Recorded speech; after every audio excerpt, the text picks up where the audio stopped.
Go ahead, Sai.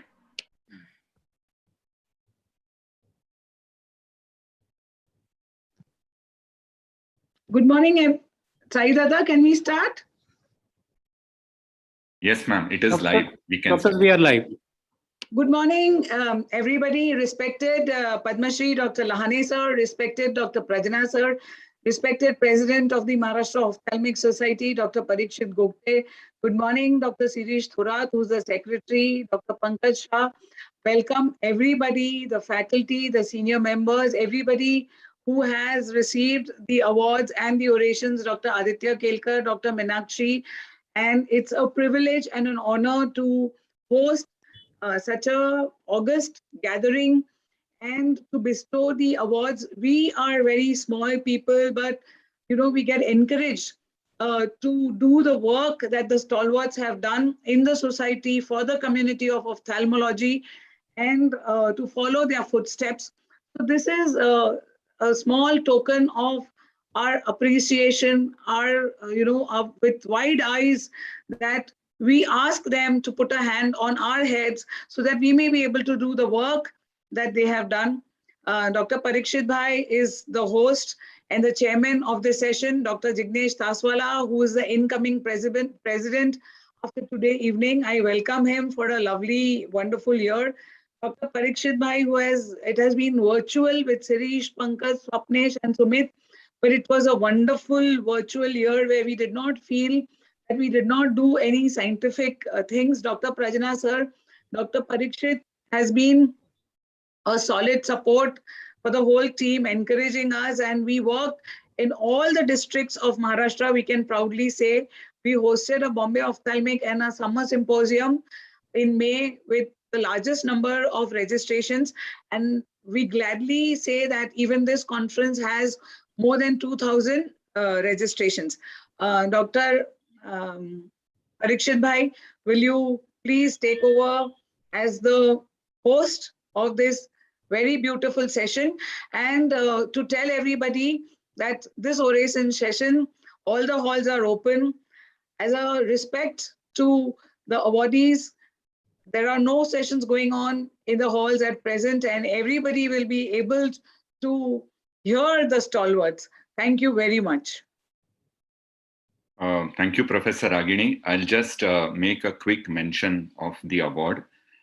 This award was started in 2016 by Dr. Salil Gadkari when he was the president.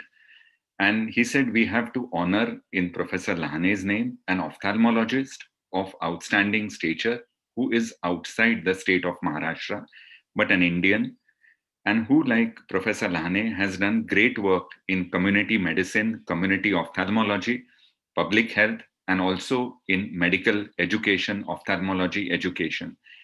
And today we have Dr. Venkatesh Prajna. Dr. Good morning, Dr. Taswala sir. Yeah, good morning. I YouTube पे जा रहा था, कब से try किया, अभी शिरीष को phone किया था, I got this link. Yeah. Anyway. So, Dr. Prajna comes from a very famous ophthalmology family. He's kind of been nurtured in the Arvind eye care system, but it is to his credit that he has taken the system to a much, much more higher level, not just as an ophthalmologist, but as an educator, and as almost 2 generations of ophthalmologists will testify, he has handheld so many youngsters. And I think a few years down the line, almost every eminent ophthalmologist in India will have been Dr. Prajna's student at some point of time. And he is, as they say, a very hard taskmaster, but that iron hand is in a velvet glove, and he sees to it that ophthalmologists who come from very distinguished backgrounds, from very humble backgrounds, they are put together, and together they learn and do it better. And everybody in today's world wants to, showcase their achievement, put it on Facebook and WhatsApp. Dr. Prajna is the exact opposite. I think that is the ethos that he has from Dr. G. Venkataswamy, Professor Nachiyar, Professor Nam Perumal Swami. I mean, when the monarch of England, the Queen of England, had decided to honor just 2 or 3 people from the globe for their work done in childhood blindness, Dr. Prajna was the one who was especially called for a private audience with the Queen. And well, people will, post their pictures everywhere and do it. But we got to know it 4 or 5 days later when one of his friends said, oh, this is what had happened. And an Indian ophthalmologist had had that honor. So, sir, we are very proud from the Maharashtra Ophthalmology Society that you have come here and that you would be giving this oration. Over to you, sir. Taswala, sir, would you want to add a few words? I think we'll start. It's already late. So welcome, Dr. Prajna. It's an honor for us to have you in the podium, and let's have the talk. Thank you very much.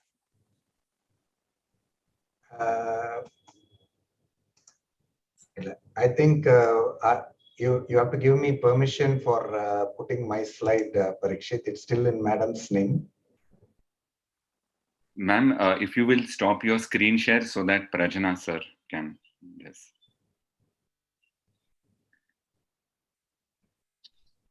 You're mute, ma'am.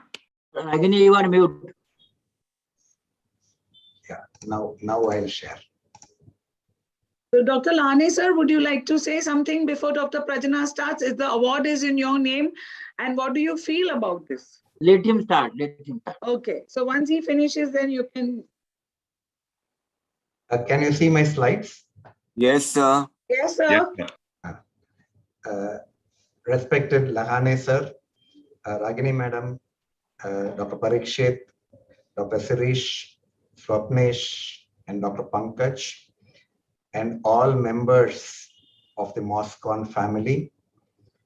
Today you have honored me by giving an award in the name of a person whom I respect so much in my life. I'm very, very thankful to all of you for selecting me for this oration. Dr. Parikshit made a mention, and to be very frank, I had never spoken to Parikshit on what I'm going to speak today. But incidentally, I found that after his introductory speech, I'm going to speak exactly the same sequence of events which ended up by me being in the Buckingham Palace. So today, I'm very, very honored to be given this oration. Today is one of the most happiest day of my life, where a person whom I look up to in my life, a person who has dedicated his life to community ophthalmology, a person who likes to nurture people from small towns and make them into big heroes, a person who personally gave me the Bombay Ophthalmic Association Gold Award when I was very young in my career. Sir, my salutations to you for all the hard work which you have done. And I also want to make a special mention, which I got the total surprise. I was taking Qatar Airways and I was going from Qatar to London, and without any intention of doing it, I was just scrolling towards movies. And I don't know why I went to the Marathi section. And I went to Marathi section, and then I was looking at a Qatar Airway thing, and then suddenly a movie on Dr. Lahane comes up on the screen. And I ended up watching that whole movie. And I always feel, sir, that it was not a casual thing. I was destined to see that movie, even though it was in Marathi. I had already held you up in a very high esteem, and now I was totally flabbergasted after I see it. So thank you very much, sir, for being an inspiration to many young ophthalmologists. Your life is your message, and I'm very, very honored that I'm speaking in the name of in this oration.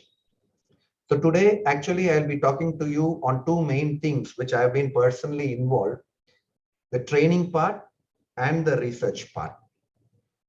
In the training part, I'm going to specifically curtail myself to the part which I played in the Queen Elizabeth Diamond Jubilee Trust, which was actually a very ambitious program to train Commonwealth professionals in Commonwealth countries. So we ended up training almost 150 eye care professionals across the Commonwealth in the Commonwealth countries between the time period of 2013 and 2018, with a total budgetary allocation of 15 million pounds. And I thought I'll use this opportunity to share with you some of the experiences which I got during this whole training process. So actually, we had a very, very good board, a very prestigious board of the Queen Elizabeth Diamond Jubilee Trust, which was chaired by Sir John Major. As you know, was the former Prime Minister of UK. He was the chairperson of the board, and he actually invited us to the UK Parliament. This is at the House of Lords, where he had invited us for a preliminary meeting from where we could actually deliver the whole program. So I was instrumental in being in a very, very top administrative position. I was not only involved in administering at Aravind Eye Hospital, but I was also involved in the global launch of this Queen Elizabeth Diamond Jubilee Trust program. So it started off in 2013, where we had a meeting at the London School of Hygiene, where we had invited all the top leaders of the Commonwealth to London and to sort of plan, what to do with this 14 million pounds. How best we'll use this money to train people so that there will be a lot of training people available in Africa and other parts of Asia. So following that, we had a brainstorming meeting. As you can see, I had the opportunity of playing a major role in trying, because Aravind was a global leader in training. And we also wanted to make sure that the money, which was lots, was actually equally allotted to various African countries and also to various Asian countries.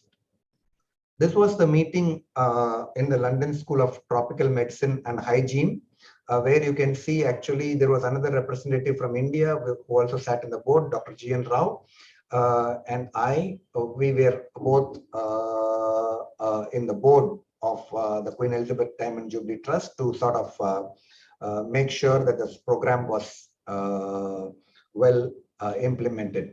You can see the former president of the Royal College, Nick Asbury, here, Sir Peng Kaw, many of you would know, a very famous pediatric ophthalmologist. So, and Alan Foster here, was a very, very famous public health specialist from London School of Tropical. So we had a very good team to sort of design this training program.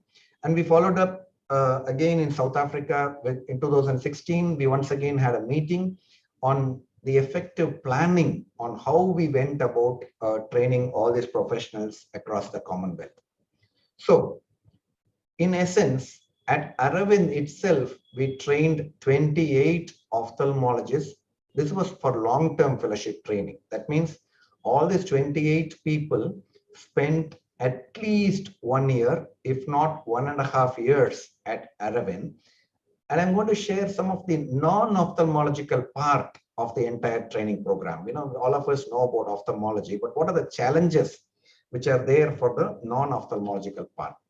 And apart from this, we also trained 14 people in the short-term part, again from various countries of Africa. We were very proud because they are coming from places where there are actually no resources. And we were very happy that we could handheld them.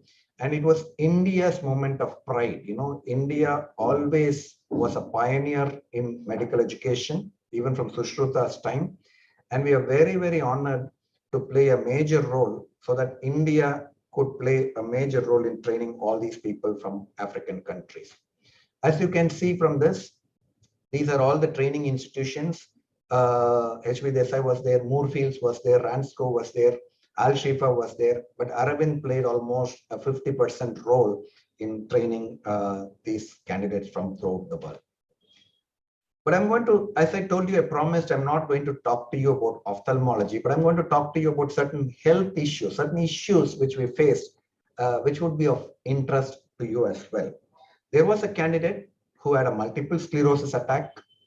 There was a candidate who had a dengue attack. And there was a candidate who was admitted to the hospital with lumbosacral plane and had to undergo a surgery. Imagine, out of the 40 candidates, international candidates, we ended up taking 3 candidates to the ICU. So that is the challenge, which was very, very interesting. This multiple sclerosis person, he actually was playing badminton with some of our doctors, and he just collapsed. And we didn't know what to do. Here is a person from Africa, from Kenya, who is with us and whose entire family is in Africa. And we didn't know what to do. And when we talked to the family, they just were crying. You know, they were not able to tell anything. They were just crying. But we managed to admit him in the ICU. Our doctors were there to treat along with the other physical doctors. And there's such a strong bonding. I don't know whether that bonding would have been so strong if this episode was not there. So every crisis is an opportunity. And this doctor said, I don't want to go home. Please treat me here. I want to learn something and be useful to my country. We were very proud of Dr. Bet. This is Dr. Bet from Kenya, who collapsed. And when he came to the AOS after 1 year to come and thank us for what we have done for him and what we had done for him to Kenya. And today, he is one of the most successful corneal transplantation surgeon in Kenya. So this is just an experience which I wanted to share. The other person developed dengue, and at that point of time, there was a dengue epidemic in Madurai, and he got admitted with reduced platelet count and plenty of support from the other co-CHC trainees. And then he was almost in ICU.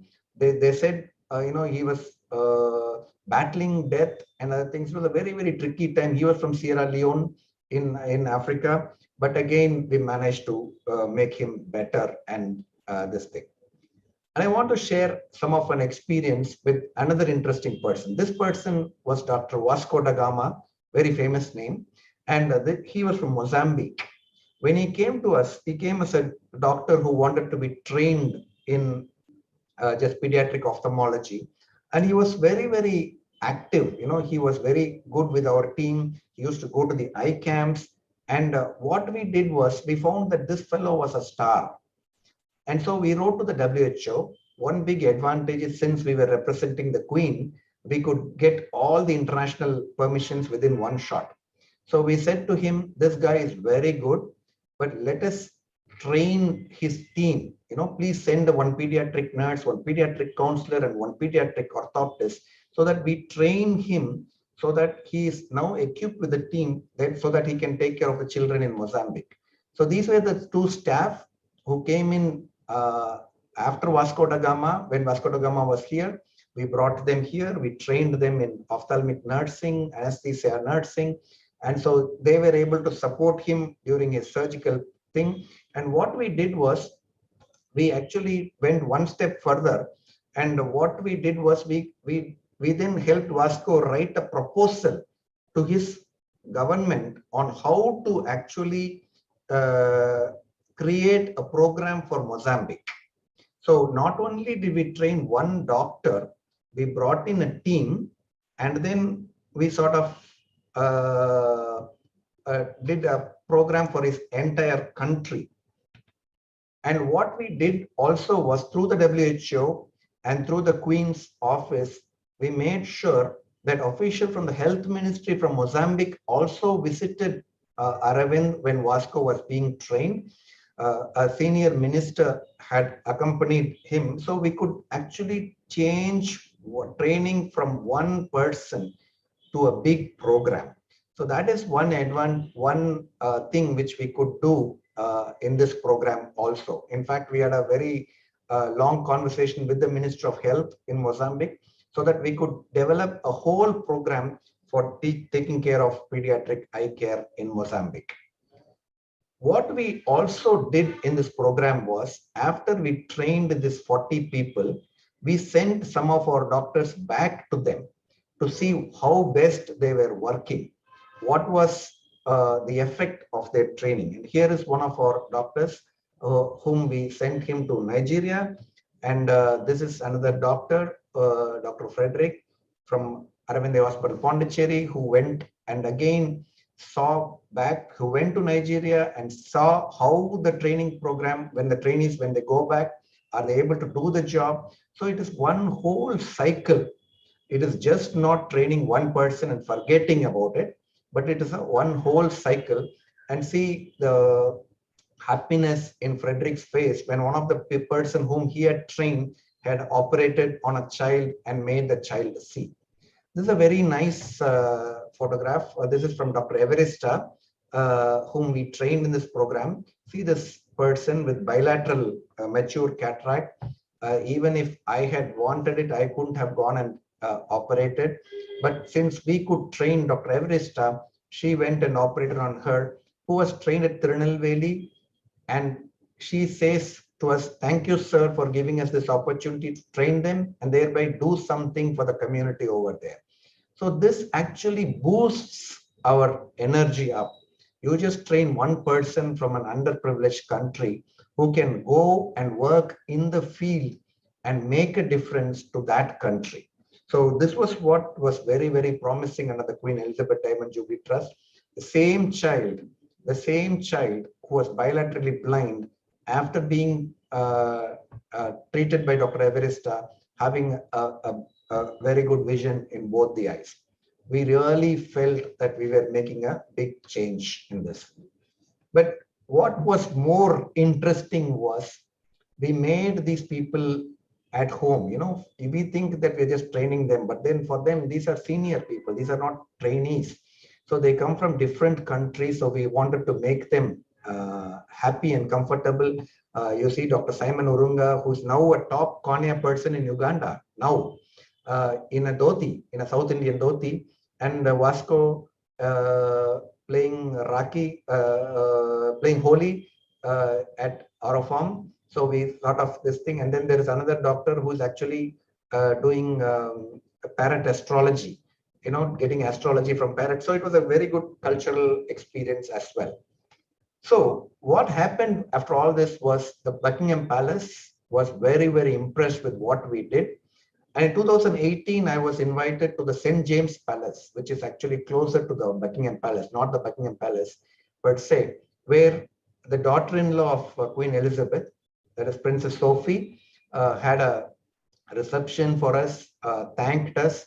And even at that point of time, I thought that was it. And then the whole program was over when I got this invitation. And I was very shocked. I had always been to the Buckingham Palace as a tourist, seen from outside, you know, along with the crowd at 11 o'clock in the morning, see the change of guards and then come back. And then when I took this, when I went to the UK immigration, they asked me, why have you come back to London for the second time this year? And I said, I showed them this invitation. And they were so shell-shocked. And they were actually going and telling the other people in the customs. It was really a nice experience. So this was the Buckingham Palace experience. As you can see, a royal palace with so nicely and deeply maintained with all the culture. And I had a private audience with the Queen. She was so nice. She's 93, but so sharp mentally. And also, she wanted to know so much about Indian ophthalmology. So it was not like just seeing a person and going. So we had a full 45-minute of personal audience with this. And I thought it was a fitting finale to what we actually did in this whole aspect of Queen Elizabeth Diamond Jubilee Trust training program. So I'm just going to show you just a couple of slides in the research interest I have. My main interest is in the field of fungal keratitis. And these are all my publications. So all my international publications actually, starting from epidemiology, risk factors, antifungal susceptibility, artificial intelligence, confocal, drug trials, clinical features, economics. So this is another part of me. One part of me is really involved in training postgraduates and training international doctors. The second part is my depth of interest in this field, because this happens in poor people. If somebody has to do research, it is we who have to do research. And I'm very, very proud to say, based on our study, the MUD study, the Royal College actually recommended a change in the treatment protocol for fungal keratitis based on our study. So these are all my international publications in fungal keratitis with regard to basic research as well. What has happened is, because of these, my depth of work in fungal keratitis, just for fungal keratitis, we now have established a very good partnership with so many international training centers in Europe, in the US, as well as in France. So we now have a very good network just to help us in the cutting edge of research in the field of fungal keratitis. I'm also very proud to say that in 2021, just 2 months back, I was inducted into the advisory board of JAMA Ophthalmology, purely based on the research which I've done in fungal keratitis. I'm very, very honored to represent India, because this is the first honor being given to an Indian ophthalmologist. And I'm looking forward to a nice 2-year tenure where we can play a role in JAMA Ophthalmology as well. So once again, I'm very, very honored today. This is one of the best day of my professional life, where I want to respect these two people who embodify this statement, who commonly say intelligence and capabilities are not enough. Both these people actually represent common sense.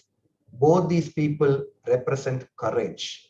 Both these people display tremendous level of courage, even at the expense of so many obstacles. So I'm honored, sir. I'm honored, sir, especially by your presence there.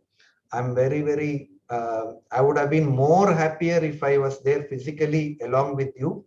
But then thank you for what you have done for the whole community of ophthalmology in the country, for having personally led and not at all feeling tired at your age or considering your health issues. So you have been a big inspiration for all of us, sir. And thank you very much for the entire MOS for giving me this award. Thank you very much. Thank you, sir, for the wonderful oration. Thank you, Prajna. I think we are enlightened, and really I'm proud that you have received this honor, and you should receive very, very big honors in future. I wish you all the best, and one day I think you must receive Bharat Ratna. My best wishes to you. Thank you very much. Thank you very much. Commendable work. Thank you, Dr. Prajna, sir. I think it is still the tip of iceberg that we are seeing. You are a person who would have never spoken about yourself, but we got a glimpse, just a glimpse at the man you are. We are so inspired by you. We will continue to be inspired by you. And with tears in our eyes, we wish you to go on and on speaking. But I think we will need one more day. And I think at Nasik, we invite you right now and again to be with us next year, where we can give this award to you physically. And what a great man you are. What a great man. Words are insufficient to say anything about you. Parikshit bhai, Jignesh bhai. Yeah. Parikshit, आप बोल लो फिर then I'll speak. And I can just say, well, From all of us, a big salute to you, sir. Big salute. Thank you. We are really honored to have you, sir. And you have been much more accolades, as Dr. Lahane sir has told you. You should get the Bharat Ratna. Well, when the Queen can call you on this, I think we are small people. And in a way, we are honored to have you at the MOS level and as an awardee. Thank you very much for being there, sir. Thank you, sir. Thank you, Dr. Lahani, sir, and thank you, Dr. Shirish is Prajna, sir. showing the memento, Dr. Shirish and Pankaj. Yeah. Thank you, sir. Thank you We so are much once offering a again. virtual memento on behalf of the MOS and Dr. T.P. Lahane, sir. Please accept it on behalf of the MOS. Thank you very much, sir. I said this is the most happiest day of my professional life. It would have been better we had met personally, sir. No, It we would have been will. a big Ma'am, honor to ma'am, have you. we have to go to the next award, ma'am. Thank you, Dr. Prajna, sir, once again. So the next award will be the VK Chitnis Oration Award, which will, so Dr. Parikshit Gokte, sir, he's the president of MOS. And will you please Thank you, ma'am. declare it? Yeah. Well, it's an award given by the scientific committee. Traditionally, the VK Chitnis Oration is given to an ophthalmologist who has done significant work, which is academic and research work in ophthalmology in Maharashtra. So if you can just read it out, ma'am. So the VK Chitnis Oration Award, Dr. Aditya Kelkar is my brother, and I've known him for many, many years. His father, Dr. Kelkar sir, is Dr. Lahane sir's guru and my grand guru. He's a renowned ophthalmologist in Pune and has an experience of 20 years. He's very young and he started young, following the footsteps of his father. He practices at the National Institute of Ophthalmology, which is a very big name, not only in Pune, in Maharashtra and in India. He completed MBBS from Bharatiya Vidyapit University in 1998. He did his MS from BJ Medical College, Pune. He completed his DNB in 2004. He was awarded the fellowship in ophthalmology from Royal College of Physicians, Glasgow, the UK, 2004. So basically, he does a lot of research. You know, people feel that it is only in institutes or government medical colleges that research is possible. But with the large amount of volume that Aditya has been doing and his dedication towards research, his enthusiasm, he has found a place in many research journals. Dr. Parikshit Gokte, will you please go on, confer the award upon him, and then we can hear from him. Yeah, we look forward to hearing from you, Dr. Aditya. Please. Will you please confer the award, Dr. Parikshit Gokte? The Maharashtra Ophthalmology Society is proud to confer the VK Chitnis Oration on you, Dr. Aditya. Thank you. Shirish, will you please show the award? Dr. Sai Dada, can you highlight the award? Thank you. So thank you very much. Congratulations. Thank you, madam. Thank you, sir.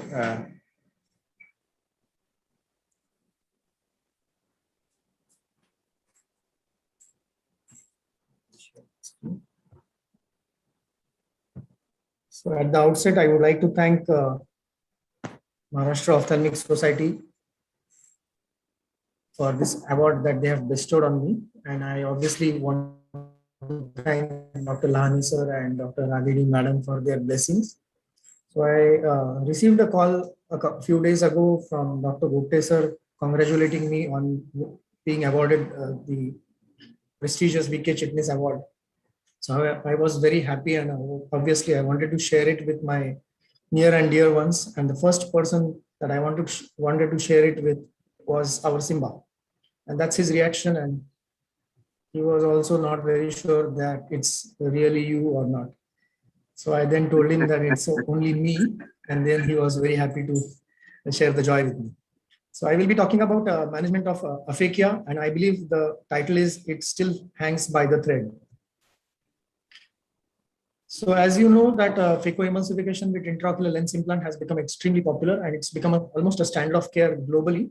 And successful outcomes are mainly dependent on implantation of IOL in the capsular bag, which ensures that the centration of the lens is good and the visual outcome is adequate. The incidence of capsular tear is 1 to 3%, and occasionally the posterior capsular tear and vitreous loss may go out of hands and may not allow the surgeon to implant the lens in primary surgery. And I'm sure many of us have gone through this kind of a situation. And therefore, there are ways and means by which we can use an alternative technique to place IOL in such sticky situations. So the alternative techniques involve placement of the anterior chamber IOL or a scleral fixated IOL or iris claw IOL. Anterior chamber IOL was the most popular one a few decades ago. It's easy to perform, requires no special instrumentation, and can be performed at the same sitting, and requires very little time to perform this technique. However, has become very unpopular because of the obvious damage to the cornea and chances of peripheral anterior synechia, glaucoma, and hyphema. So then came the scleral fixated IOL. So the scleral fixated IOL can be divided into sutured scleral fixated IOL, sutureless scleral fixated IOL, and of course the glued IOL.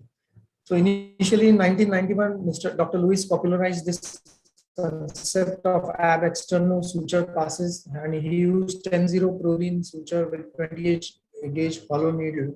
However, this technique was obviously encountered with a lot of suture related problems like suture erosion, exposed suture, and of course late dislocation has been reported. And obviously it's not a technique that is very easy to perform. There are advantages of scleral fixated IOL, like the lens position is perfectly in the sulcus, less damage to the cornea, and pupil is free of the lens. So the dilatation has no effect. Also, there is little risk of glaucoma and inflammation. However, it comes with its own challenges and it's difficult to perform. And many times it is not possible to perform it in the same sitting because you may require additional instrumentation like vitrectomy, and you may, obviously you require to be a trained surgeon to do this type of a surgery. Late dislocation is another risk, and the risk of suture erosion and haptic exposure have also been described. So therefore, to obviate the problems that are associated with the sutures came another new concept of Geber-Sheriat's scleral fixated IOL. So here, what he has proposed is to make two scleral flaps on either side. And then with the help of 25 gauge forceps, the haptics are externalized. And once the haptics are externalized, they can be tucked into the flaps that you see that are previously made. So the haptics essentially go under the sclera, and then the conjunctiva is placed over this so as to ensure that the haptics are not exposed at any point of time. So this was the technique that was made popular by Dr. Geber-Sheriat, and then an alternative technique was suggested by Dr. Amar Agarwal, and it has become very popular in India and abroad as well. And the technique was about glued intrascleral haptic fixation. So it's a modification of Geber-Sheriat's technique of making scleral flaps. And in this technique by Dr. Amar, he has made scleral flaps which are then glued with the help of a glue. It's a misnomer as such because the glue does not hold the haptic, but the glue is used to actually seal the pockets of the sclera, and the haptics are still engaged into the pockets which are popularized by Dr. Geber-Sheriat. Again, this technique is relatively easy to perform compared to the sutured SFIOLs, but all said and done, it also has its own set of complications like haptic extrusion, hypotony, macular edema, and occasionally retinal detachment and corneal compensation. So then came another innovative idea by Dr. Shin Yamane, and it was in 2017 that he presented his technique of transconjunctival haptic fixation. So obviously it eliminates the need of glue, it eliminates the need of making scleral flaps, it also eliminates the need of dissecting the conjunctiva, so making this technique extremely fast to perform, and it has gained a lot of popularity. So as you can see, the haptics are externalized with the help of a needle. So although the initial haptic externalization is easier, the trailing haptic is not as easy as it seems. And therefore, again, it has its own set of complications and it has its own learning curve too. We've had a fair share of experience of using Yamane's technique in various scenarios. We've also presented our work in Indian Journal of Ophthalmology, where we've shown our initial experience of 27 gauge transconjunctival haptic fixation. Also, we compared our results with the most popular Geber-Sheriat's technique as well as the iris claw technique of secondary IOLs. And going further, we have also described a technique of combining it with the bullous keratopathy. So we have got an experience of doing this technique in complicated cases where the corneal clarity was also not very adequate. So we have combined Yamane's scleral fixation as well as the deep stromal endothelial keratoplasty. Having said all this, but we want to know what is the Indian scenario, what happens in India especially. So we have performed a survey recently to find out what are the practice patterns of aphakia management in India. And we assess different approaches in management of aphakia amongst the Indian ophthalmologists via an online survey. And we recorded all the participants' practice settings and preferred surgical options. And we also found out what are the differences between anterior segment surgeons as well as the retina surgeons. And it was observed that placing a 3-piece IOL in the sulcus whenever available is the most common choice, whereas retrofixated iris claw is most popular amongst the anterior segment surgeons when it comes to inadequate capsular support, whereas the retina surgeons still prefer to do a scleral fixated IOL. Coming to iris claw lens, it obviously is very easy to perform, slightly more difficult than AC IOL, but definitely easier than any of the scleral fixated IOLs currently being done. It requires intact iris diaphragm, that's the key requirement, and pupillary dilatation may be hampered in the post-operative time, causing difficulty in visualizing the fundus. At the same time, risk of iritis and cystoid macular edema are obviously there in this technique too. However, no technique mentioned so far in the management of aphakia is without any complications and obstacles, and surgeons are still keen on describing newer techniques of aphakia management. So the circle of life is such that we are going back to where we started again. And so probably again, the sutured SFIOLs are coming into existence, and the use of Gore-Tex suture has made the sutured SFIOLs again very popular, especially in the European countries. This is a technique of described by Dr. Canabrava. A slight modification of that is to use a single piece IOL, and we have used in this case Envista intraocular lens, which is aspheric intraocular lens, and we are using a 6-0 Prolene because 6-0 Gore-Tex suture is not available with us in India. So we use a 6-0 Prolene suture. We tie a small knot around the optic haptic junction first of all, externalize both the threads on one side, and then repeat the same procedure on the other side. And once the sutures are in place, then we ensure that the lens is placed behind the iris.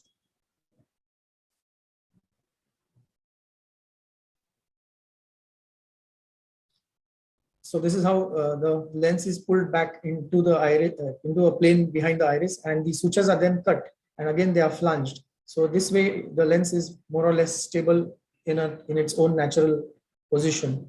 Another way of doing a similar technique is by using an Acryos Adapt lens, which has 4 holes in the haptics. So it becomes easy to pass a thread 6-0 Prolene once again here.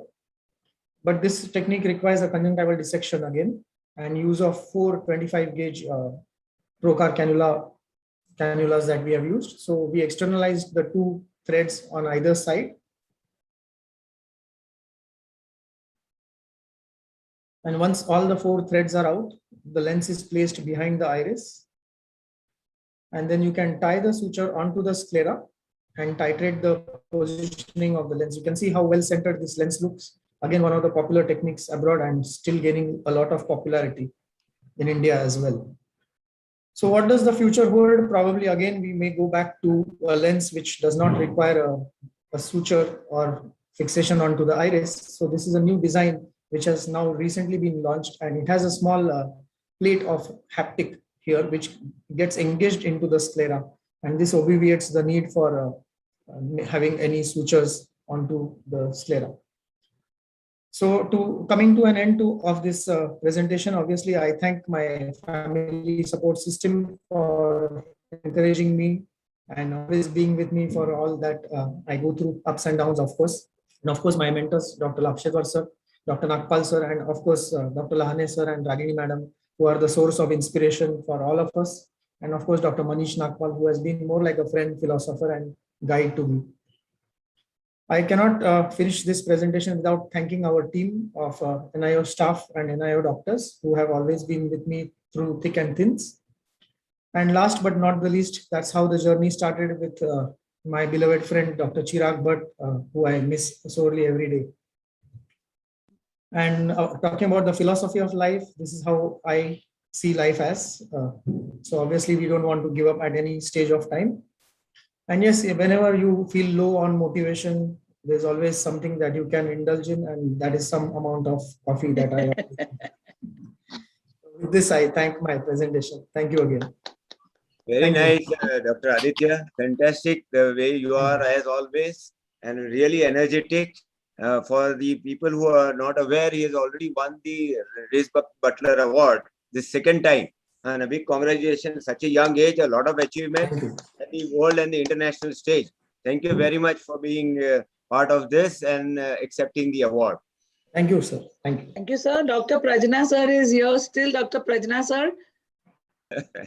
That's so nice of him. A very, very excellent lecture and all-encompassing lecture in such a short period of time. Congratulations. Thank you, sir. Thank you. Thank you, sir. Thank you so much. Thank you, Aditya. You are my brother, and we are so proud of you. There's so much to learn from. Thank you, sir. Thank you, sir. Thank you, Sirish, Thank for you, this. Thank you, Swapnesh, Sirish, Parikshit Bhai, Pankaj, everybody for making these beautiful awards. Thank you. Yes. Thank you. Thank you, Aditya. Thank you, madam. Thank you. And Dr. Aditya is young, so I'm sure in the next 30 years, there is so much more that we will see from him and Thank you. learn from him.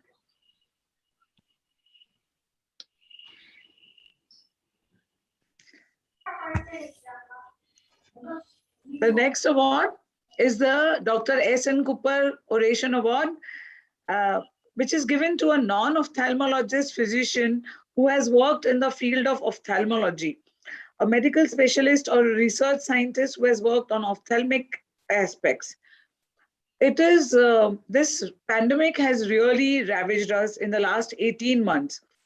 And who better than Dr. Lahane sir or Dr. Meenakshi madam to know this? Because from the 20th of March, there was not a day or night when they were not working. This suddenly came upon us, and the first few days were spent in running around finding information about the virus. And then came a battle of life and death, where all the physicians donned their caps, forgot whether the PPE kits were available or not, and just went on about saving the lives of people. We see his day in and day out with Dr. Lahane sir and his team, with prominent members and HODs of the medical colleges. Private practitioners could shut down their clinics, but not the government people, because they were in the ICUs day in and day out. And so it is then people like Dr. Meenakshi, who were angels in the dawn or in the garb of a doctor, who ran around to save the lives of patients. Dr. Parikshit Bhai, would you like to please continue, say a few words, and on behalf of the MOS, then bestow the award to Dr. Meenakshi ji. You can start sharing your screen. Well, Dr. Meenakshi is special in many ways. She's a professor of medicine. She is a student of BJ Medical College, but has worked in government medical colleges of Dhule, Nanded, and Aurangabad. And it is in Aurangabad which has been her karma bhumi, and where she has now headed the medicine department at a very young age. But she also has two more distinctions. One is she has an MA in psychology, and she has a PhD in psychology amongst the HIV affected. So while working in ICUs and taking care of a very busy OPD and supervising her MD candidate, she has had the time to do a PhD work for people with HIV, not just medically, but also psychologically. And we are proud that in these difficult times, in COVID, it is professors like hers in the government medical colleges who were at the forefront of the battle against Corona. So over to you, ma'am. We look forward to listening to you. Yeah, thank you so much and good morning, everyone. It is so nice to see Dr. Raghini madam and our respected Dr. Lahane sir, who was there backing up us throughout the first and second COVID waves. And now we are really missing you, respected sir. To begin with, I would like to thank Maharashtra Ophthalmic Association for choosing me for this prestigious award. And I'm really thankful to Dr. Parikshit, who happened to be my batchmate from BJ Medical College from MBBS. And the important thing is that I would like to dedicate this award to our Government Medical College Aurangabad family and all the administrators of Aurangabad, because without their help, this was not possible. And thanks a lot, you all, for choosing one of the person. And I feel that I am a representative from Aurangabad and trying to improve status of my Government Medical College Aurangabad. Thank you so much. So to begin with,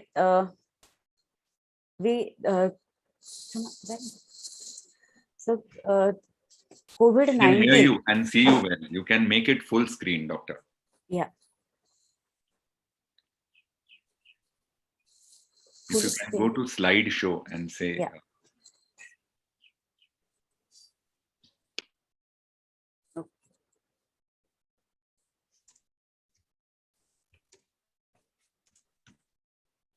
Yeah, so can you see it now?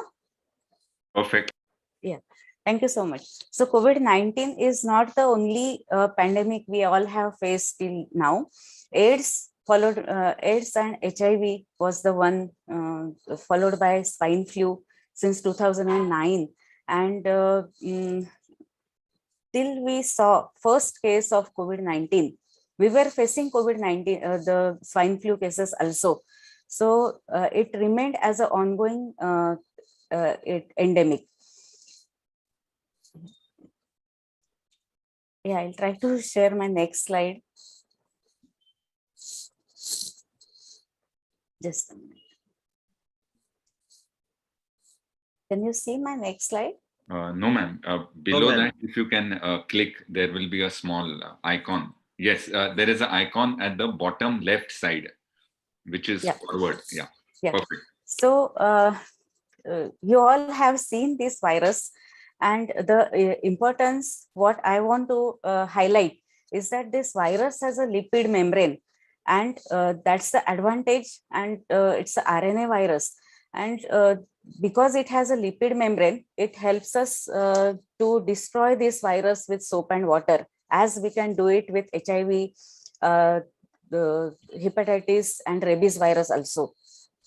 So it starts its action with the AC enzyme, which is there present at different places, and it is present in abundance in lungs, pancreas, heart, kidney, intestines, and arteries also.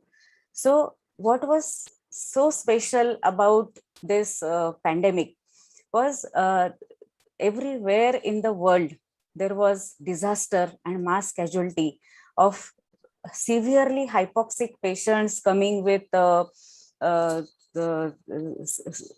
critical illness, and they were requiring huge number of oxygen beds and ventilators. So all this was because of the high infectivity rate during first wave. All the strains they had are not of 3 to 4 cases from one patient, and during second wave, it was the R naught was 6 to 9 cases. So one patient was infecting at least 6 patients from that if there was COVID inappropriate behavior. So we also faced unique issues at community level, because the most important was happy hypoxia. So I always used to say whenever I take lectures that whoever has introduced this term of happy hypoxia related to COVID-19 should receive Nobel Prize, because it was so appropriate that all these patients were coming with an oxygen saturation of 30 and 40%, but they were so stable. And this actually caused us many difficulties, because patients and relatives, they were not understanding the gravity and severity of the disease. And another challenge was managing critical patients also without a relative. So we all have seen, if someone gets fever, he or she needs 2 or 3 relatives before besides them. but we had to manage both the waves without a relative, and still we are managing these cases without a relative. And during second wave, the challenge was all the relatives were waiting outside the hospital and insisting on giving us remdesivir and tocilizumab. So we had to really explain and do propaganda in the city that what was the indication of remdesivir and tocilizumab, and after that we could manage these cases properly. I would like to mention a special person, Dr. Amarnath Avargaonkar, who happened to be an ophthalmologist and from our institute. And since the beginning of first wave, we had one counseling cell in with us, and all the patients who were admitted in our hospital, their relatives used to go to that cell. Dr. Amarnath was in charge of that cell, and he did a wonderful job by counseling every patient, and that was very important support what we had received from non-physician doctor. So being a hardcore intensivist, it was really a feeling of helplessness that every patient was dying within 24 to 48 hours. And it was really difficult to face death. And they were presenting with the oxygen saturation of 30 and 40%. So another important thing what I realized, that whenever we were shifting patient from one place to another place, they were getting worsened and they were dying within few hours after shifting. So we converted our 30-bedded ward into ICCU and tried to minimize the shifting. And now I am insisting on our healthcare providers like Deputy Director and Health, that please, before we shift any patient from peripheral hospitals to GMC or refer those patients to higher centers, please ensure that patient has received low molecular weight heparin and a stat dose of corticosteroid, so that at least the injections start functioning before and will prevent worsening of these cases.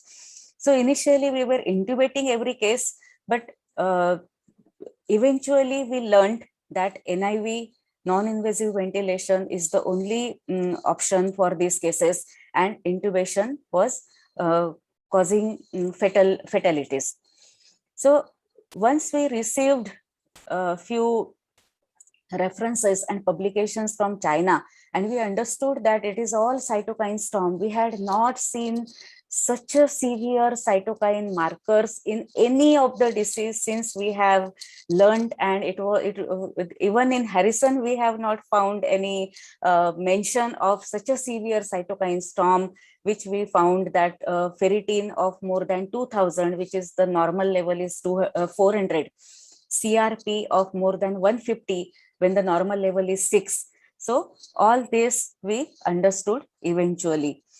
And then we, from the WhatsApp University, we came to know one reference and autopsy finding, that in the autopsy everywhere thromboembolism was seen, and the reason for this was AC enzyme, which is there, as I said to begin with, that this AC enzyme is there on the endothelium of arteries, vessels, and once this endothelium is attacked, there is platelet deposition and thrombin, and if these patients do not receive low molecular weight heparin or some antiplatelet agent, this thromboembolism goes on.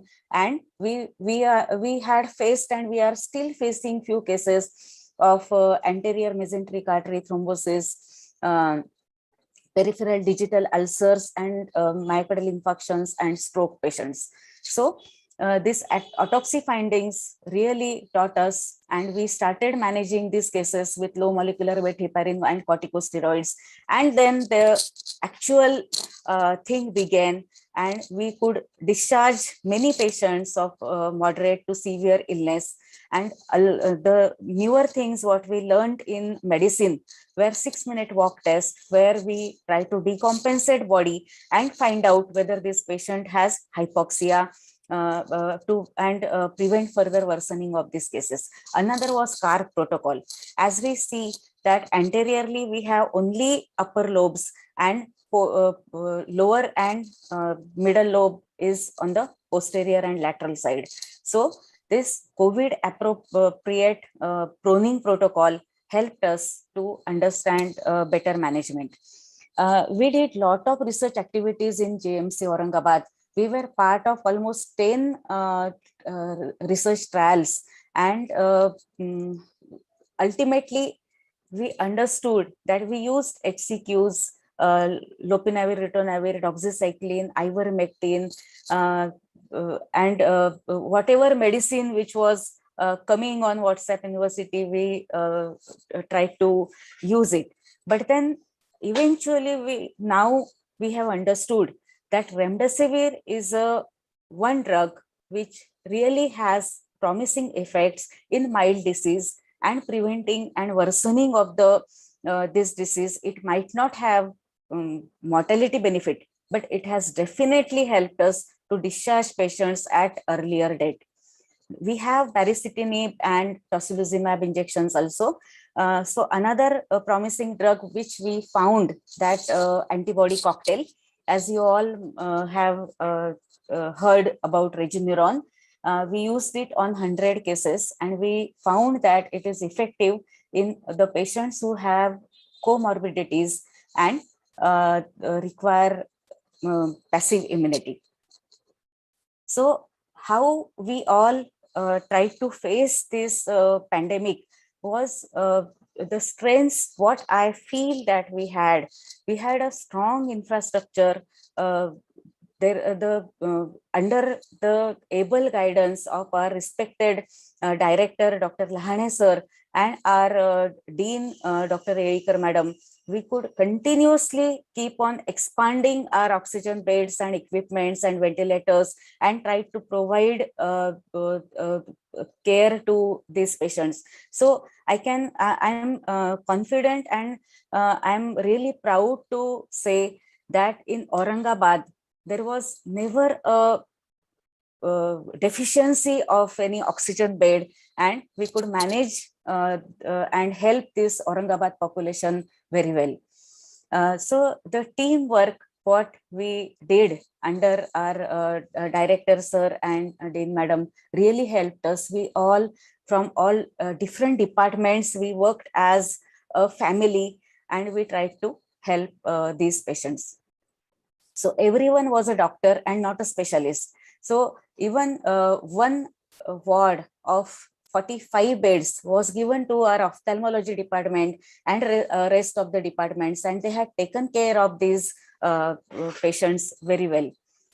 So another important strength what was there was following up of protocols. So we formulated guidelines, SOPs, almost to the standards of NABH, and we saw to it that these SOPs and guidelines under the guidance of Ministry of Health and ICMR, and those guidelines which were forwarded by our DMER office, we saw to it that these guidelines are followed everywhere in Aurangabad and in the rural area of Aurangabad. So there is always a boon in disguise, and we tried to improve our capital investment. So now we are rich with oxygen bed, oxygen tanks. Our liquid medical oxygen extended from 16 liters to 56 liters now. We have 3 PSA plants of 2,600 liters per minute generation, many ventilators and equipments. So this was not enough that we had to face another deadly pandemic, and that's where we had to collaborate with ophthalmology, ENT, and medicine department, and we all dedicated ourselves, we dedicated our team for management of this mucormycosis.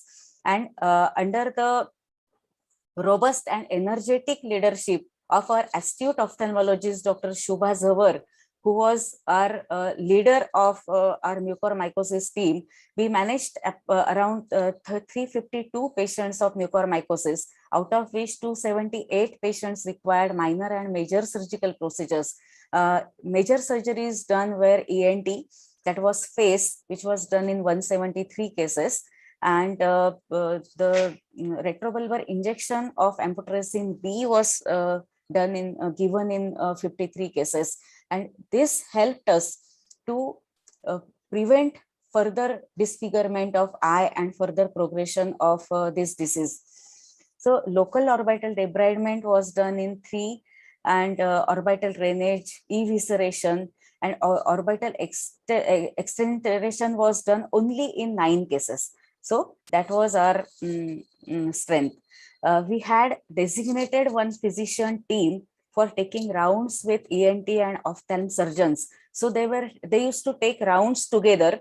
So fitness of the patient, managing or the strict control of diabetes, everything was taken care of. And another important thing was we never were in shortage of amphotericin B. It was always supplied to us in abundance along with posaconazole.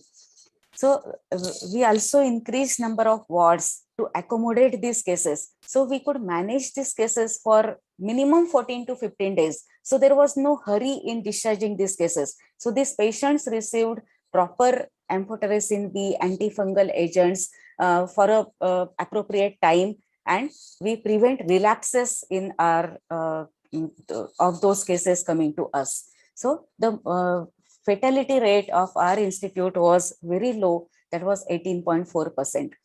So at the end of these 2 waves, we are still facing cases. We are still having 35 patients admitted with us, and 12 patients are on ventilatory support. But we are wiser now, and we have understood that wearing a mask appropriately is more than a vaccine, and it gives us 100% protection. And vaccine, 2 doses of vaccines definitely are helping us to prevent mortality. And remdesivir should be given at the earliest within first few days or 9 days of illness. It is preventing further progression of the disease. And we need to learn to live with COVID as we have learned to live with dengue, malaria, HIV, and swine flu. So the take-home message will be, if we want to prevent 3rd wave, which is likely to be coming in pockets, and as we are watching now that developed countries are facing 3rd and 4th waves. Even in US, young children, they are getting affected, and it might be the Delta only which is likely to trouble us. So we need to judiciously use masks without any explanations. Do not allow anyone around you without wearing a mask, and ensure that vaccination is completed in your institute, house, locality, or whoever is coming, you are coming in contact with. So thank you so much for giving me this opportunity. I am extremely thankful to Ophthalmology Association Maharashtra. Thank you so much. Thank you, Professor Meenakshi, for this succinct presentation. People always laugh at ophthalmologists that they know very less of medicine. So, well, you have apprised all of us once more of the COVID pandemic from the Maharashtra Ophthalmology Society. Thank you. Thank you for giving your time. Thank you, Dr. Meenakshi ma'am. Thank you, Dr. Prajna sir. Dr. Prajna sir, would you say something, please? It was a very, very Meenakshi, if you can stop sharing. Yeah. Nice learning experience, Dr. Meenakshi. So it was, when you talk out of your experience, you learn so much. Your talk actually showed how much of experience came in today's this thing. Thank you very much for sharing such insights. Thank you so And much, sir. you Thank you. thanked Moment. all your team and mentioned each of your team members. And yes, many ophthalmologists, even in Pune, because there were no ophthalm OPDs as such running in big hospitals, they have worked as assistants of ICU heads. They have done counseling. They have written discharge summaries. So yes, we have done like a squirrel our small bit. But thank you. Thank you so much. Excellent teamwork by you, ma'am. It's a real eye-opener lecture, and a hearty congratulations for the human service that you've been doing during the COVID times. Thank you very much, ma'am. Thank you so much, sir. Thank you. Thank you. Thank you, Dr. Prajna, sir. Once again, we congratulate you for accepting our token of appreciation, and we are so inspired by you. Thank you, Dr. Lahane, sir, for being here. Thank you, Aditya. Congratulations. Thank you, Dr. Meenakshi, ma'am. Congratulations. Thank you, Dr. Parikshit bhai, Dr. Jignesh bhai, Dr. Santosh, Dr. Sirish, and Dr. Pankaj for this wonderful session. And thank you once again, Dr. Prajna, sir, for taking out time to be with us. And we miss you and we hope to see you again. Thank you, everybody. So thank you, Prajna, sir. So now we can go on to, this is Meenakshi ma'am, this is the award. Thank you, Sirish. Thank you. With permission from Dr. Prajna, sir, and Dr. Parikshit, we can now move on to the next session. Dr. Parikshit bhai will be the host of this session too. He is the chairman of the session and the honorable president of the Maharashtra Ophthalmic Society. Dr. Jignesh bhai, who is the incoming president, congratulations to him, will be the co-host of this session. Dr. Sirish, the secretary of the Maharashtra Ophthalmic Society, will be the moderator of this session. And I'm Dr. Ragini Parekh, the scientific committee coordinator. Dr. Parikshit bhai, and Dr. Sai Dada, you will have to share the screen for me for the next award session. Dr. Parikshit bhai, will you please take charge of this session? Thank you, Professor Ragini ma'am. These are the annual awards of the Maharashtra Ophthalmology Society, which are selected by the scientific committee and then, of course, passed by the managing committee. Usually this happens in a glittering function, but for the past 2 years, we have not been able to have that because of COVID. But thanks to all of you for joining in, because these are really exceptional individuals who have done phenomenal work for ophthalmology in Maharashtra. So, ma'am, can we start with the awards? The first one? It's your permission that is required. Can we please start with the awards? Sai Dada, can you go on to the next slide, please? So the first of the awards is the Lifetime Achievement Award, which is bestowed by Dr. Parikshit Gopte and the Maharashtra Ophthalmic Society to Dr. Colonel Madan Deshpande, sir. He is a very, very senior stalwart. He has served the country, and then he decided to serve the country in another form by this huge charitable work that he has done for the community. He has trained so many of us, including Parikshit, and been a guide and a mentor to me. And he's a great man, such a simple, humble human being. And to bestow a Lifetime Achievement Award to him is an honor to the Maharashtra Ophthalmic Society, because the award is being given to such a great man. And, he still continues to do his work. He still is so active. And Dr. Parikshit bhai, would you please continue? Would you please talk about Deshpande, sir? And then would you please confer the award on behalf of him? And we would like you to say Professor Colonel Deshpande needs no introduction. Sir has been a guide and a mentor to so many of us, including me, a father figure to us. And well, sir is not just an exemplary ophthalmologist, but he has also been an army officer, a paratrooper, an educationist, a teacher, a fantastic surgeon, a pan-ophthalmologist. And to that also is another aspect to him. He is also deeply interested in spirituality and Agnihotra, which also he has taught to so many of us. So, Professor Colonel Madan Deshpande, sir, the Maharashtra Ophthalmology Society is proud and privileged to have you as the Lifetime Achievement Award winner of this year. So over to you, sir. If you Saidata, you can stop sharing the screen for a minute and you can highlight Dr. Deshpande, sir. Thank you. There are many awards you receive in life, but certain awards are very close to your heart, especially given by people who are close to you. I am feeling great because Parikshit, Mr. President of MOS, and Ragini, Scientific Chairman, both have joined together to give this award. I'm grateful to you. And this award is most close to my heart. I cherish it Yes, throughout sir. my life. With us, sir, Dr. Shirish, Dr. Pankaj, and Jignesh. Sir. All team, all your team. Because Mr. President, I said that means all your team. Yes. Correct. Correct. Very true, sir. Parikshit represents the whole team. He's the leader. And sir, he is your student. He has your humility, your calm, and your strength, sir. So both of us, Parikshit bhai and I, we feel honored. You are such a great man and you've been an inspiration to us. Dr. Jignesh bhai, would you say something? Yeah. I am really honored to have sir. He is a stalwart in his own and a doyen of ophthalmology, a legion in himself. And those who are not aware, he is also nominated for the Padma Awards. And I'm sure he richly deserves that. So a round of applause for him. Lifetime achievement from MOS is itself an honor to us rather than him to bestow such a award to Dr. Colonel Madar Deshpande. He is part of my advisory committee also. So we are seeking your blessings also. Thank you very much. Just 2 words I would like to talk.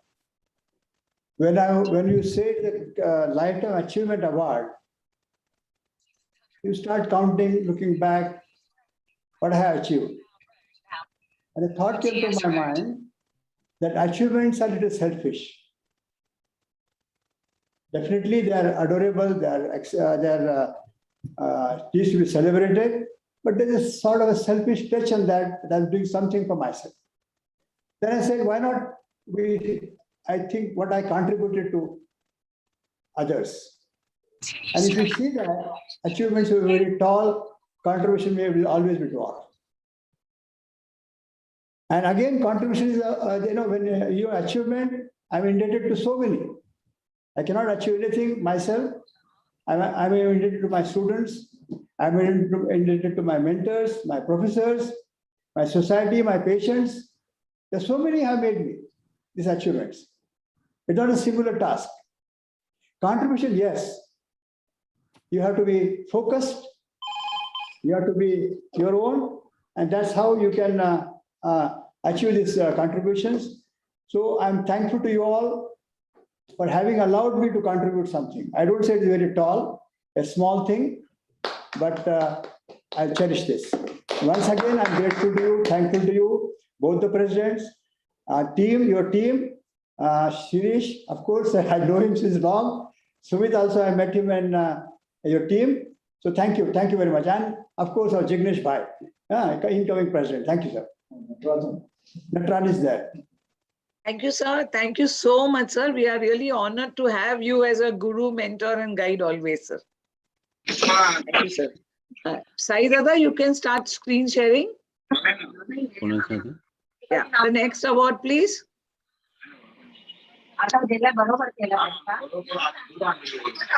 The next award is Dr. Ishwar Chandra Award. So the previous slide, just the previous slide. Yeah. So the next award is the Ishwar Chandra Award, conferred upon to my dad, Padma Shri Dr. Natarajan sir. Somebody's mic is on. So, he has been awarded the Padma Shri by the government of India. He's a great man. He has done a lot of work in ophthalmology. He's known nationally and internationally.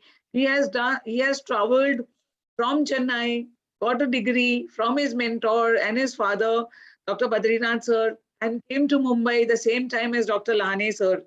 And in the last 27 years, he has made a mark in Mumbai.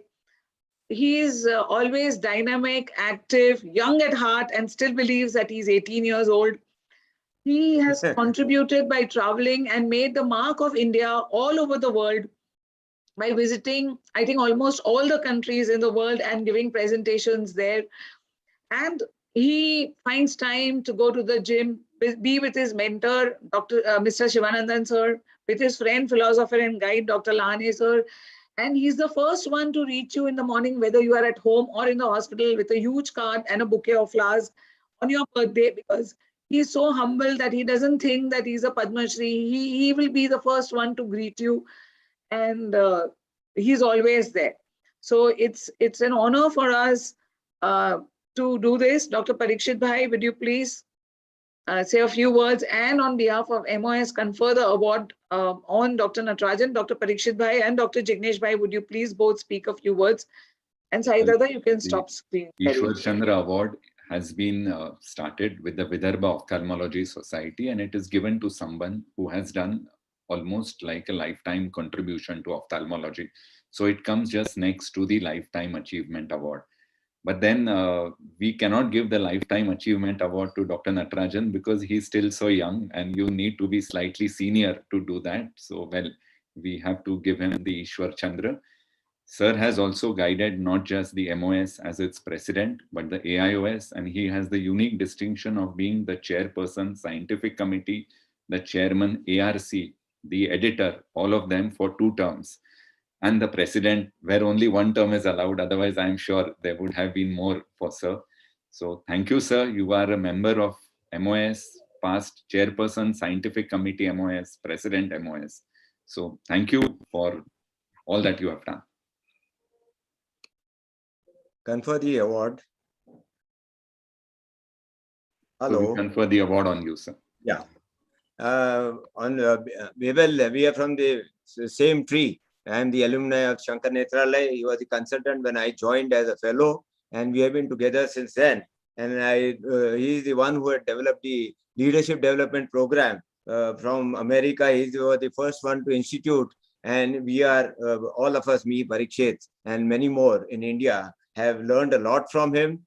A role model to all of us. Again, a legend in ophthalmology with all the posts and the international and the national status that he has gathered. Richly deserves this. A big welcome to you, sir, and thanks for coming and accepting this award on behalf of MOS. Dr. Over to you, sir. Thank you, Ragini. Thank you, Tatya. Thank you, Parikshit, Jignesh, and all MOS members. I'm happy. I'm a member since '88 when I came to Madras to Bombay that time. I know Mumbai. I'm a Mumbaiker now, Jai Maharashtra. And I'm happy to be here. And my abari hu. And I love my early mornings with Dr. Tatya and Ragini. They give me the Maharashtrian breakfast and also Makegam. And I think I loved, and this is my Karma Bhumi. When I came, I was there only in 31 years in Mumbai. Now 33 years in Mumbai and Maharashtra. So it's a great privilege for me to work for Mumbai and Maharashtra. That's why right now, as Dr. Madan Deshpande sir said, he taught me, and our Aditya Jodh is also Agnihotra in the hospital. And thanks to, Lord Aditya, that's the sun god, we do the reciting. So I always take blessing from Mata, Pita, Guru, Mitra, as Ragini said. My everything for me now. Right now, he's the one parent, grandparent, everything for me, Shivanandan and Deva. So with all this, really humble. I think with all the award, as he said, still I know I am 18 and I'm 18, and I would now I'm working on blind free Maharashtra 2025. That means in 5 years, I want all the diabetics to be screened. I know it's a Herculean task. It's an impossible task, but learn from Ragini and Lahane and Dr. Madan Deshpande that we can reach the hooks and corners of the Maharashtra. So there are 6,47,000 villages, and I think about 12 or 15,000 villages are there in Maharashtra itself. Take this opportunity to the Maharashtra Ophthalmic Society and the Maharashtrians. Jai Maharashtra. Jai Hind. Just a word regarding the Dr. Natarajan. We have just included, because it's a brainchild of his, diabetic awareness and screening. As he rightly said, 15,000 villages have to be screened, and we are going to do it this year, sir. We are with you. Thank you. And thank you, Dan. Thank you, Dr. Natarajan, sir. It's been, it's such an honor to have you as my dad, my mentor, my guru, and bless you so much for being such a dynamo and inspiring us always. Thank you so much. Thank you. I hope you reach here soon.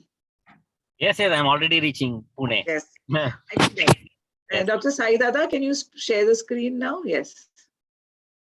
The next award, please. The next, we can come back to this.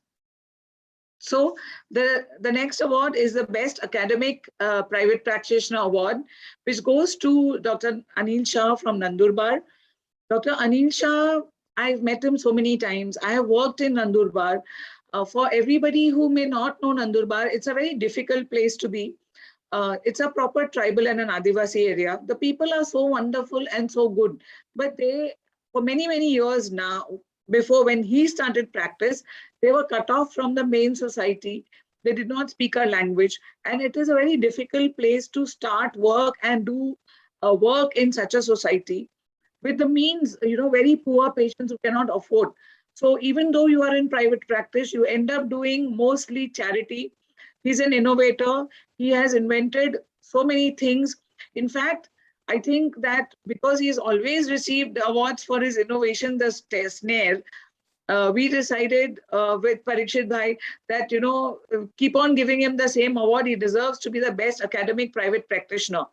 A month back when I went to Nandurbar, he came in the evening to meet Dr. Lane sir and me with his team of doctors. And, with the way that they were with him and they looked upon him as an elder brother who supports his peers, who encouraged all the juniors to start and continue their practice in Nandurbar so that the community of Nandurbar benefits from a huge team of ophthalmologists is so commendable.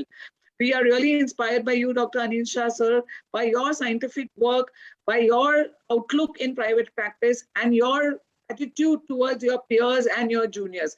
Dr. Parikshit Bhai, would you please say a few words and confer the award upon Dr. Anil Shah on behalf of the Maharashtra Ophthalmic Society? It's my privilege to confer the Best Academic Practitioner Award on our senior, Dr. Anil Shah, who, in spite of staying in private practice and doing a very flourishing private practice, has found time to innovate, has found time for community work, and has found time for teaching. Thank you, Dr. Shah. Congratulations, and we hope you continue your work for many, many more years to come, sir. He was my he was my CR when I was a GR.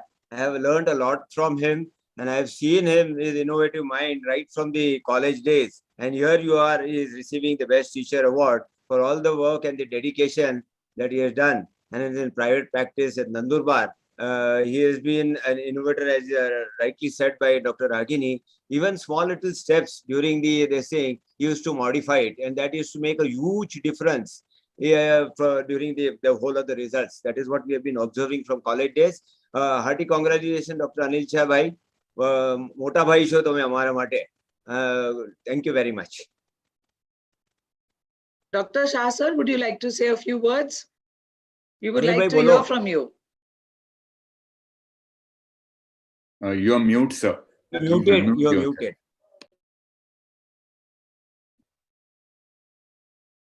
You are Dr. Shah, muted. sir? Anil bhai, muted sho tame.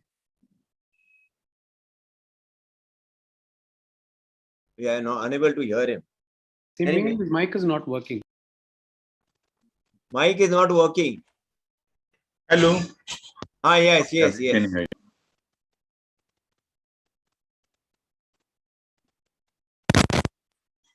Yes, Bolo, sir. Anil We bhai. can see you now.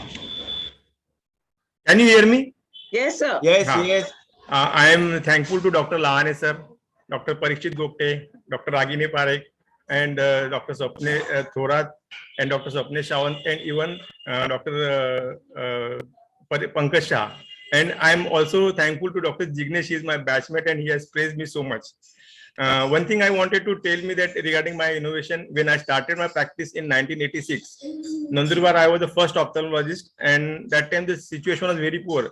Everyone was asking me whether you can do cataract or not, and they have not faith in me. But slowly, when I started practicing, my results came out, and then practice goes on increasing. I find many difficulties to get few things. That time I made small innovations. That time drapes were not available, so I made a drape from gutka paper, which is there in my best out of West book. Then I have made a snare because everyone was doing SICS, but I wanted a smaller incision, and that time a snare came in my mind. After that, I developed an intracystic implant, which Dr. Pawar had made, but I had modified it, and that has also received award. Then I have made an intraocular lens. Normally, we are putting smaller lens, but mine is a big 7.5 millimeter foldable lens, which has been appreciated by Maharashtra Ophthalmology Society, and it has given me award. Now, recently, I have also made a lateral aspiration port for bimanual irrigation aspiration. There are so many things which are there when you go on practicing, and if you find some difficulty and if you think over it, then you will definitely get some solution. And I'm always thinking in that process. I'm thankful to all the members of Maharashtra Ophthalmology Society, Nashik Ophthalmology Society for giving me an opportunity and selecting me as a Best Practitioner Award. Thank you once again.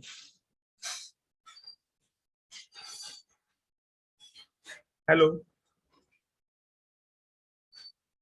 Thank Yes, you, sir. Shastra. Yeah. Can you hear all these things, everything? Yes, sir. We could hear you completely, and Okay. it was so nice of Even you I to used share it. your And this. fantastic result. Yeah. Yes.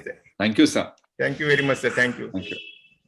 Thank you, Shah sir. You are a thorough gentleman, a senior and elder brother to us, and very, very inspiring, because people should visit Nandurbar and see the people to know exactly the work that you have done in very, very difficult times, sir. That is true, madam. Absolutely. The time was very difficult, and we have managed so many things and come out with the newer and newer things all the way. Sir, only one correction. You have to call me Ragini and not madam. Okay. I'm your younger You are sister. just like my Yes, sister. I fully Yes, endorse what Ragini is saying. Yes, yes. Mota bhai. Yes, it's Ragini's sister. Yes, yes. Thank you. Thank you very much, madam. Congratulations. Thank you so much, everybody. Sai Sai, Dada, the to next the one. next award, please.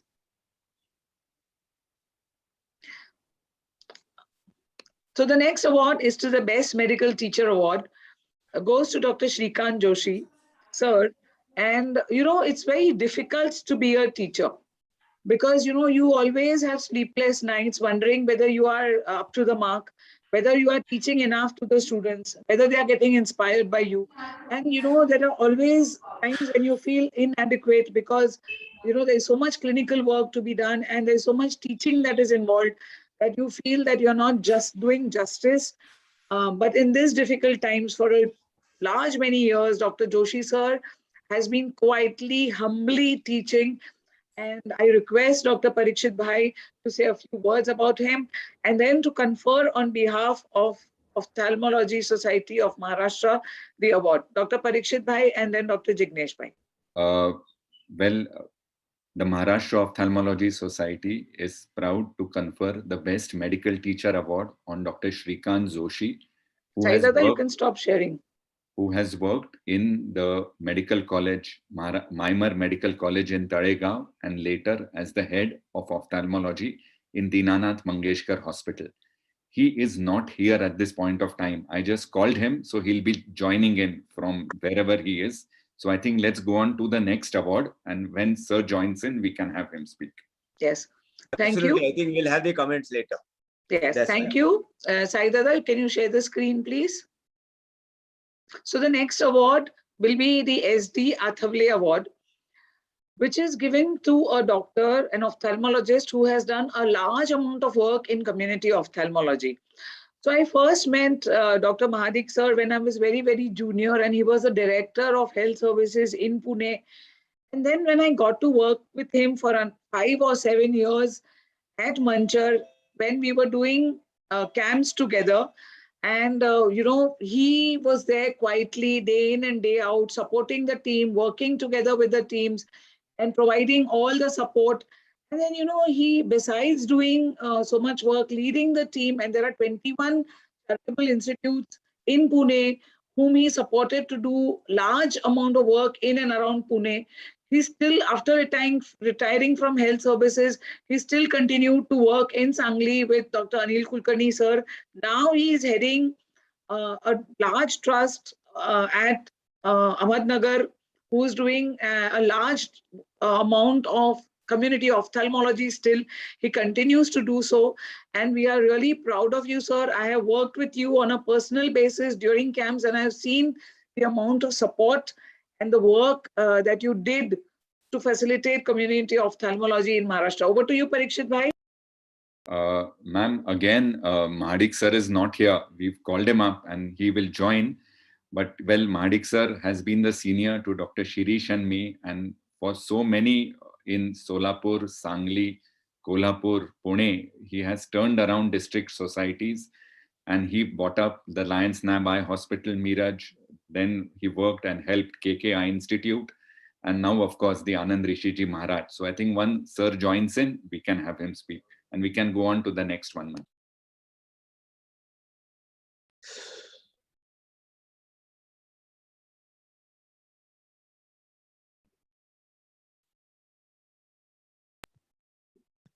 Thank you so much. The next award is by the Ahmednagar of Academy Award, which is conferred by the Ahmednagar Academic Society for a non-ophthalmologist who has worked for the prevention and eradication of blindness and for the rehabilitation of blind. It is our proud privilege to confer this award to Chandrasekhar Chauhan ji. He is known to the whole of Maharashtra. He has done a large amount of work in optometry, in prosthetic eye, or keratoprosthesis. He is a well-known figure because, you know, he has worked for the poor people. It's just a phone call from Dr. Lahane sir, hey Chandrasekhar, isko ye free karna every day, and he has never looked back or blinked. And at the same time, he is a very 5-star optometrist. He's a consultant and has provided lenses with diamonds to film stars, film actors. He continues to work in America and put the Indian name internationally. So Dr. Parikshit Bhai, would you please say a few words? Jignesh Bhai, and then please bestow this honor. Dr. Parikshit Bhai, would you please say a few words? The Maharashtra Ophthalmology Society is privileged to bestow the Ahmednagar Academy of Ophthalmology sponsored award to Dr. Chandrasekhar Chauhan. It's an award given to a non-physician, non-ophthalmologist who has done exemplary work in community ophthalmology. And as Ragini ma'am said, well, he's somebody who, in spite of being a 5-star and an NRI optometrist, has also found time to give contact lenses and prosthesis to very poor and underprivileged patients. So thank you, Chandrasekhar sir, and well, it's great having you amongst us. We confer the award to him on this behalf of the Maharashtra Ophthalmological Society. And Mr. Chandrasekhar, you are as good as a doctor for us, because very much of contact lenses and any problem, we had any member of this, not only Maharashtra, but all over India. Being an international figure, we are honored to have you here. You should have got it much earlier. But there we are, Dr. Ragini Parikh and Dr. Parikshit thought that you are very much deserving. And thank you very much for joining us. Thank you, sir. Thank you, Jignesh. Chandrasekhar Dada, please, thank you so much for accepting. Yes, that's what I said. Dynamism and with your passion for life, please say a few words, Chandrasekhar Dada. Thank you very much. It's the most happiest moment of my life today, that my work is getting recognized officially. It's really an honor to be amongst you. You people have always treated me like equal and given me opportunity. And I'd like to just share 1 or 2 slides with your permission. Can you see my slides, sir? Yeah. So, yes, Dada. So thank you very much, the MOS committee, Dr. Lahane, who has been a big inspiration to everyone. Continue the work, help poor, give back to the society. Untiring work of Dr. Lahane and Dr. Ragini madam is inspiring us wherever I'm in the US or in India. And of course, thanks to Dr. B.T. Maskati sir and Kuresh Maskati sir, who always showed me the lacuna, means that the work is required in this particular field. And that's how I continued bringing the technologies of custom-made artificial eyes. They helped me get into Moorfields Eye Hospital to learn, because there is no institute. But when I came back, I started training people, Shankar Netralaya, LV Prasad, Madurai, and private practitioners. I trained a lot of people to become an ocularist. And then while doing so, Dr. Maskati, being corneal surgeon, he told me scleral lenses can help a lot of keratoconus patients, Stephen Johnson syndrome patients, severe dry eye patients, and that's how we introduced scleral lenses, learning from Dr. Perry Rosenthal in Boston. I did a fellowship and brought this technology in India with the help of Dr. Gulabali Rao sir at LV Prasad. And now scleral lens has become a common name in India. Then orthokeratology became the passion to help a lot of children's or patients who are not fit for LASIK surgery, but they have right to look, beautiful and free without glasses. And then came in myopia control, which is the happening thing around the world, as a lot of papers suggest that 50% of the population of the whole world is going to become myopic by 2050. And with this pandemic, the number is definitely going to go very high. And that is where the myopia control strategies has to be accepted and incorporated in private practice by everyone. And of course, my recent work in iris printed RGP scleral lens is getting recognized in the US. I'd like to use this opportunity to talk about myopia control, because giving a simple glass to a child, actually we are pushing that child into further myopia progression. If you can look at this slide, the image shell creates a hyperopic defocus, and that sends signal to the brain to increase in shape and size. And that's how the myopia continues to progress. The thing is, you have to bring that hyperopic defocus to myopic defocus, and that can send signal to the brain to stop the progression. If you can understand this principle and incorporate some kind of dual focus devices for vision, like orthokeratology, multifocal soft contact lenses, or at least progressive additional spectacles, that can help our children, because the children today are the future of our nation, our state, our world. So I wanted to use this opportunity to stress more on myopia control. Thanks a lot. Thank you very much. I really appreciate the award and recognition. Thank you very much, sir. Thank you. And there is one more person who has got this award. So if Ragini ma'am can tell us something. So this award, Shahidada can, yes. So, it was very difficult for us to decide. And hence, we took upon ourselves, Dr. Parikshit Bhai and the team, to confer this jointly, because the work done by Dr. Renu Wadhwa is extremely commendable. So we are proud to announce that this award is shared jointly by Chandrasekhar Chauhan Dada and Renu Wadhwa Madam for working for the cause of prevention and eradication of blind. Dr. Parikshit Bhai would please confer the award and say a few words. Yeah. Congratulations, Dr. Wadhwa ma'am.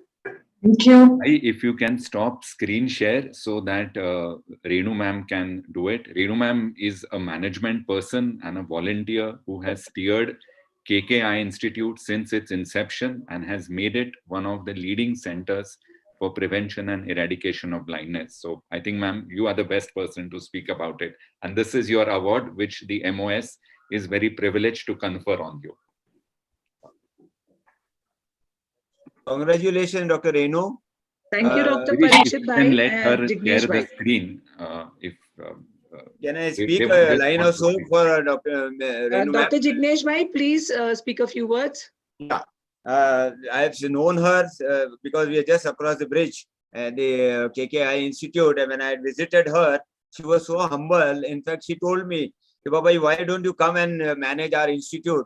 And she said, it's an open offer. Whatever you say, we are ready to do it. So nice of you, madam. We have seen your work, the way you have developed KKI Institute. It's an honor for the Maharashtra Ophthalmological Society to have you here and confer this award.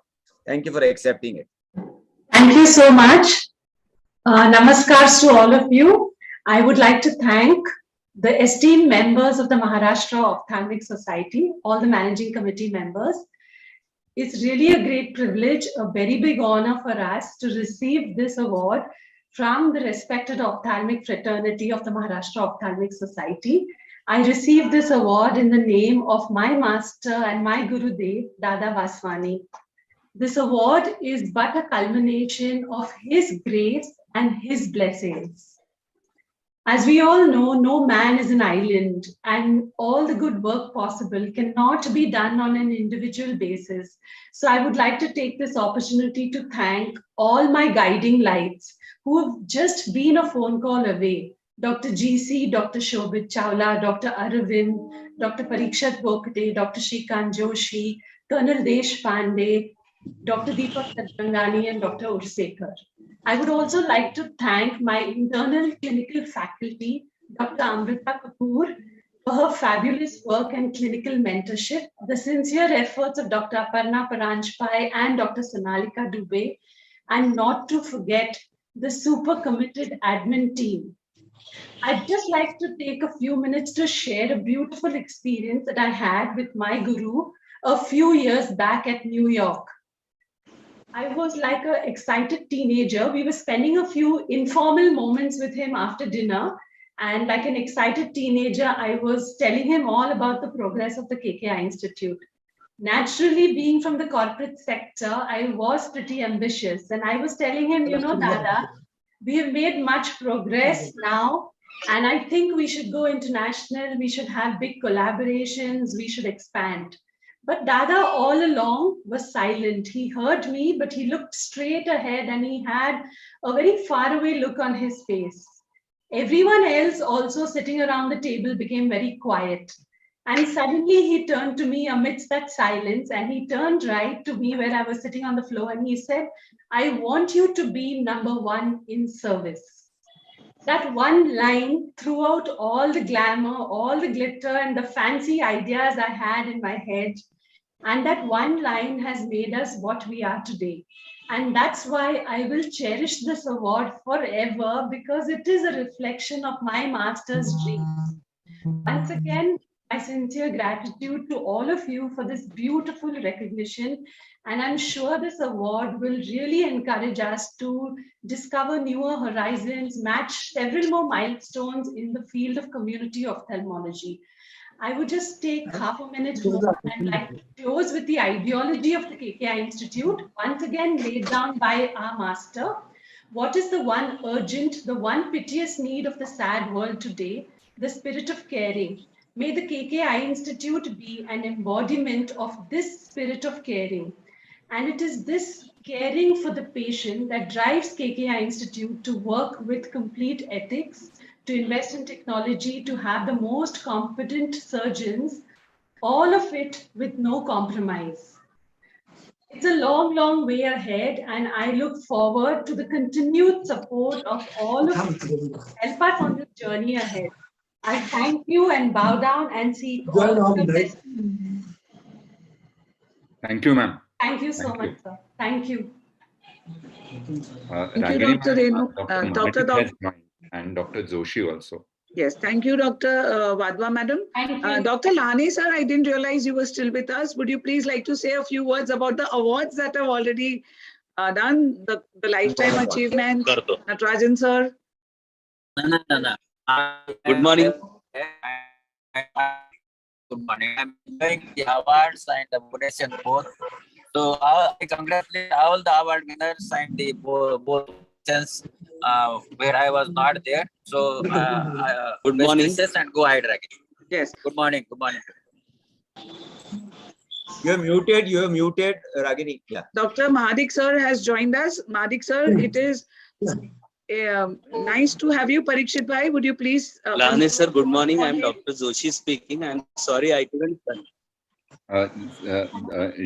Shrikant Joshi, sir, just 2 minutes, sir. 2 minutes, sir. Yeah, sir, we would like the Maharashtra Ophthalmology Society has proud to present the SD Athavle Award, which is given to an ophthalmologist who has done exemplary work in community ophthalmology to Dr. Ashok Mahadik. So Dr. Taswala, Dr. Agin and I have already spoken about him, and as has Shirish. So, but we would want to hear something from Mahadik, sir. Good morning, everyone. Can you hear me? Yes, sir, we can hear you. We can hear you, sir. Yeah. Good morning, everyone. I'm really very much glad to receive this award, but few things I want to share. It's a teamwork. Whatever I had done with the team of all my colleague and paramedical staff. And most important, I'll be happy to dedicate this award to my teacher, Dr. Anil Kulkarni sir, late A.D. Deshpande, the founder of the Lions Hospital, and ex-collector and commissioner, Collector Sangli and Commissioner Pune, Dr. Nitin Kari sir. These three people definitely inspired me and helped me a lot to reach for this stage. Thank you everyone. Thank you, Madik sir. Thank you, Manik sir. Thank you. Yeah. Can I speak a word or two for Dr. Ashok Madik, sir? Sir, you have got the Pune Ophthalmological Society. You made the Pune Ophthalmological Society really proud, and not only that, you have done the community work at such a level. You have raised the bar also, and also all over Maharashtra, your name is taken very proudly regarding community ophthalmology. Thank you for joining, and thank you for accepting the award on behalf of Maharashtra Ophthalmological Society. Thank you, sir. Thank you, Mahadik sir. Congratulations once again. Sorry for late joining. Sir, No, we are just happy that you are here. It is because you are still doing the work that you are doing. That is community ophthalmology. Yes, Dr. Parikshit Bhai, would you please confer the award to Dr. Joshi sir? Yes, And both of you, it Dr. is Taswala the sir. proud privilege of the Maharashtra Ophthalmology Society to confer the Best Teacher Award on Dr. Shrikant Joshi. And again, Dr. Shrikant Joshi is a very beautiful combination of someone who, in spite of, or while doing private practice, has helped being almost a full-time medical teacher and also nurture 2-3 institutions. And in Dinanath Mangeshkar Hospital, I have had the privilege of working with him, under him many years ago, and a man of immense humanity and of course fantastic surgical skills. In those days, if Dinanath had about 14 or 15 ophthalmologists, I think Dr. Shrikant Joshi would do more than half of all these surgeries, and the rest 13 or 14 would do all the other surgeries. But then in spite of that, he always, is so down to earth. Please, sir, we would love to hear from you, sir. Shrikant, I'll just speak about because he's my classmate. I've seen him grow up in such a way. I always call him as a professor, not as my co-mate. And a tremendous work he has done. He has also published a thing on medical jurisprudence and on the law. He has authored a book.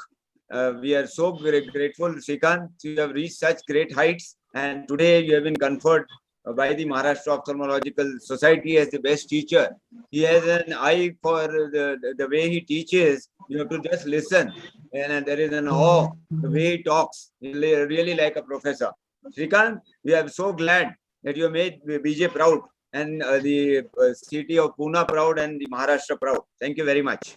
Taswala sir, let the professor also speak, sir. Yes, now it is his turn. Yes. Good morning, everybody. I'm sorry I couldn't connect with my net abilities. I'm thankful for Maharashtra Ophthalmological Society to confer this award to me. I am really overwhelmed by the good words that both of you, Dr. Parikshit and Dr. Taswala, has said for me. I humbly accept the award, and I am saying that it is the opportunity given by the institutes like Talegaon General Hospital and later now Dinanath Hospital for me to communicate with the students, and hence I could teach them with whatever knowledge I had. And I am thankful for the society for giving me knowledge from different CME programs as well from time to time. And now whatever I know, I try to teach my students with as much abilities I have. I'm thankful for the award which is conferred to me, and I'm thankful for Dr. Ragini Parekh and Lahane sir to consider our DNB teaching as a teaching, because usually outside government medical colleges, the teaching is not that really appreciated. I'm thankful for it. I accept the award. Thank you, sir. Thank you, Joshi sir. It's our privilege, and I'm so thankful to you that Parikshit Bhai and the whole team decided. And I'm so thankful that in your busy schedule, you could find the time to write and give your CV. Otherwise, this was so, and that is because you are such a great teacher. Thank you, sir. Thankful. Yes, sir. Thank you so much. So we now move ahead to something which has been different. So Dr. Haldipurkar sir is a senior teacher. He is one of the leading ophthalmic surgeons. But teaching is such a great thing, and he instituted through the Lakshmi Charitable Trust the Golden Hand Award. Dr. Haldipurkar sir, if you are there, would you please say a few words and then confer the awards with Parikshit Gokhale sir, the Golden Hand Awards. Dr. Haldipurkar sir? Just a moment, ma'am. Yeah. And then, Dr. Parikshit Gokhale sir will be declaring the other awards, and it will be such a privilege for us and Parikshit bhai to do so.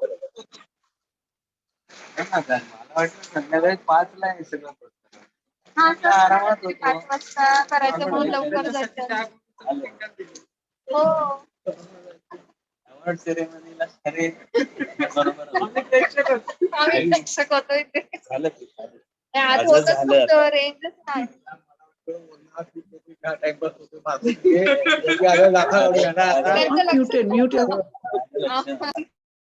Yes, sir. Please, we can see you, we can hear you. Thank you so much. Thank you for this opportunity. Thank you, Dr. Ragini, madam, Dr. all the faculties, and Dr. Taswala, the new incoming, and Dr. Parikshit.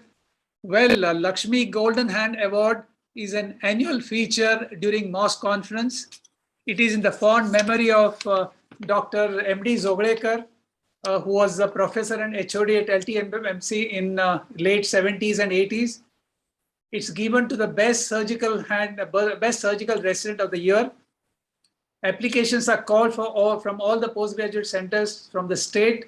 And this year, for the first time, we had this online exam where most of the students appeared for that, which was an MCQ with emphasis on comprehensive ophthalmology, with more weightage on cataract management. And the best of 5 candidates were called here to Lakshmi to conduct surgeries. And then we had a panel of judges. This year, we had Dr. Sandeep Nagvekar, who came from Bombay, Dr. Kulin Kothari, Dr. Saumil Kothari, then Dr. Rita Ramankar from Lakshmi Charitable Trust, and Dr. Seema Bhosle from LEI. And all the candidates with their surgical footage were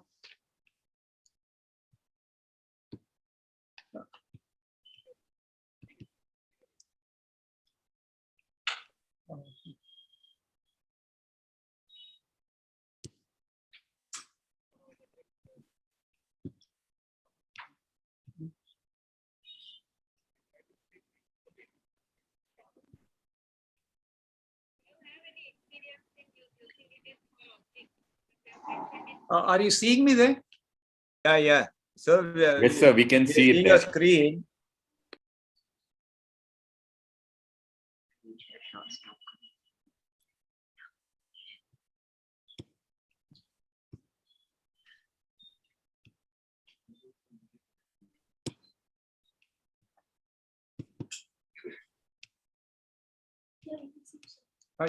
Okay.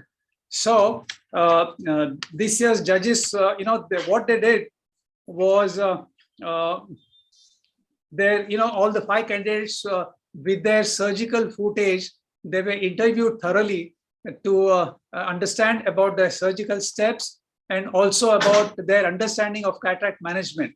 And I'm very pleased to announce this year's the runners-up award goes to Dr. Lin D. Kuna from LTMMC. And the first prize, the Lakshmi Golden Hands Award, goes to Dr. Priyanka Kashelkar from Lakshmi Charitable Trust. Epsilon Company is very pleased to give us a cataract surgical instrument set to the first winner, that is Dr. Priyanka. And these Appasamy Surgicals are pleased to give a diagnostic 20D lens to the runners-up. I also would like to congratulate all the teachers for taking all the trouble and efforts to train their students, and especially special thanks to Dr. Chaya Shinde from LTMMC and Dr. Vijay Shetty from Lakshmi Charitable Trust for grooming their students to be eligible for this. And with this, I invite Dr. Priyanka.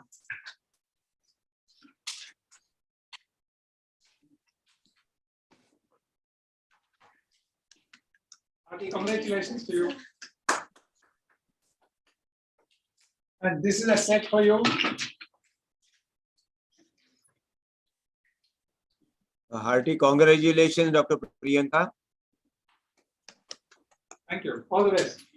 May God bless.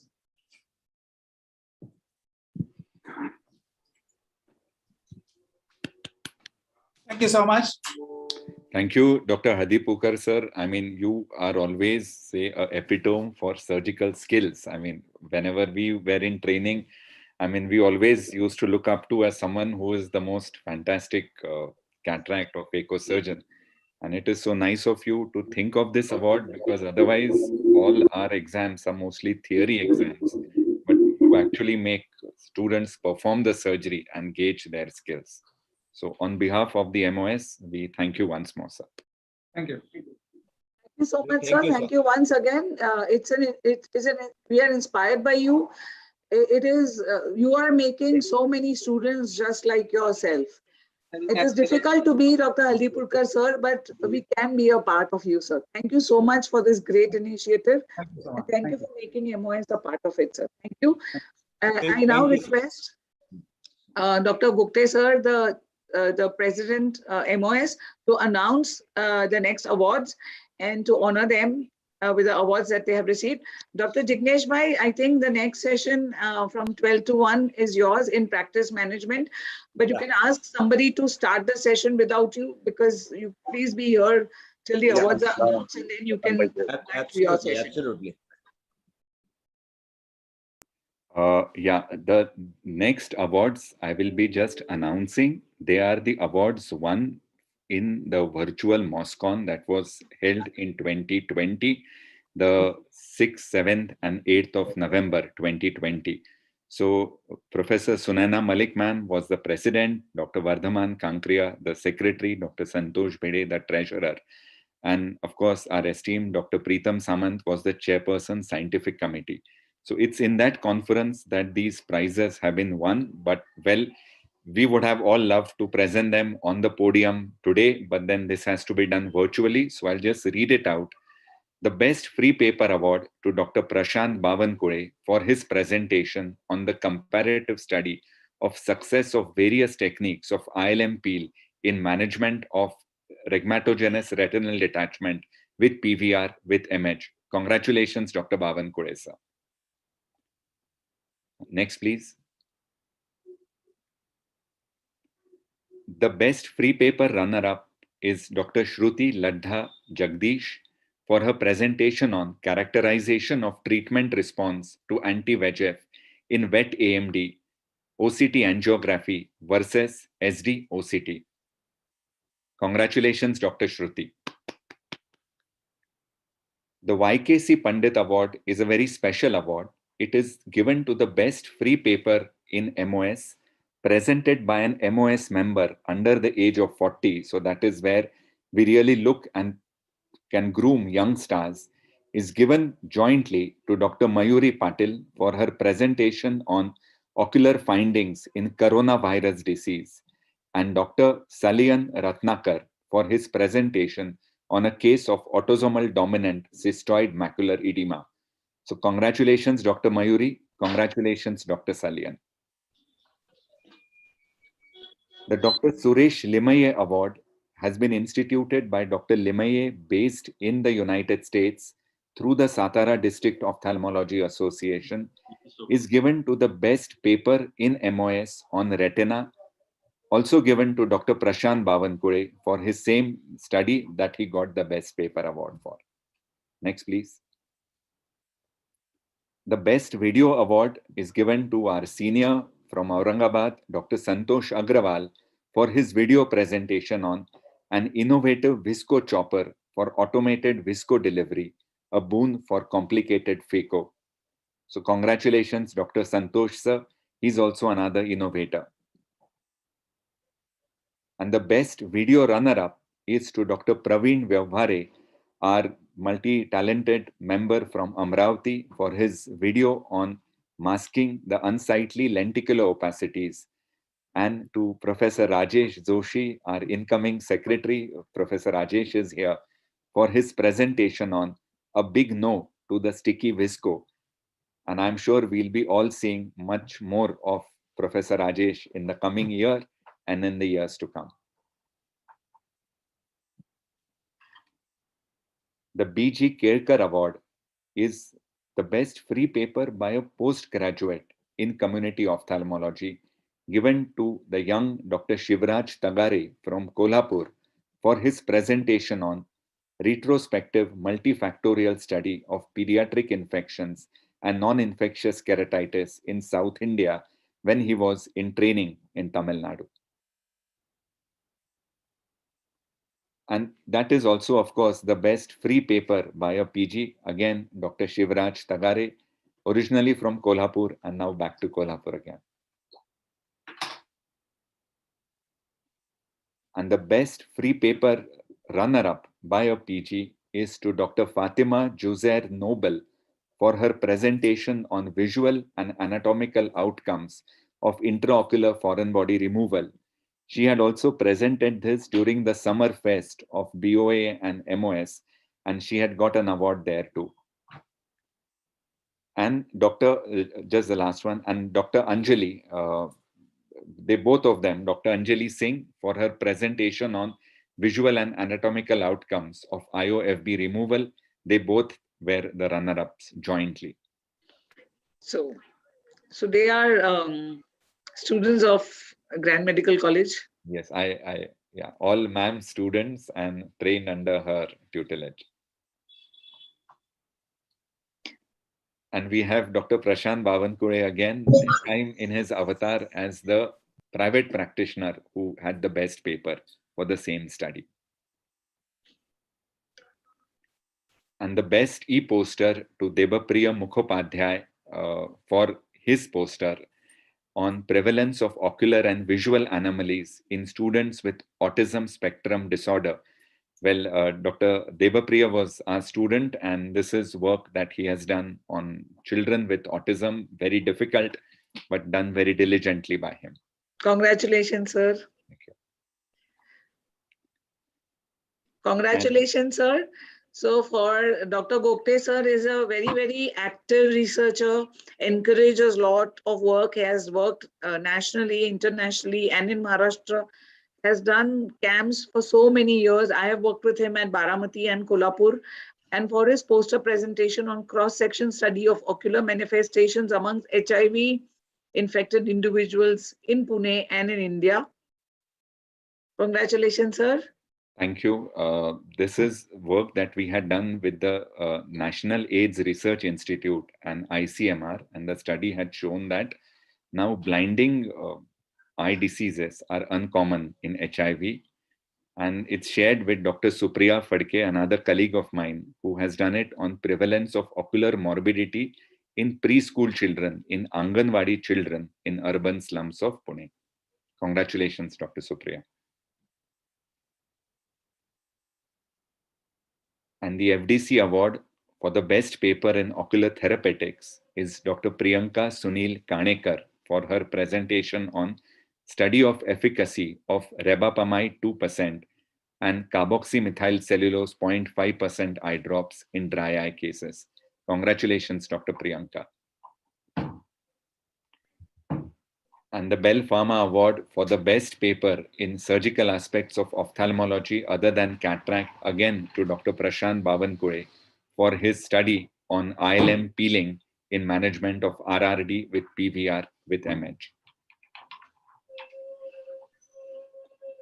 And this is a new award that was started in Professor Malik's tenure by Dr. Preetham Samant the best photo essay, and it's given to Dr. Shilpi Narnavre for her photo essay on full thickness macular hole with pigment epithelial detachment. And the best photo essay runner-up is Dr. Rajesh Joshi for his photo essay on rare differential diagnosis of restrictive strabismus. And the last year's Golden Hands Award by residents, again by the Lakshmi Charitable Trust. Last year winners were Dr. Priyanka Kashar, this year's Priyanka Kasharkar, and the runner-up is Dr. Lynn Dikuna of LTMC Sion. Thank you, Dr. Gokte, sir. Thank you for this lovely announcement of all the awards. Mr. Saidada, you've become a doctor now. Can you just stop the sharing, please, of the presentations? Done already, madam. Yeah, thank you so much. Dr. Navneet Toshniwal is the chairman of the next session, but thank you for bearing with us. If anybody of the awards would like to say a few words, and I would request all the awardees to be, please switch on your video so that we can take a group photo. And if anybody would like to say anything, please, you are all welcome. So thank you so much, Dr. Parikshit Bhai. It has been a wonderful year with you. And amongst giving the awards and everything, I think the whole scientific committee and the managing committee were very, hi Fatima, nice to see you, were together in, deciding very fairly the people who were deserving of the awards. Yes, Fatima, would you like to say something? Thank you, Moscon. Thank you so much, ma'am. Thank you, Lane, sir. Thank you so much, sir. Very thankful. Thank you. Thank you. Anybody else? Thank you, Fatima. Bless you. Thank you, ma'am. Anybody else would like to say something? Parikshit Bhai, if anybody would like to say. To all the award winners. Yeah, Dr. thank you, Kasala. Parikshit. Thank you, Parikshit. Thank you, ma'am, for conferring such a unique award upon me. Thank you very much to MOS team and for a wonderful conference. Thank you very much. Thank you, Hearty Santosh Bhai. congratulations. Ragini, can I say a few words? Yes, yes, sir. Please go ahead. You don't have to ask permission. You are the president. Yes. Hearty congratulations to all the awardees you have done. You have been service for the society, and that is how MOS has stepped in to see and confer awards to each of this. Everybody is doing great work, and that is how MOS is going to felicitate next year also such people who are doing good services to the society. Thank you everybody for joining. Thank you, Dr. Ragini madam, Dr. Lahane sir, Parikshit, to have had me in the award session, and a big thank you to all the awardees who have attended this session. Thank you very much. Thank you, Parikshit Bhai. Thank you, Jignesh Bhai. Sirish, could you quickly give a vote of thanks? Yeah, please go ahead. Please go ahead. Yes, on behalf of Maharashtra Ophthalmological Society. Just a minute, Sirish. Somebody is saying something. Yes.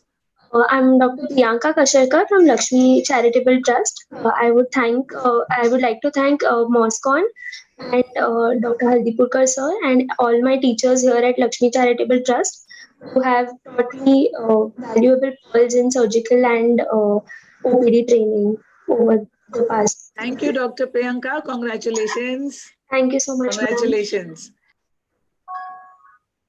On behalf of Maharashtra Ophthalmological Society, I really thank and congratulate all the award winners.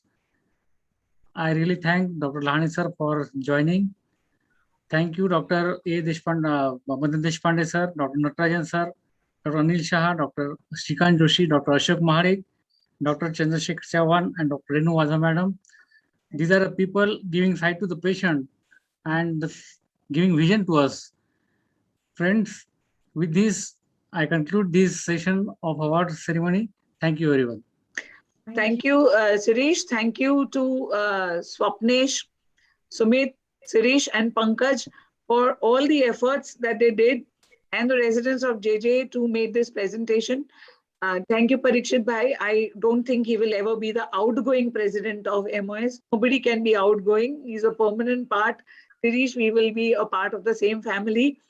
Jignesh Bhai, the dynamic incoming president, Sirish, the secretary, and Pankaj, thank you for this lovely, lovely session. Parikshit Bhai with his calm nature and always the way he is. Thank you for this beautiful oration and awards session on a beautiful Saturday morning. Thank you, everybody. With Parikshit Bhai's permission, if he permits, can go on can to we the hand next. over the session? Yep. Yes. Thank you, Parikshit sir. So we can now hand over the session to Dr. Navneet Toshniwal, Dr. Sirish Thorat, Dr. Nilesh Pandya, Dr. Son Chinchole, and Dr. Rahul Bele. So the chairman of the session is Navneet Bhai. Navneet Bhai, the award session and the oration session was so beautiful and so inspiring that I know that I am the scientific chairman and we should see to it that we keep time. But I think you will pardon us for overstepping our time, and we hand over the session to you. And at the same time, I would like to tell you that the next session in your hall doesn't start till 2 o'clock. At 1:30, we would like to meet everybody at Ishwar Chandra Hall for the MOS melodies by our own people. But you have 1 hour till 1:15 for your session. There's enough time and there's no need to rush. Thank you so much for the patience, Dr. Navneet, and all the speakers and all the chairpersons of the next session. Thank you so much. All the best, Navneet.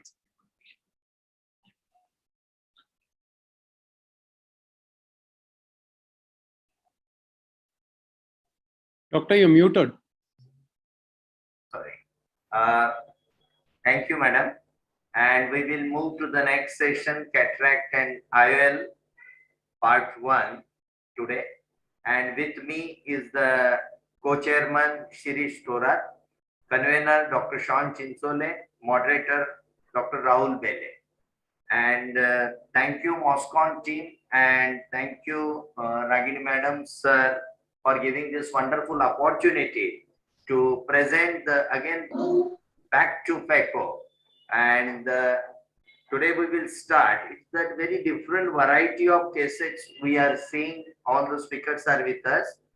I think Dr. Rahul Bele is ready. Yes, sir. Yes, very good. Yes, sir. Dr. Rahul is from Mumbai. He is a great innovator. He has innovated 2-3 instruments, and he's going to talk on a rhexis in an intumescent mature cataract. So, Rahul, please. Am I audible, sir? And is my screen visible? Yes. Yes. Yes, perfect. So let me first thank you, Lahane sir and Ragini madam, for teaching me whatever I am right now is all because of my gurus Lahane sir and Ragini madam. And I thank Maharashtra Ophthalmology Society for giving me this opportunity. So today I will be speaking on rhexis in intumescent matcat. Why rhexis in intumescent matcat is very important is because if the rhexis goes in periphery, the whole step of phaco changes. So in mature cataract, intumescent mature cataract, the intralenticular pressure is very high. The moment you touch the anterior capsule, there are chances that it may run away and it may go into the periphery. So what you must have in your armamentarium is you should have a very nice rhexis forceps. You can use a Utrada forceps which can be used from the main port, or you can use various rhexis forceps which can go through the side port. What I use is an innovation done by Navneet Toshniwal sir. He has made a lovely rhexis forceps. I use that and I will be showing you that. What I preferably do is whenever I do rhexis in mature cataract, I stain the capsule with blue rex. After staining the capsule very nicely, after putting the viscoelastic, what I specially do is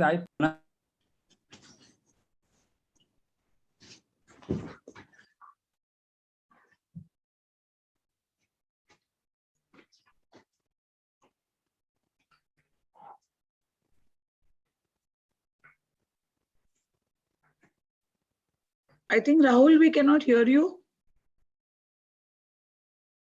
Rahul, you are mute. Rahul, are you talking or just showing? No, he's muted. I think he's supposed to talk, but he's muted, Rahul. I think. Rahul, are you listening?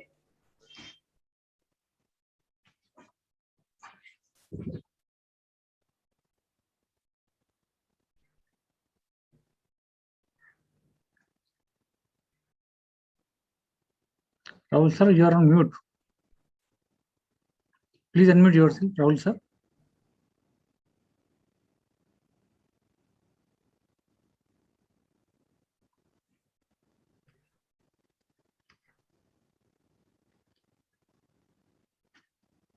I think somebody has to call him and tell him.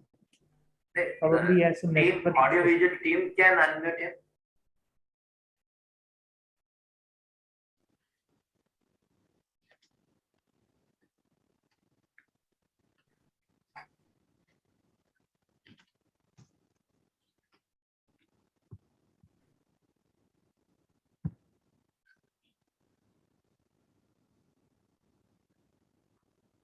Hello.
Shirish.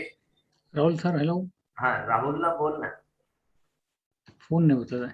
Okay. माझा number नाही आहे.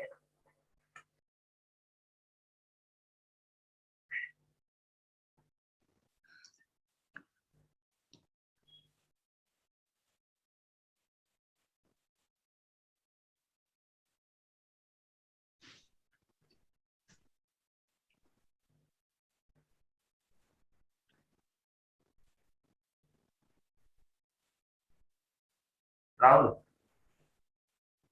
Yes sir. Audible नव्हता. Audible नव्हता. हा नाही ना, Audible नव्हता. Oh, oh.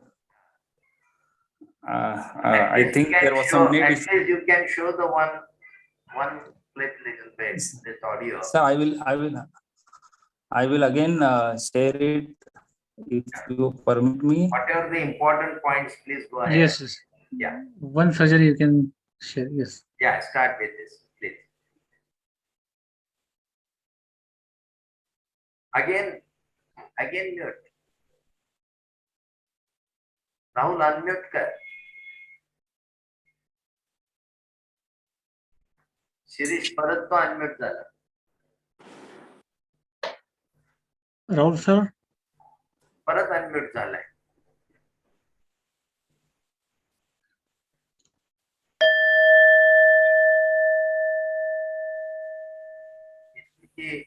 Audio विजयची team unmute करू शकत नाही का? तीन आहे कारण त्याला स्वतःलाच करावं लागेल तिकडे. Okay okay. We'll ask him to explain short afterwards without sharing. Because he's showing good videos, but the commentary is important.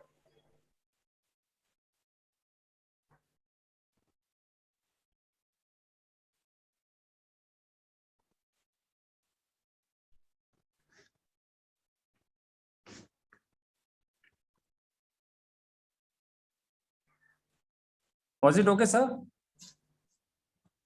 Rahul sir, yes, now we are listening you. But when you are showing the case, you are again getting mute. Sir, I think there is some issue because I am right now out of Maharashtra, so there is some network issue. No problem. Can you just? Sir, Yeah. Can So you what give is the some- most important? Basic principles, Yeah. Whenever you are doing a rexis in intumescent MATCAT, basically the intralenticular pressure is very high. So you have to debulk the nucleus and reduce the intralenticular pressure so that the rexit should not go into the periphery. What I prefer is I use a very fine rexis forceps, which is designed by our own Navneet Tosniwal sir. It is a wonderful instrument. It has an angulation like a needle, and the tips are very fine so that you can do rexis through side port. I usually try to debulk it with the help of 26 number needle. I try to suck the fluid out of the nucleus. But before doing this procedure, I put a blob of high viscosity solution on the entire capsule and try to make the entire capsule flat, so that whenever I puncture the entire capsule, it should not go into the periphery. That is my principle. So this way, I try to do a spiral rexis slowly and steadily. I continue with my rexis. And once my spiral rexis is done, whenever if the rexis is smaller, I try to put the viscoelastic substance again and give an extension with the help of MVR scissor. And then I continue it and continue with a larger size of the rexis. In some cases, I do a smaller opening in the entire capsule and then do remove the intralenticular fluid by using irrigation and aspiration ports, and then again continue with the extension of the rexis. So these are my tips for doing rexis in mature cataracts, intumescent MATCAT. What is the specific viscoelastic you are using? Sir, I preferably use Viscoat or Helon. If you don't have that, you can use Ohevisc also, because the principle of making the entire capsule flat is that you should have a higher viscosity viscoelastic so that the entire capsule should go flatter. Because if it is again convex, the moment you puncture, there is high chance that it can go into the periphery. So you first make it flat by putting a blob of viscoelastic on the entire capsule. What is your experience of the viscoelastics which we are using of the Indian companies? Sir, Indian viscoelastics are also very good. Recently, there was some issue with the viscoelastic because of some reactions which are going in post-operative patients. But otherwise, we can definitely use all the viscoelastics which are very good. Indian viscoelastics are at par with the imported ones, so there is no discrimination. I use a Viscoat also. I use a Supercoat also. Then I use a Helon also. So all are very good. Thank you, Rahul. Navneet sir, I think we'll take up the questions at the end of the session. Yeah, yes, sir. But we are having just relevant 1-2 questions. Yes, sir. Thank you, sir. Dr. Shoni is not there. May I request Dr. Aditya Kelkar to share his screen, please? Dr. Aditya?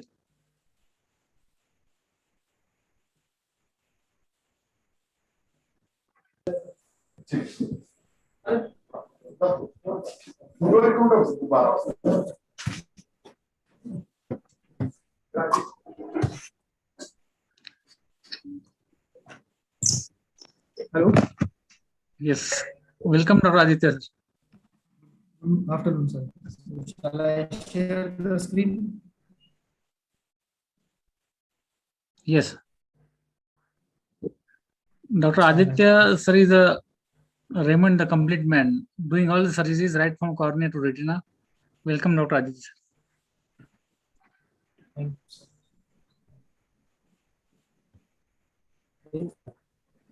I'll just share the slides in a minute. Yeah, it is visible.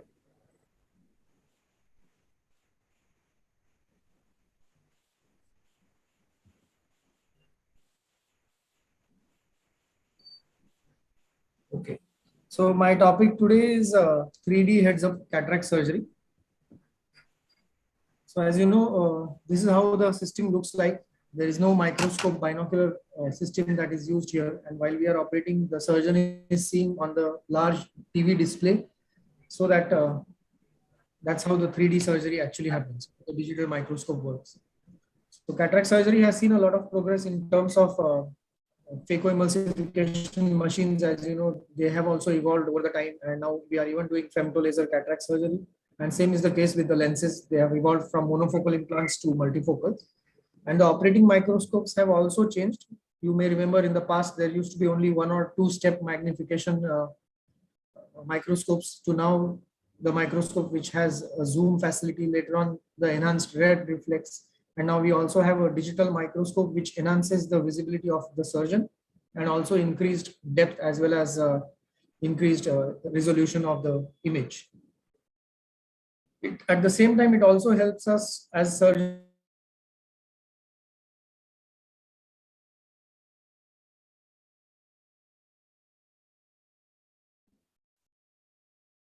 Can you hear me now? Okay. Yes, Adit. We can hear you. So we did perform, when we had this equipment installed with us, we performed a small study to find out how this instrument that has been introduced in our hospital is working with us. So the inclusion criteria was to have patients who have uncomplicated cataracts, and exclusion criteria was the patients where corneal clarity, subluxated lens, phycodonesis, all these reasons would make the surgery already a complicated operation. So these cases were excluded. After explaining the pros and cons of the new system, the patient who opted for 3D systems underwent surgery with 3D system. Those who did not opt for this microscope underwent surgery with a conventional microscope, and the recruitment of 100 patients was aimed at, and once it was achieved, we stopped recruiting the patients in this study. So like in all other studies, we also included the patients having we recorded the best corrected visual acuity slit lamp, then the grade of cataract, dilated fundus, biometry and ultrasound tachymetry was all done. Phacoemulsification performed under topical anesthesia, and we also recorded the parameters like incision type, pupillary size, capsular excess margin, complications or in the sulcus. Also the time taken for the surgery, and if we had to convert from binocular microscope to 3D or 3D to conventional microscope during the procedure, during one of the steps. At the end of each surgery, a surgeon had to write down his experience, and we had a sheet called as NASA workload index, in which we assessed the mental demand, physical demand, temporal demand.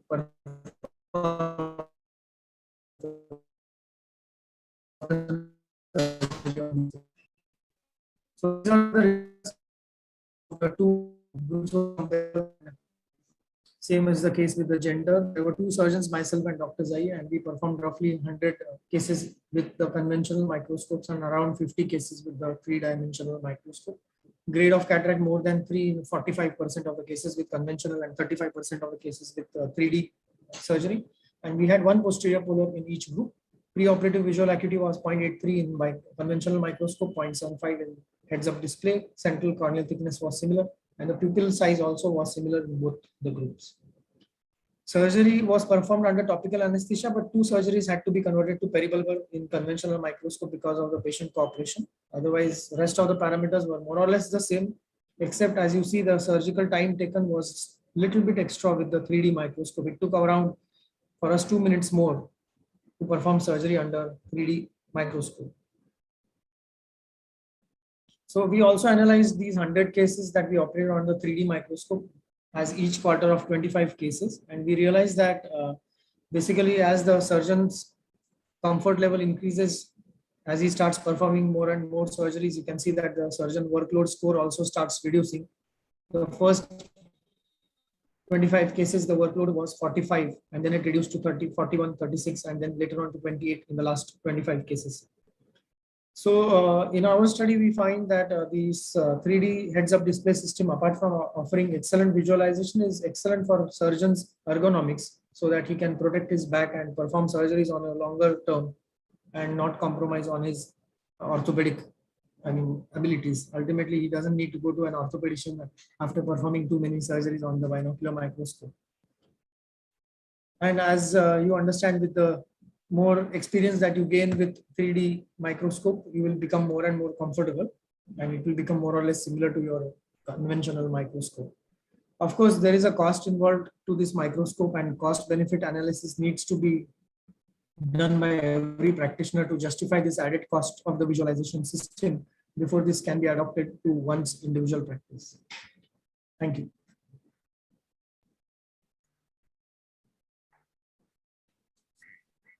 Thank you, sir. Thank you, Aditya, for wonderful presentation. Thank you. We'll take up the last.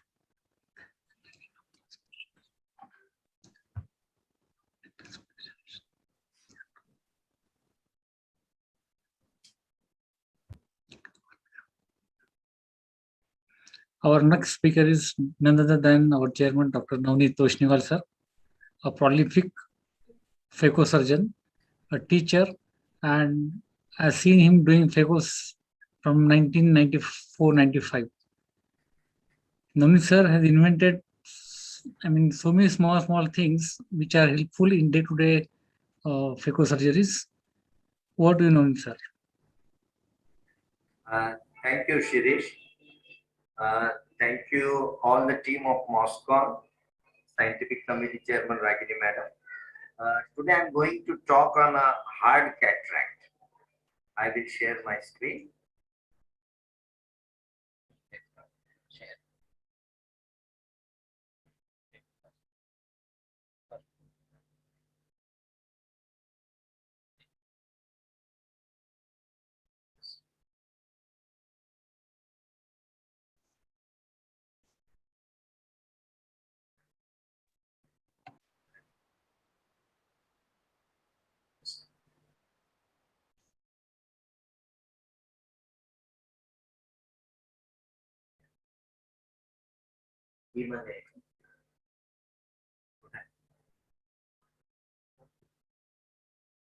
Just a minute, Shirish.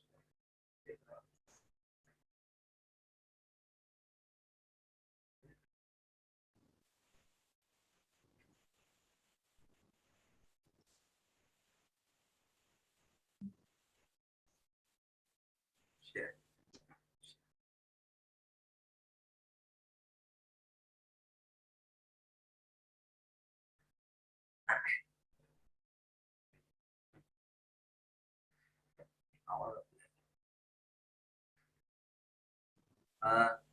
Yes, sir.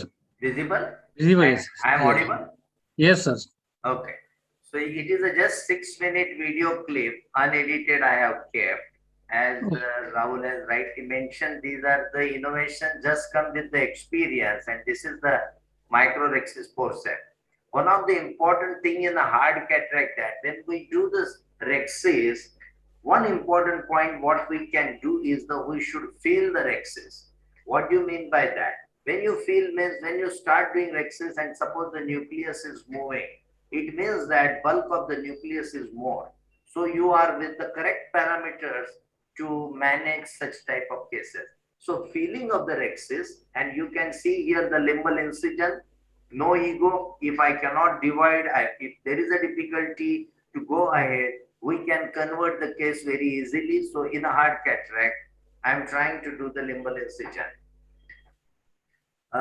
Now one of the important aspect of the phaco machine is very important. All the machines we can do, of course, with the experience, but if you are having the good technology with you, suppose this is a torsional technology, sometimes we are having the ellipse technology, or sometimes whatever technology which we are having, suppose traditional phaco, but try to use the new tip. This is the stop and chop technique. I don't do any hydrodissection because there is no space between the lens and the capsule. So unnecessarily increase the bulk inside, increase the intralenticular pressure is not advisable. You just go ahead. One of the specific point in the trench is that you should try to do the slow trench so that you can go deep and deep. That's very important. Here I stop. I see the size always. This is the pre-chopper which divides the nucleus. One of the advantage of the pre-chopper here is that the equal pressure, you can repeat it for 2 times, 3 times, 4 times, all the time there is a equal pressure. So chances of zonular dialysis is not there. Some fibers are still attached. You can detach with the dialer and chopper. Very important. Now, this is the third step is the hold and chop. Try to lift it. There is a 2 ways. You can do the vertical chop in the back. But sometimes if you feel that You cannot do these maneuvers in the back to avoid pressure on the nuke. Just lift it out at the level of capsular axis. I lifted it out, chop, and then trying to eat that. Very important aspect here is that you should give some space. Once I chop and eat, the space starts getting, we can get the space and we can remove the further manipulation, further maneuvers of the nucleus management easily. Another important point for the chops of the nucleus is no need of any sharp and all that. That may be the risky. Hold is very important. If you hold the piece very fantastically with the concept, then chopper with any instrument, any blunt instrument even can chop.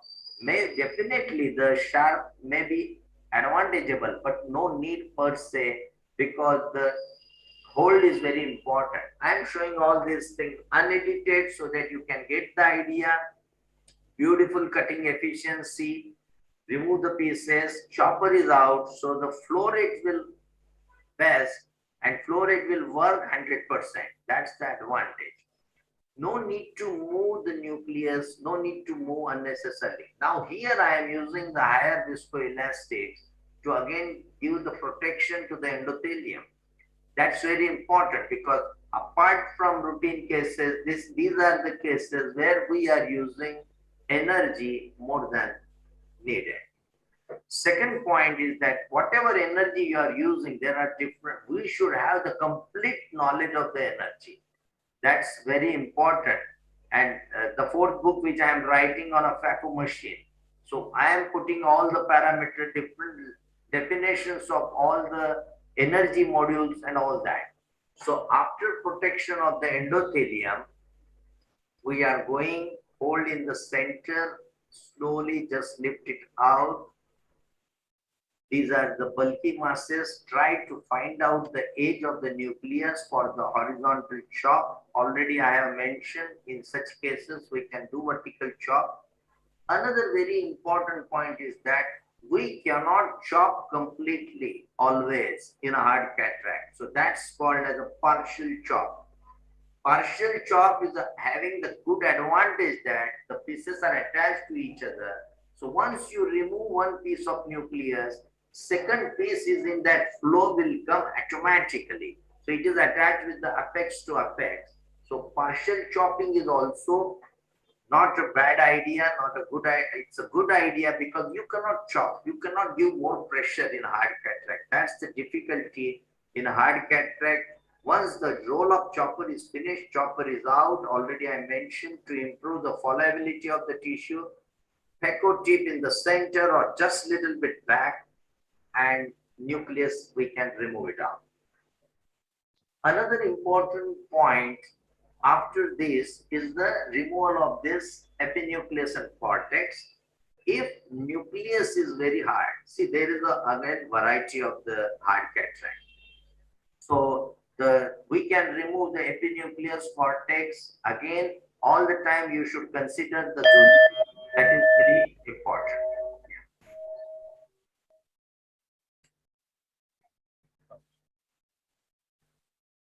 So these are some of the points and tips that machine is important. All the knowledge of the energy modules are important. Vacuum and flow rate in a panel mode, that will hold the tissue better. You can remove the pieces better if it is in a panel mode. Here we have to practice keeping the flow rate in a panel mode also and be in a center, because we are working at a higher parameters. So when we are moving away from the center, you have to cut down the parameter very gently. Otherwise, there is no specific difficulty. But of course, the indication is important. Hard cataract with the bad cornea, very, very hard cataract, shallow AC, we have to avoid still. And hard cataract with good cornea, dilated pupil, these are the very important criteria.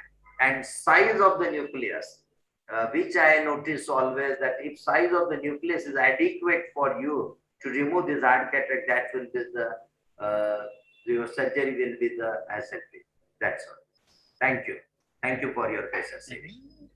Excellent presentation, sir. Thank you. What is the choice of viscoelastic for such cases of yours? Viscoelastic, as Rahul has mentioned, that the dispersive is the very important, which protects to the endothelium. Any specific brand? Any brand, because now in Indian, all the brands are very fantastic. Biohyalur, Hylucort, from Introd.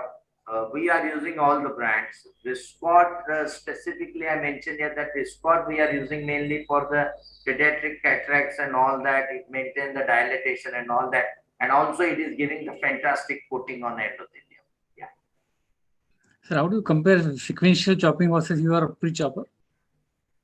Pre-chopper is not very different instrument. It's the just idea that equal division, repeated use of the pre-chopper, because when we are doing the Facot tip and chopper or dialer and chopper, two hands unequal pressure, two hands unequal forces. And that's the only reason. That's idea of the pre-chopper in such a type of cases. You can repeat and know the tension of the joints. Yeah.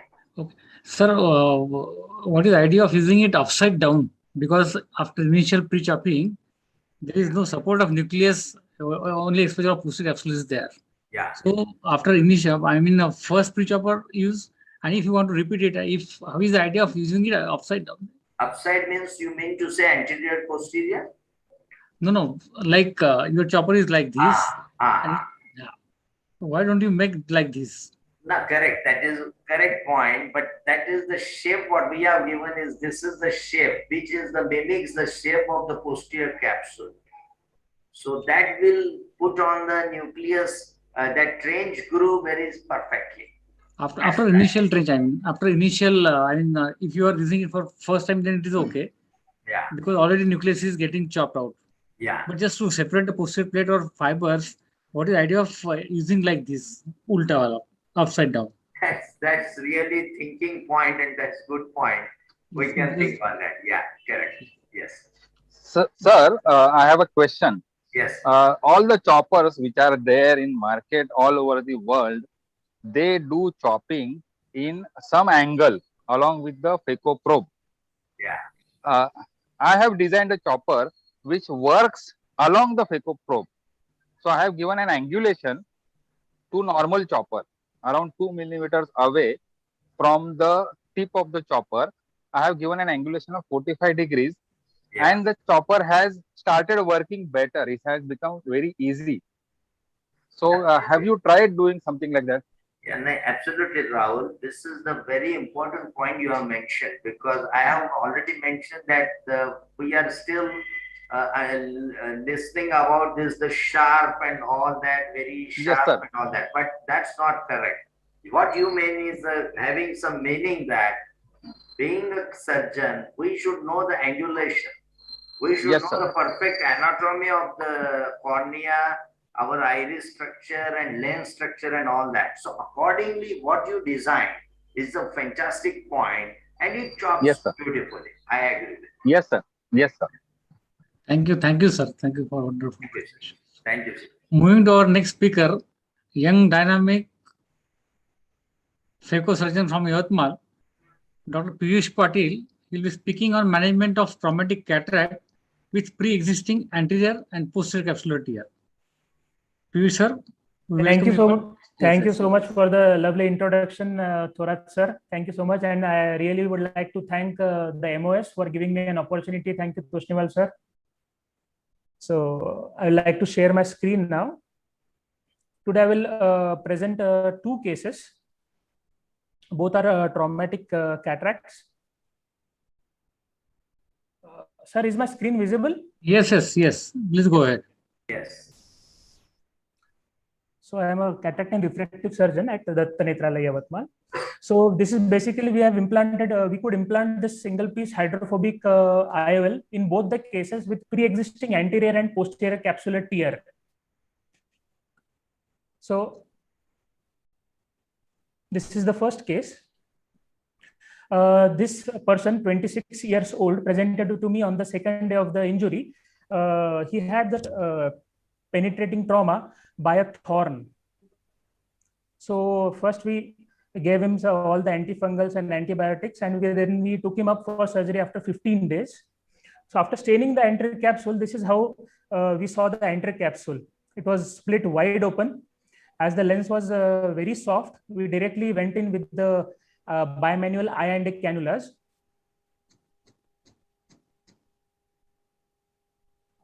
The surgery is being done under topical anesthesia itself.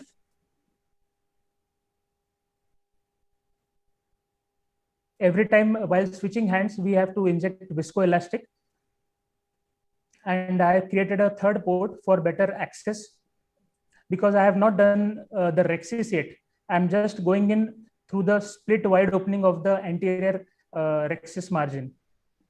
As you all can see, this is the split wide open split rhexis margin.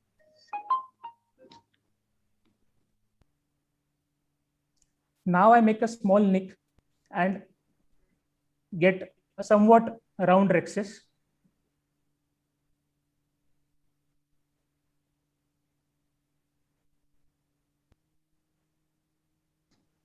Same we do on the other side.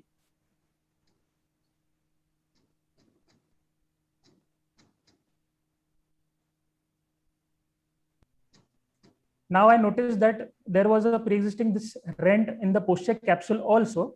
We plugged that thing with viscoelastic. The hyaloid face was not disturbed. And I thought I could easily implant this single piece lens in the bag. So carefully we have to dial the trailing haptic. Sorry for the centration.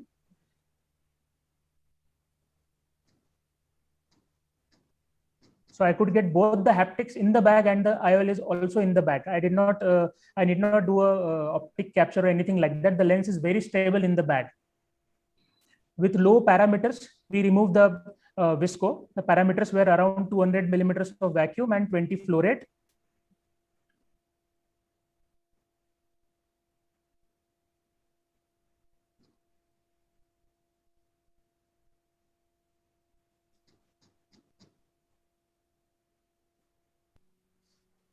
I do put triamcinolone at the end of each surgery, and especially in this case to see if there was any vitreous. And yes, there was some vitreous coming in from one side. So I went in with a vitreous cutter. 500 cuts per minute was the cutter speed, and that's it. I created a small PI just to be on the safer side. And the surgery is over. On the first post-operative day, the patient had a visual acuity of 6x6 parts without spectacles, without any aid. This was the first post-op day picture where we can see a very quiet eye, and you can see the retroillumination from the PI also. Now I'd like to take you to the second case. This was a 23-year-old lady. Her kid accidentally got a needle in his hand, and the lady got injured with that needle. There was no infection in this case. So after 5 days, we took her for surgery. These are two 20 gauge MVR ports. Again, the lens is very soft. First, we stain the entire capsule.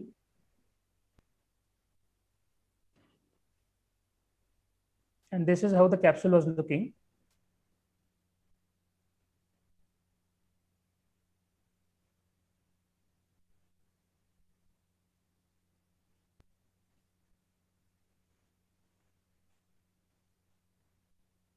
So I started doing I&A with the bimanual cannulas.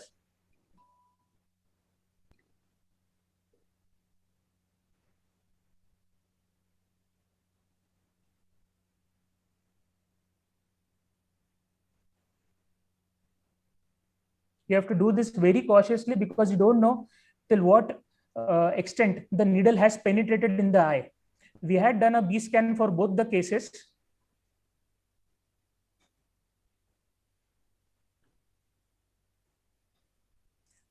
Before exchanging the bimanual cannulas, we inject visco each and every time. We don't want the entire chamber to shallow in the case of wide split open anterior rhexis margin.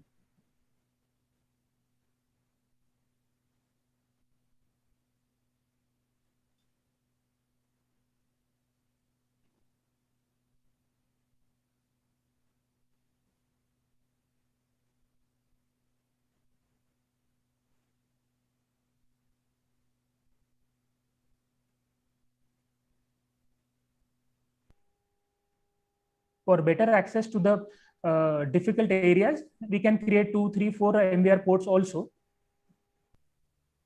At this stage, I again notice posterior capsular tear, pre-existing posterior capsular tear, right about here. But first, I would like to create the anterior capsule rhexis. So we are doing just that, giving nicks on both sides and creating a somewhat round rhexis.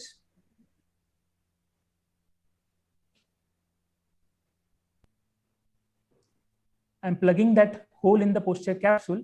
The vitreous face is not disturbed yet. We have some air bubbles to trouble us. But the first haptic should go exactly in the capsular fornix and carefully dial the trailing haptic inside with 2 Kuglen hooks. As you can see, the anterior capsule has just overlapped the optic, but in this case, the trailing haptic had gone into the sulcus. So I'm readjusting it again, and now we are inside the bag. And the posterior capsular opening was exactly how it was when we first noticed it. There was disturbance in the size of that posterior capsular rent. We are staining with triamcinolone again to see if there is any vitreous disturbance or anything like that, but there isn't any. And this is a very quiet eye on the first day of the surgery. We had a unaided visual acuity of 6/6 on the first day itself. The patient was very happy.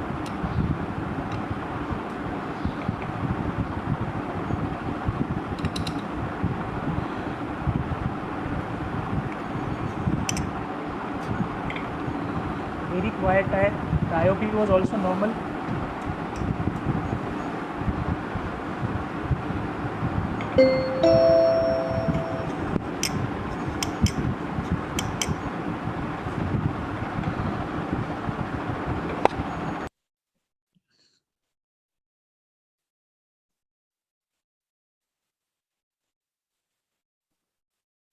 Thank you so much. Very nicely managed, please. Very nice. Thank you so much, sir. Thank you so much, sir. Moving on to next speaker, a big name in ophthalmology. Yes. Very nice presentation. Just one question. Yes. What are the different signs? What are the different signs? What pre-operatively? Because this is the perfect finding that pre-existing anterior and posterior capsule rupture. But any specific signs so that we can think of that there may be a posterior capsule rupture also? Sir, actually, pre-operatively, I did not know that there was a posterior capsular rent. I was not suspecting, but you always have that thing in mind that you don't know how deep the thorn or that needle might have gone. On B scan, we could not see any lens material falling out of that posterior capsular rent, although in B scan, it is not very nicely visible. We don't have a UBM out here. So B scan was my only option. But you have to keep that thing at the back of your mind. You have to keep yourself prepared. You get the vitrectomy set with you nearby. You have to keep everything ready. There was no sign as such. But I know there was a anterior capsular rent because the cortical matter was already in the anterior chamber. Correct. Yes, sir. Anything you want to add about the sign? Sir, if you have an OCT, we can use anterior OCT to find out whether there is anything behind. The rupture has gone behind. Yes, sir. But I have a OCT, but nothing was visible on that OCT also, sir. Good afternoon, sir. And Tushniwal, sir. Yes, Sumit. Sir, sorry, there is one small change in the session. Dr. Archana Chaudhary ma'am is also supposed to present in this session only today. She is already there. After Uday night, sir. Yes. Okay. Yeah. So, Archana ma'am, are you there? Yeah. So after Uday night, sir, we will take the presentation of Dr. Archana. Yes. Yes, sir. Yes, sir. Yes. Yeah. Another important point is you Yes, have sir. put the single piece IOL. So Yes, did you think that the 3-piece IOL is the better choice? Actually, sir, I had kept the 3-piece IOLs on standby during the surgery of the appropriate power. But as the hyaloid phase was not disturbed, and I could easily implant the lens in the bag, so I went ahead with the single piece IOL. But if I had to do a optic capture of the lens, anterior optic capture of the reverse optic capture of the lens, then I definitely would have selected the 3-piece IOL, sir. Perfect. Okay. Thank you. Thank you, please. Thank you so much, sir. Shirish. Thank you so much for the opportunity, sir. For call for Dr. Uday. Shirish. Thank you. Dr. Navneet, can I interrupt? Yes, please. Dr. Archana Chaudhary has a talk Yes, here. yes. Yes. Yes, madam. After So, Uday yes, Naik, yes. sir, we will take. Yes, thank you, sir. Thank you, madam. Now, may I welcome another big name in ophthalmology, Dr. Uday Naik, for his presentation on achieving quiet eye after cataract surgery. Naik, sir, please. Dr. Naik, sir, welcome. Thank you, Sirish. Thank you very much for MOS. I would like to thank all the MOS organizers for giving me such an opportunity. Thanks, Thorat sir. I'm not that big. The way you have introduced me, I'm still a small guy. Before starting, Sir, I would like. Sir, no ophthalmologist in Mumbai or in Maharashtra is small, because, and no doctor is small, sir. We look after the most delicate line, which is ophthalmology, and we love our patients, and the smile on your face says it, sir. You are not a small doctor. Yes. I would like to give Diwali wishes to everybody in advance.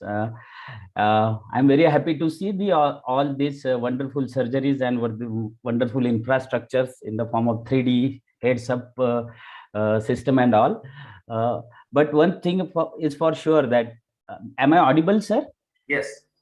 One thing is for sure that no surgery is successful without a very good and appropriate post-op care.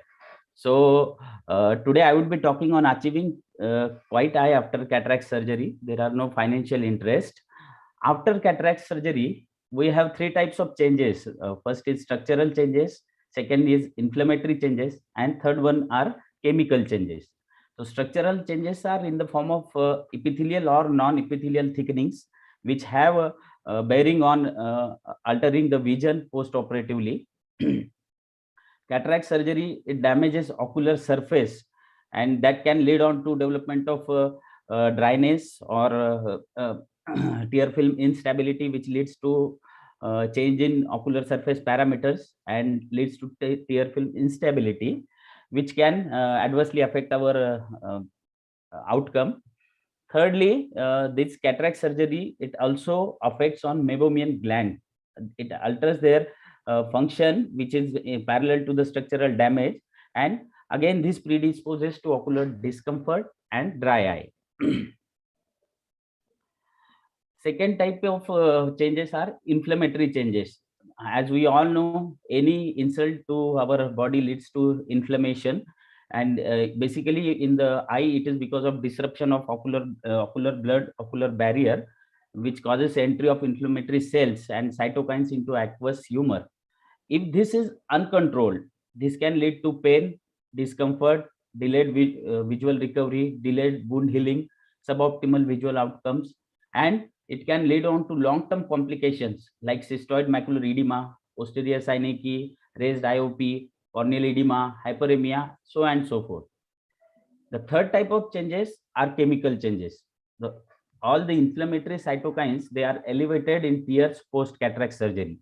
There are increase in the interferon gamma concentrations after cataract surgery, and there are increased levels of RNA transcripts, which leads to increased interleukins like IL-1, IL-6, tumor growth factor, and all these inflammatory cytokines.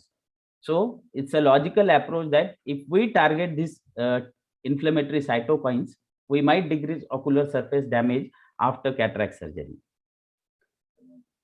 So what are the common complaints after cataract surgery? First is ocular discomfort, irritation, red or watery eyes, foreign body sensations, fatigue, and very small percentage, they may have some other complications also. Now, we will define what is quiet eye. A quiet eye is a eye with intact corneal integrity, without any redness, without any complaints of discomfort, without any irritation of conjunctiva or sclera.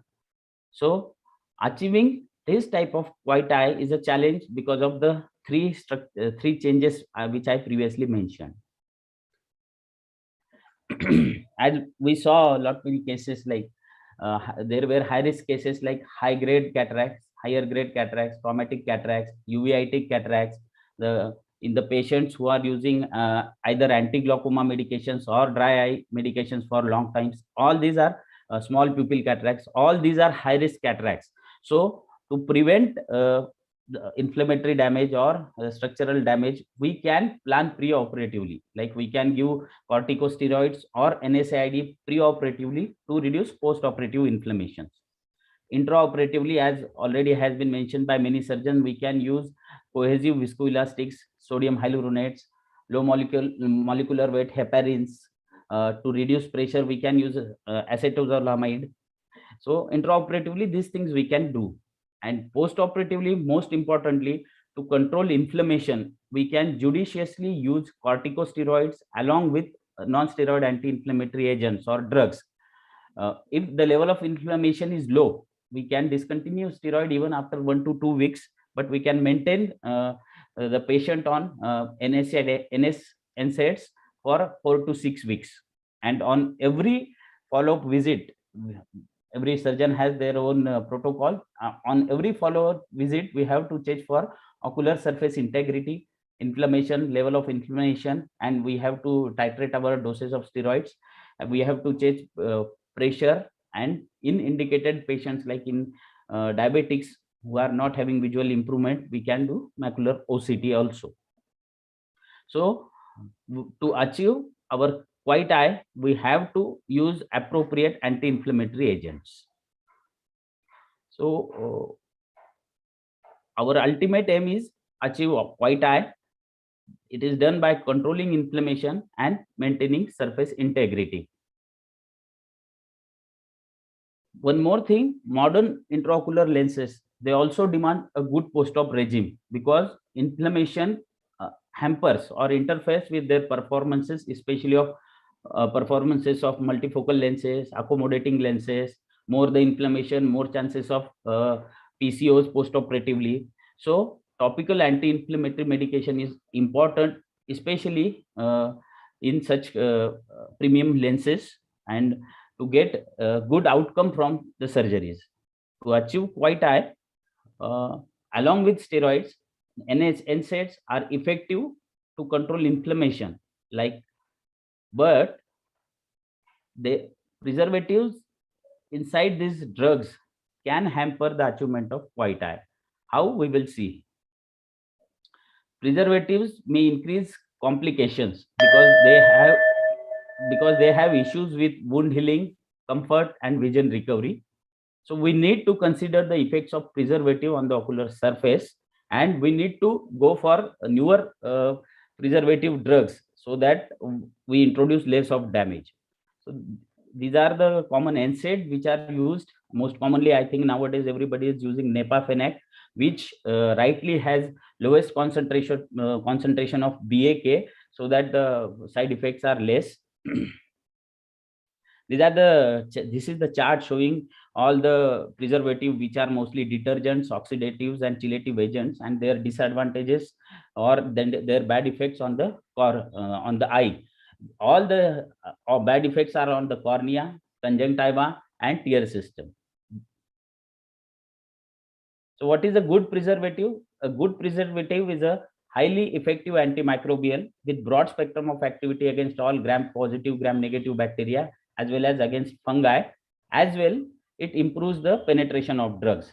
But for in case of this Nepafenac, Nepafenac itself is a very highly lipophilic, so it doesn't need a preservative for increasing its penetration. So as discussed, chemical preservative, they affect ocular surface integrity. They act adversely on tear film, every layer of tear, like it decreases goblet cell density, it decreases mucin production, it increases aqua tear evaporation. Also, it causes epithelial toxicity, it causes epithelial breakdown, and in conjunctiva also it leads lot many adverse effects, like it agglutinates or it accumulates inside the conjunctival cells. It leads to allergic reactions. So chemical preservatives, they induce inflammations, and so to tackle this, nowadays the newer preservatives are in the form of I am rushing through this because I want the message which I want to communicate is that this nepafenac with is a best NSAID nowadays available, because it's a prodrug and it is highly lipophilic, and it doesn't require high doses of preservatives inside it. And what are the newer preservatives available in the market, so that we can avoid all the side effects of the preservatives? Those are purite preservatives, which are good bactericidal, fungicidals. They have no documented toxicity in mammalian cells, and they dissipate into components normally found in tears, so they are less epithelial toxic. Their tolerability profile is very good, and patient compliance is also good. To summarize, achieving quiet eye after cataract surgery is very important. Topical NSAIDs are useful for controlling inflammation, but preservative may have adverse effects. So out of the preservatives, BAK is found to be more notorious, and newer ones like purite, they are novel alternative to chemical preservatives. So thank you very much for giving me such an opportunity. Thanks a lot. Nice presentation, sir. And it is important, post-op, the regime is important, and you have covered up many good points. I will call the Dr. Archana Chaudhary. Yes. Please unmute. Yeah. Hello, sir. What is the topic, madam? My topic is on toric IOLs. Can I share my screen? Yeah. What is any specific, just story Yes. or any specific Yes, sir. point?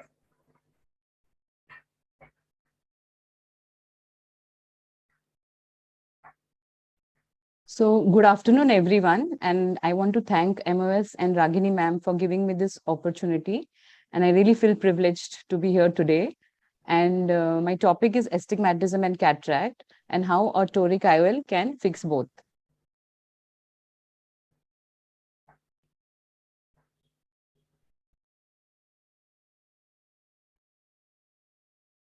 So moving. You are audible and you can go ahead.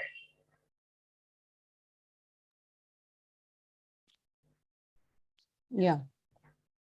So as we know that astigmatism is very common before and after cataract surgery, and the kind of surgery that we are doing today, even the surgeons that we had, Dr. Kelkar showed, is more of a refractive surgery, and almost 1/3 of the patients undergoing cataract surgery have astigmatism of 1 diopters or more. 22% have more than 1.5, and about 8% have more than 2 diopters. And everything that we do on cornea also leaves surgical induced astigmatism. So when we are doing bilateral toric IOLs, it gives a high level of spectacle independence. Another alternative is limbal relaxing incision, but it is very limited amount of correction, and the outcomes are unpredictable. So here with toric IOLs, we are killing 2 birds with 1 arrow, both cataract and astigmatism.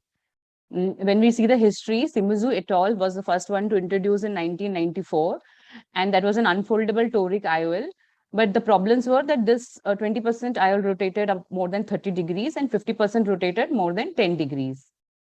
So patient selection is very important, as the optical outcome and patient satisfaction needs to be taken care of. Regular corneal astigmatism can be treated 1 to 1.5 diopters to 6 diopters. Contraindications for toric IOLs is all kinds of zonular instability, posterior capsular rupture, any retinal surgeries, any corneal scarrings, glaucoma surgeries. Again, pre-counseling of the patient is very, very mandatory. as unrealistic expectations need to be addressed and before we take the patient to the operation theater. So we have a bouquet of IOLs available, and I will not be going into the details, both monofocal and multifocal. No financial interests over here. So as we can see, all kinds of, from Elcon to Hoya to Rayner to Technis to Carl Zeiss, almost all lenses can be inserted from 2.2 to 3 millimeters of incision. And there is a wide range of material and spherical power available. Also the multifocal ones. So according to the design of the IOLs, we have the C-loop, the C-loop IOLs and the Rayner toric IOLs, the AMO, the Acrisoft, the plate haptic design, and the Bausch and Lomb.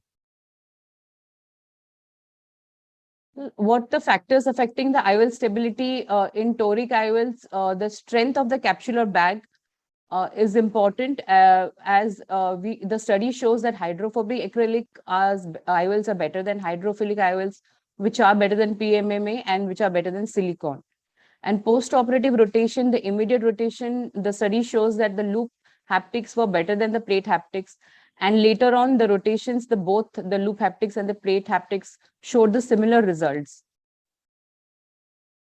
Before we take the patient to the OR, evaluation of the dry eyes, the ocular surface disorders, the tear film status is important. Evaluation of the kind of cataract that we are dealing with, any posterior segment abnormalities, as I spoke before.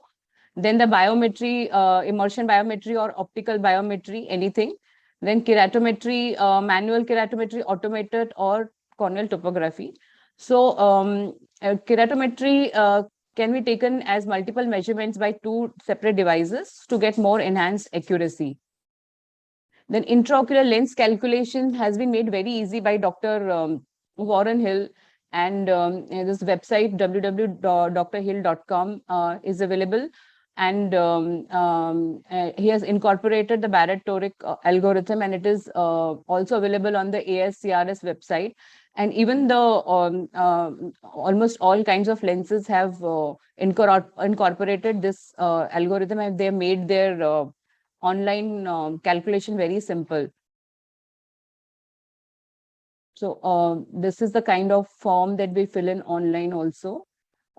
Filling the patient's details, the steep axis, the flat axis, and the SIA and the incision. And then this is axis diagram that becomes very handy to use in the OR, showing the steep axis, the flat axis, the site of incision, and the alignment axis.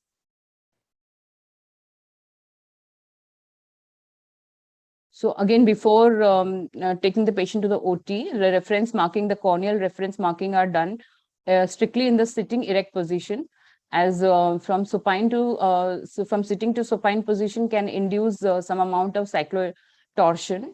And refresh markings are done at 3 o'clock, 6 o'clock, and 9 o'clock position. 9 o'clock markings, and most commonly it is done at 3 o'clock and 6 o'clock. So these are freehand techniques, can be also done with the bubble marker, pendulum marker, electronic marker, and smartphone. So in the operation theater, then we do the target axis marking by the corneal meridian markings. So this is the slit net marking. The slit beam is moved from left to right or from up to down, and where the corneal reflex superimposes the slit beam is the point where we can mark our axis by a marker or with a needle.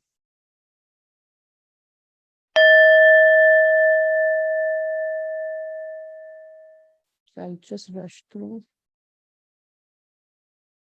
So again, then the normal cataract is done. You have 2 minutes, Archana. There is still 2 minutes left. Yes, ma'am. So then the normal cataract is done. The normal phaco is done. The clear corneal incision is being taken. And we go with the mandatory thing is we do a well-centered rex. We have to do a well-centered rexus. with 5 to 5.5 millimeters with 360 degrees, and the IOL margins has to overlap. And there are usually in most of the IOLs, we have this three three holes where, you know, we have to align the axis. And the IOL should be well centered so that when the patient is looking at fixating at the light, the corneal light reflex is in the center. Meant is you have enough time, don't rush. You have enough time to finish your presentation, don't rush. Yes, ma'am. So when the IOL, when we are aligning the IOL, it is left about 5 to 10 degrees anti-clockwise of the final desired axis.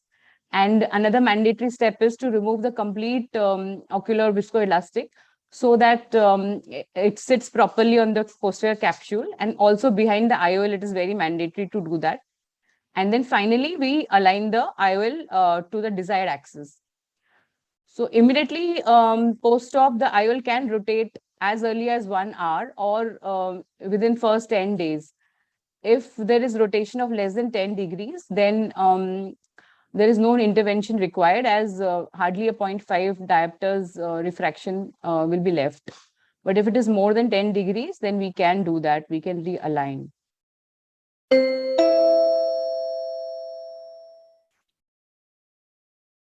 So before starting the cataract surgery, the degree gauge is again is used, and the desired axis is marked with an axis marker.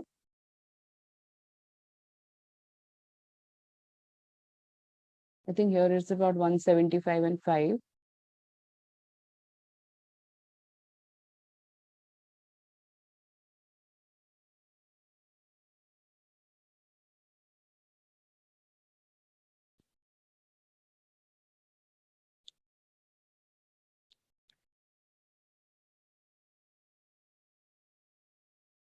So when the IOL is inserted,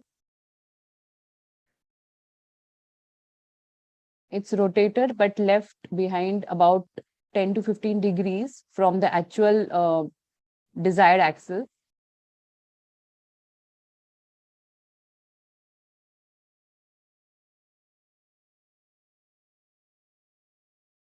And the complete viscoelastic is then removed even behind the IOL.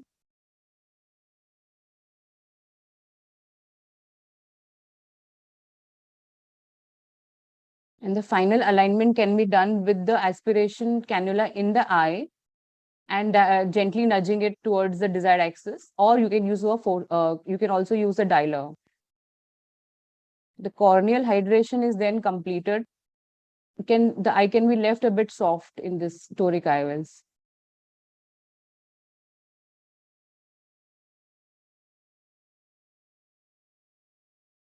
While doing the corneal hydration, we should again see if the markings are matching to our desired axis.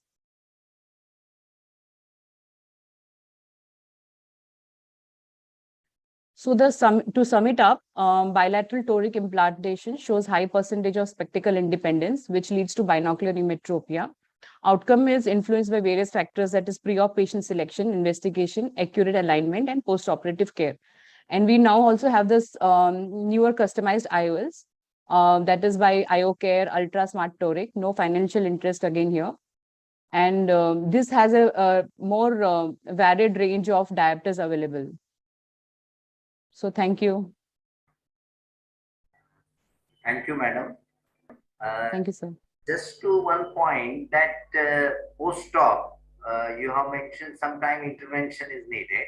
So what is the percentage of the intervention needed for the rotation again?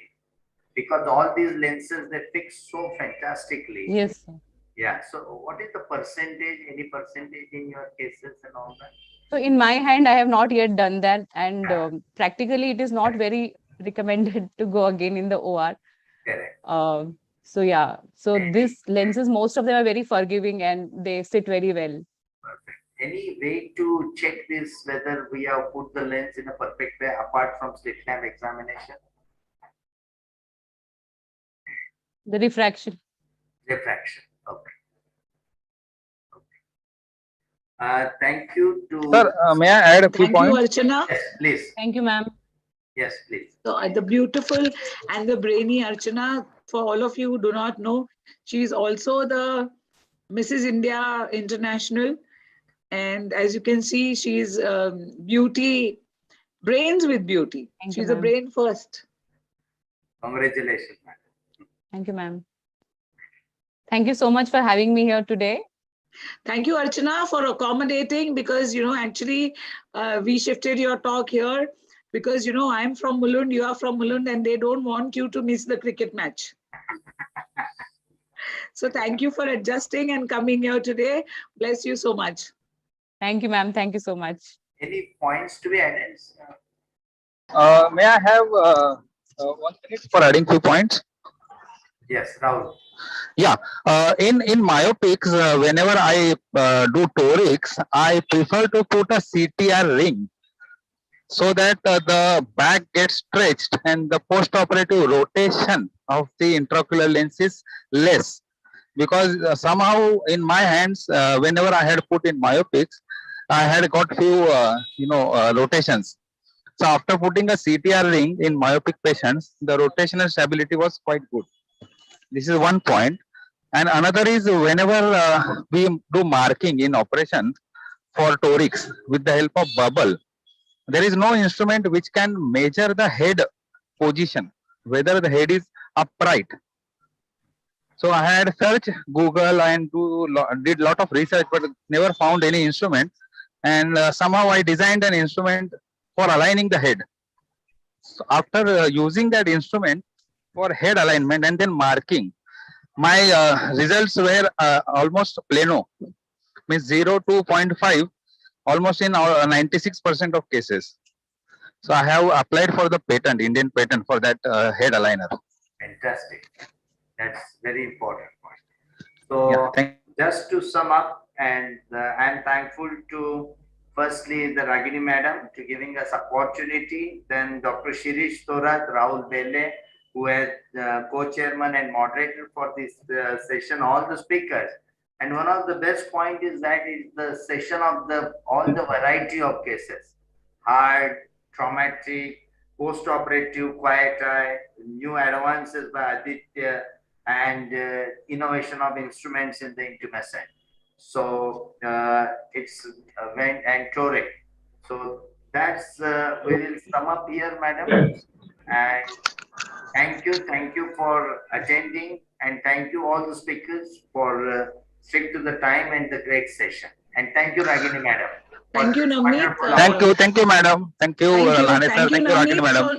So Navneet and I are the same age, same batch. We are partners in crime with a common guru, Dr. Lahane sir. Thank you, Navneet, for a wonderful session and accommodating with us in getting the session late. Thank you, Navneet, for leading the session so well. Thank you, Dr. Uday Naik ji. Thank you, Dr. Piyush, Dr. Thank you, Aditya, madam. Dr. Rahul, Dr. Archana. It's been like a family get together. Dr. Aditya, Dr. Shon, and everybody present here today and accommodating with us. Be safe, take care, and a very, very happy Diwali to you. Love you all. Thank you, madam, and happy Diwali to you too. Happy Diwali to all. Thank you. Thank you. Happy Diwali to everyone. Thank you. Please join us at Ishwar Chandra Hall for a fun session of melodies by our own members. Thank you. And then we restart the scientific sessions at 2 p.m. Thank you. Love you all. Bye. Thank you. Thank you. Bye, ma'am.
Hello,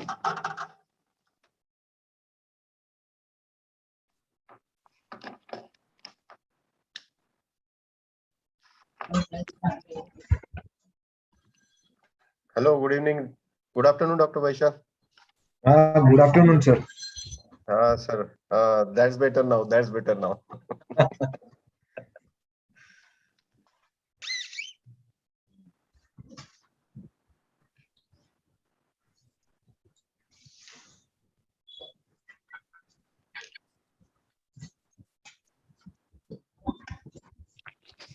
doctor Gopal good afternoon कैसे हो very good afternoon Kenya बिल्कुल ठीक है आप कैसे हैं बस बस चलो I think I'll just introduce the topic and I'll invite the first speaker Dr. Kenya and then second speaker you'll introduce and invite sir. Yeah, I don't have anyone's introduction, so no, we don't need to introduce. I mean, we just need to take the name and the topic. Fine. Okay. Yeah. Done. And in case you feel that after the talk we need to maybe just interpret things or just have it, because what we'll do, we'll have a panel discussion in the end so that we don't take away anybody else's time. Right. So what happens is we are done with 1 hour, then we find that one topic is still left. True. Let us keep the panel discussion for the last. In case you just want to interpret something, we'll just, after the talk, we'll just have a 1 minute interpretation, half a minute interpretation. Fine. Yeah. And, Sir, good evening, Gopal. Good afternoon, Gopal, sir. Good morning, Nitin. Yeah. Good morning. And we will request all the speaker, please stick to the time because we have the sessions afterward also. So we have to complete in time also. And Nitin, you will introduce the third speaker then? Yes. No problem. Okay. And Dr. Siddharth is here. Yes, sir. Good afternoon, sir. Yeah, good afternoon, Siddharth. How are you? Yes, fine, sir. Siddharth आपको पूरा moderate करने का है, तो जहां पे भी बीच में कुछ लूप होल्स दिखते हैं तो आपको मैनेज करने का है फिर. Yes. We have to finish it in time. Yeah. So I think we will go first topic. I'll invite the speaker. Second, Dr. Kenya. Third, Nitin Upadhyay. Okay. Yes, Gopal. And fourth again fifth again Dr. Kenya. Sixth again Dr. Nitin Upadhyay. Okay. Yes, Gopal. And Siddharth, in between, if you feel that after the talk you need some interpretation or maybe for 30 seconds, you can just go ahead, Siddharth. Yes, sir. Sure, sir. Okay. And we'll have panel discussion in the end. Okay, sir. So who is going to invite the speakers? See, first me, second Dr. Kenya, third Nitin Upadhyay, fourth again me, fifth Kenya sir, sixth Nitin Upadhyay. And after every talk, you can intervene. And if you feel that you need to comment on, you can just do it. Yes, sure, sir. Okay. And but just make sure that we don't have any panel discussion in between the two talks, because we might miss some of the topics also then. So let us finish in 50 minutes and then we'll have 10 minutes panel discussion. Yes, sure, sir. Okay. Good morning, Dr. Vivek. Yeah, hello. Good morning, everybody. Good afternoon, everybody. I already shared my screen, sir. Yeah, so it's I mean, the other talk is over before that, 1 to 2 session. No, ours is the first talk, no, after lunch. Achha, ours is the first? Yes. Gopal, we can start now because all the speakers are also there present. Okay. And the panel is also present. So we can start the session. Just confirm, Siddharth, if other speakers are available. Yes, I have seen them. Yes, sir. Everybody is there? Yes. Okay. So then we start? Yes, please. Yeah. A very good afternoon to one and all. First of all, let me give a big congratulations and compliment to Team Moscon 2021, especially the President, Dr. Parikshit, Dr. Shirish, Secretary, and the dynamic Chairperson Scientific Committee, Dr. Ragini, for putting up such a beautiful show. This is indeed takes a lot of effort and dedication to organize such things in a virtual platform. In physical, it means it's slightly difficult, or at times it's easier. So I really compliment the entire team of MOSCON for putting up such a good show. Let us begin with this pan-ophthalmology session. And the first speaker is a very dynamic Dr. Vivek Kothawade from Nasik, and he's going to tell us more about interpretation of Pentacam oculizer. So all over to you, Dr. Vivek. Yeah, thank you, sir. First of all, I would like to thank the MOS Scientific Committee for giving me this chance to talk. I'm going to talk on interpretation of Pentacam or oculizer. So basically, why do we, what's the advantage of tomography? Because it gives us information about the anterior as well as the posterior surface of the cornea. The limitations of topography are like curvature is analogous to measuring a spectacle lens power, which though accurate tells you nothing about the shape of the lens, as multiple lenses or shapes can give you the same power, or a same lens can give you multiple powers. So the curvatures do have limitations. You tilt the placidus disc or you tilt the eye, the effect is same as you get in high angle kappa. So the need for elevation. So basically elevation is done by shine through photography with two cameras. One is centrally located, the one which rotates captures images. This is one of those images, and these are things that you get on Pentacam. The settings that you use are the standard international settings to compare maps of other machines and same patient repeat exams. So this is the chord map that you get. First thing that you do is confirm the name of the patient, the date of the birth of the patient, the quality standard. If it is okay, then you go ahead and interpret. You get the K1, K2 for front as well as the back surface, the Q value, and the peripheral radius of curvature also. Then you get the Pachy at the pupil center, the apex, and the thinnest point on the cornea. And you also have to remember the different overlays that are used by the machine. This is the pupil margin, the dotted circle. The white diamond is the K-max. The black circle is the thinnest point of the cornea. So you also need to know that. It gives you the x coordinate of the pupil center, which is more important for a reason that it is a distance between the center of the pupil and the apex of the cornea. So it roughly gives you the chord mu, or tells us about the angle kappa. If it is greater than 0.4, then it is significant. Then you look at the y coordinate of the thinnest point of the cornea. If it is inferiorly displaced by more than 0.6, 0.7 millimeters, it is significant and suggestive of ectasia. Then you also get corneal volume, and many studies have shown a reduction in corneal volume in ectatic disorders. You get a chamber volume also. If it is less than 100, then you suspect angle closure glaucoma. You get AC depth from epithelium as well as endothelium. Then you get a keratometric power deviation. If it is greater than 1.5, then it is supposed to be abnormal. You get the antechamber angle, you get the pupil diameter, you get the lens thickness also if you do a dilated examination. You get tangential map as well as sagittal maps. If the tangential maps are too noisy to interpret, so most of the times we use the sagittal maps. The patterns that you get on sagittal curvature maps are the symmetric or symmetric bow tie with or without skewed radial axis. The red flags for ectasia are these. Then you come to elevation maps. Now, how do we measure the elevation? What should be the reference surface, and which reference surface is the best? So when you measure the height of a mountain, you consider mean sea level as the reference level. So similarly, if you see the city of Mumbai, Nasik, and Mount Everest, you can easily make out that Mount Everest is tallest if you measure it in meters. The same thing if you measure in kilometers, this is what you get, and visually it is very difficult to interpret whether Nasik is at a greater height or Mount Everest is at a greater height. But there is nothing wrong in measuring it in kilometers. Similarly, different reference surfaces for cornea are available, like best fit sphere, best fit ellipse, or best fit toric ellipsoid. Now, the smaller the BFS, the steeper it is along, larger the BFS, flatter it is. The same cornea looks different if BFS changes.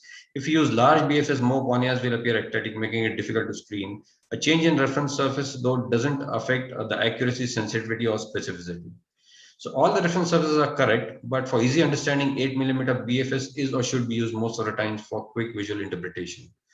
So if you use a best fit sphere, this is what you get, and you can easily make out that this is a keratoconus. With a toric ellipsoid, you have a little doubt because it's yellow in color. So these are the elevation maps. This is normal. This is the case of keratoconus, where you get a central elevation here.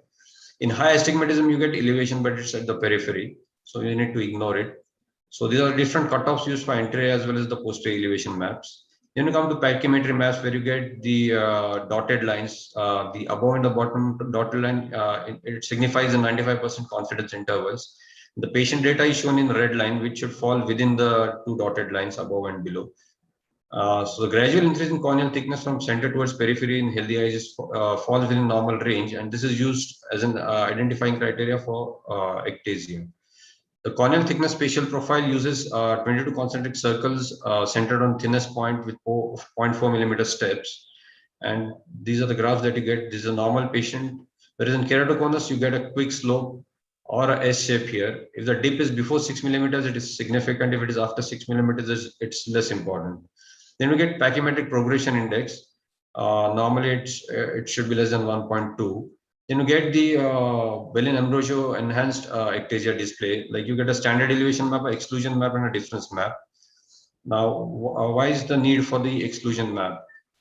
In case of keratoconus, as the height of the cone increases, the height of the BFS also increases, thereby decreasing the difference between the apex of the cone and the BFS. So if you exclude the central 3 to 4 millimeters area, the height of the BFS reduces, thereby increasing the distance between the height of the cone and the highest point of the BFS. So excluding the ectatic area would result in a new reference surface, which is flatter, and it would make it would catch the cone at a much earlier stage. That's why we need an enhanced BFS. So this is a standard elevation front map, and this is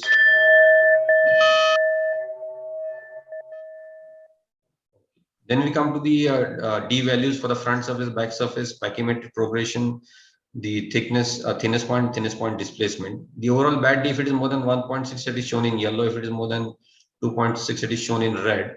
You can make an age adjustment for the bad D. Bad D is more sensitive to pachymetric progression than to back surface or thinnest point displacement. Like here, the pachymetric progression is in yellow and the bad D is in yellow. Here, the front surface is shown in red, but still the final bad D is in white. And here the front surface as well as the thinnest point is in yellow, but still the bad D, final bad D is in it's normal. Then you get art max or the Ambrosio relational thickness, which is the thinnest packet divided by progression index. Normally is less than 400. The final clinical decision to operate for your refractive surgery depends on not on the red or yellow of the machine, but on the complete family history, the age, the refraction, the ablation depth, the other eye, the inter-eye asymmetry, etc. Then you come to holiday report, in which you get all these different maps. The only difference here is the holiday report uses the best. It doesn't use a best fit sphere, but it uses a toric ellipsoid as a reference surface. Then you get the EKR values at 1 millimeter, 2 millimeters, up to 7 millimeters. Then you get all these different things like EKR, flat K, steep K, mean K, and the total aberrations of the eye. And these can be used, the EKR values can be used in IL power calculation.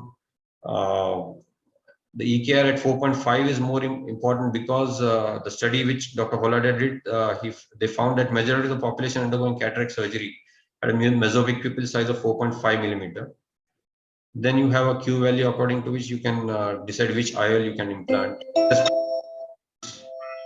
Then you get the back to front red eye ratio also. Normal is 82.2, and if it reduces after the myopic laser surgery. You also get the estimated pre-refractive K in the holiday report, which can be used for IL calculation in double K method. You get this K readings where you get the semi-meridian lines, and you can use these maps to plan your toric IOLs. You get the EKR distribution also, where this is a normal patient, and in post-RK patient, you can see it's all over the place. You can just study how are the results of your refractive surgery. So these are things we already discussed this. You can use oculizer in ICL also in planning the ICL and post-operative calculation of your vault after the surgery. You can use oculizer in cataract surgery, as we already seen. And people have used Pentacam in using corneal densitometry to use as a tool for amiodarone therapy, where they thought the corneal density increases. So it's a great tool with so much of information at our disposal, and it's up to use how to make use of it in our clinical practice. So thank you very much. Well, thank you, Dr. Vivek. I know it was a lengthy discussion which can go on and on, but you have summed up in such a wonderful way. Thank you so much. May I ask Dr. Kenya to invite the next speaker? Yeah. So the next speaker is going to speak on the effect of screen on child's eye and mind. I would invite Dr. Rutika Khadse to speak on this said topic. Good afternoon, sir. First Yeah, of all, good. thank you so much for giving me this opportunity. So, is Yeah. the screen visible, sir? I would, yeah, now it is visible. Now just share your screen.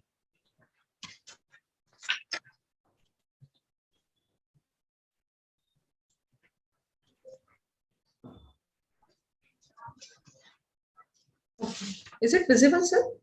Yeah, Slides? very much. Go ahead. Okay. Thank you. Thank you so much, sir. Myself, Dr. Rutika Khadse. I've been practicing as a consultant pediatric ophthalmology in Amravati, Maharashtra. My topic for today is effects of screen time on your child's eyes and mind. As we know that we live in media-driven world where use of screen is indispensable part of our life.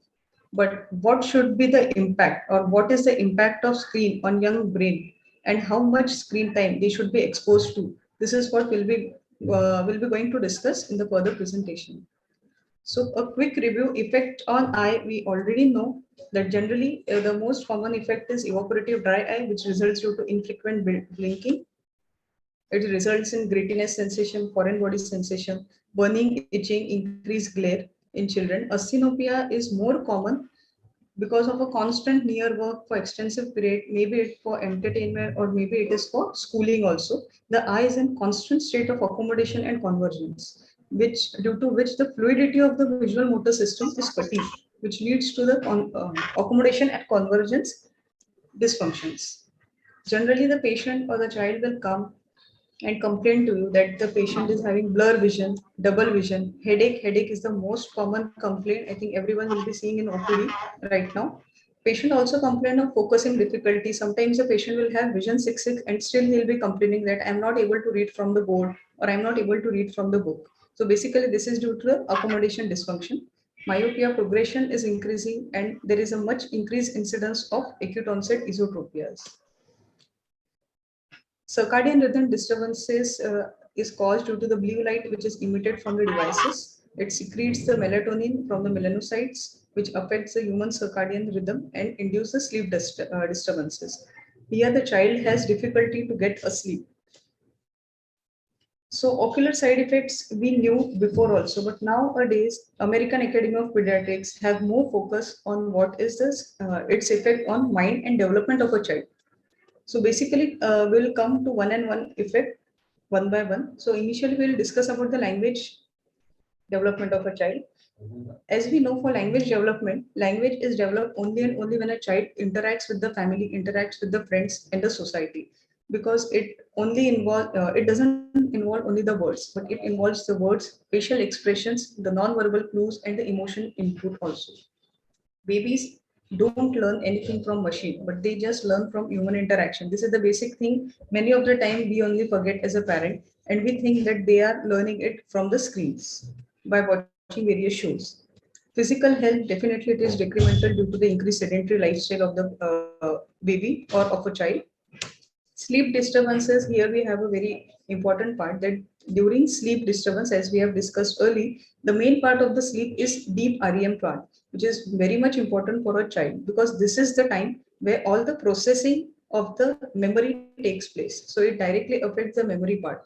Whenever a child is not able to sleep or it doesn't take enough or adequate sleep due to the exposure to the blue light, basically they are having no or very less amount of REM sleep, which will interfere in the memory processing. For example, if a child is awake in algebra class also, but he will not be able to remember what has happened in the yesterday's class, because for every day, this whatever happens with us is stored in the memory in frontal cortex in this REM sleep only.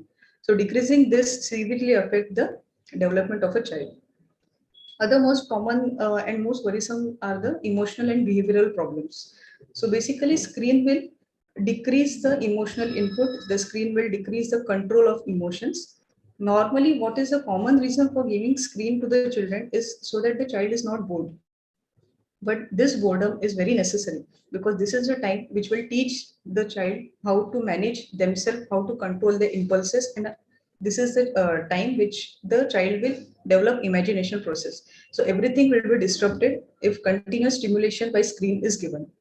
This leads to loss of control of impulses and leads to frustration, impulsive behavior in children, which is very common nowadays.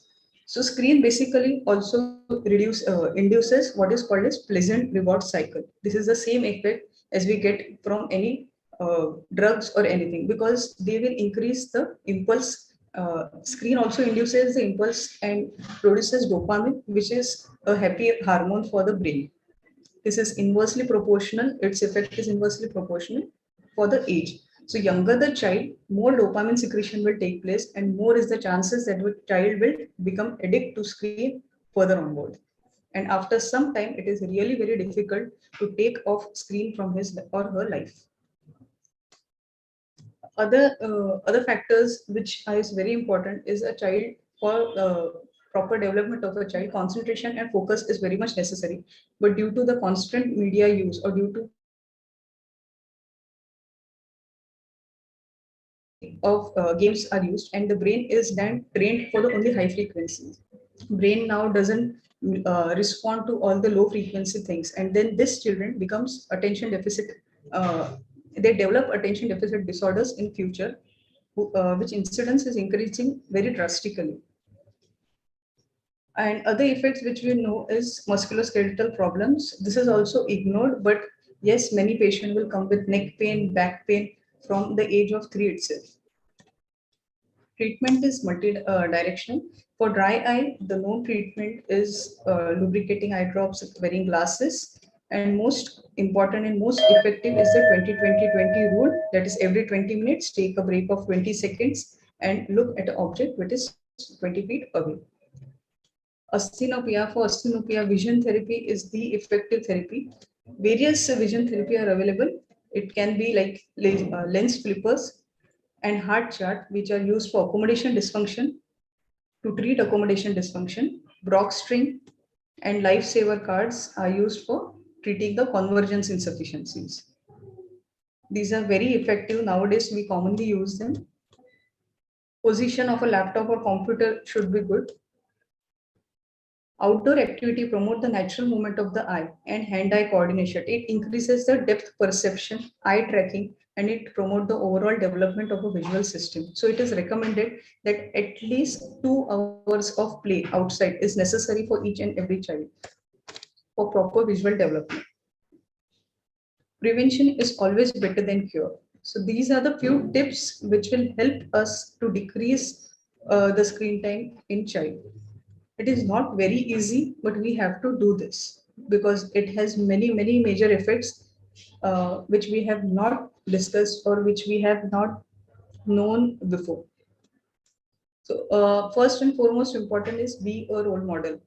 It is very difficult to tell the child that you don't use screen, you don't see TV or whatever if we are using the same. If we come and every time we watch TV or we are online binging with the online series, then it is very difficult that the child will listen to us. So first of all, we have to change, we have to decrease the use. Nowadays, there is more focus on quality of a media and not the quantity time. The quantity of time is not that very important, but the quality of the media, what the child is seeing, is very much important. The best thing is to co-watch with the child. This is the only thing which is very useful. It has many benefits because while you co-watch with the child, you can make them understand what they are seeing, what is right, what is wrong, how to differentiate it. And if any good activity is there or any good thing is there, they can apply it in the real life itself. Let them earn it. Don't a child thinks that looking at a laptop, looking at an iPad, or looking at a mobile is their right, but it is not their right. It is supposed to be privilege for them. So they have to earn for it. So you have to decide some rules that only after homework or only after having good dinner, they can watch whatever favorite shows they have. Explain why you're limiting the screen time. You can just not say to this generation that don't do this, don't do that. You have to explain them the limitations, the downfalls of the screen time. Encourage the other activities, encourage them with the other sports. Create technology-free zones, for example, kitchen and dining area where this is not allowed, where the mobile and laptops are not allowed at all. And teaching the appropriate behavior. Nowadays, internet has become a integral part of education system itself. So during the use of the internet, a child is exposed to many other things which is not supposed to be. So it is better that a parent teaches them beforehand what to do and what to not. So these are the suggestions. This includes the same that younger than 8 to 24 months less than 1 hour, 2 to 5 years, 1 hour is okay. And say after 6 years, it is the quality which is much important and not the quantity. Managing your child's use of screen and media will be an ongoing challenge, but you have to do it for their betterment. Promote good eye health in a young population is a need of our hour. Thanks for listening. Thank you, Dr. Rutika. It was wonderful. That is the topic of the hot topic. I mean, because the screen time has gone up, especially with the pandemic in, not many people who never used to look at computers or the mobile are into it. So that's really letting us know more about this screen time and other disasters of the excessive computer usage. Thank you so much. May I ask Dr. Nitin Upadhyay to introduce the next speaker? Yes, thank you, Dr. Gopal. I invite Dr. Praveen Kher, who will talk on virtual versus physical teaching, his own experience. In this pandemic, most of the teaching was virtual. So his talk will be beneficial for us. Please, Dr. Praveen Kher. So, good afternoon, everyone. I am Dr. Praveena Kher instead of Praveen Kher. So, I am really thankful to MOS for giving me opportunity to speak on a subject that is physical versus virtual teaching. I am being a professor in a medical college, being more in teaching. That's why maybe that I need to have these particular problems with my students. That is very important. So let us go for the what exactly is being seen in the epidemic. So the pandemic. So according to you, let us talk something about the corona. According to you, in 2020, a novel coronavirus known as COVID-19 was discovered in the last month of year 2019 in a seafood market in Yuan. So in 2019, this particular this was being seen, and because it has been transmission was very fast. That's why the Director General of WHO in 2020 declared it as a pandemic, and that's why the social distancing was being was to be announced, and that's why we have to go for different types of changes in our daily life.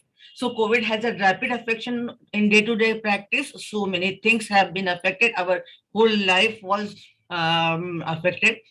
Mainly the healthcare services and the educational institute were mainly we are concerned with. That's why I am going to talk about the educational and the healthcare services, the challenges in the diagnosis, quarantine, and the treatment of suspected or confirmed cases was very important. There was high burden for functioning of existing medical system.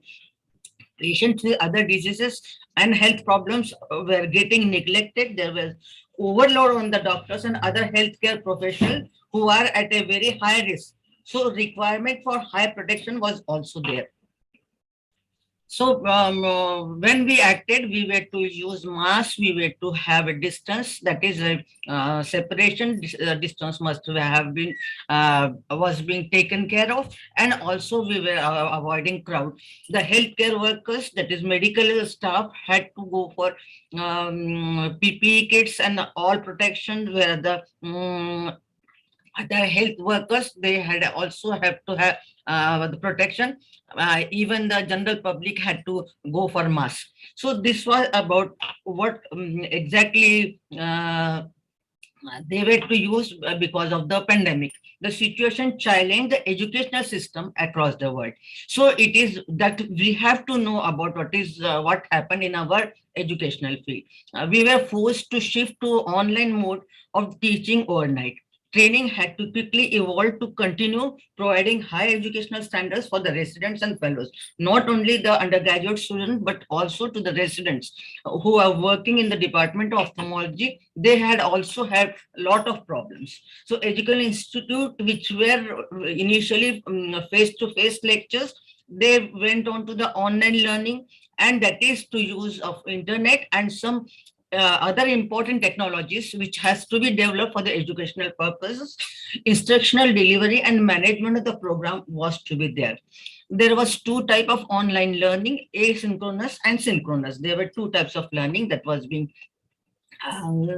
so we saw a type of picture. Can you hear me? Can you see me? So as we are doing now here as online working, that happened. All the regular classrooms were changed into Zoom classrooms, or what we call it as a virtual classroom.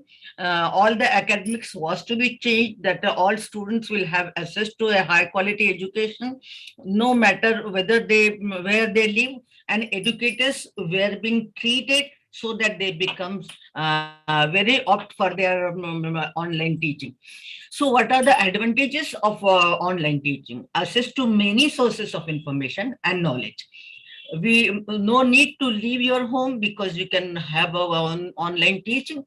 Then lot of traveling time was being saved, lot of expenditure was being saved, the flexibility of time and place because of recorded session that was there, and update of easy to update ourselves online in our regular consultation. The online consultation reduced the time. The disadvantages was the human touch was missing. That is, isolation was there. Difficult to focus on screen for a longer time. The concept and the principles are easier to understand in person. So they were not being properly taken up by the gray matter. Access to teacher is less, can't ask question directly. Eye problems are more. Many physical diseases like neck problem, back problem, fatigue had increased. Long time sitting increases the obesity. Psychological issues were there because of the lack of human warmth. No way to know whether student is attentive or not because we are taking online classes. A protocol of patients attending the clinics has changed abruptly because of the online. So few of the observation which we did in our institute, and that the total number of students were 200. We saw for the attendance physically, and we also saw for the results of one of the examinations that was being compared. We also, so to summarize, there was equal attendance amongst the batches attending virtual classes and physical classes. The results showed that the higher marks for the students in the physical category was 81.5%. That is, from the 200 students, 161% had better result as compared to the virtual category, where there was 39 students which score higher marks. So physical mode is better than the virtual mode.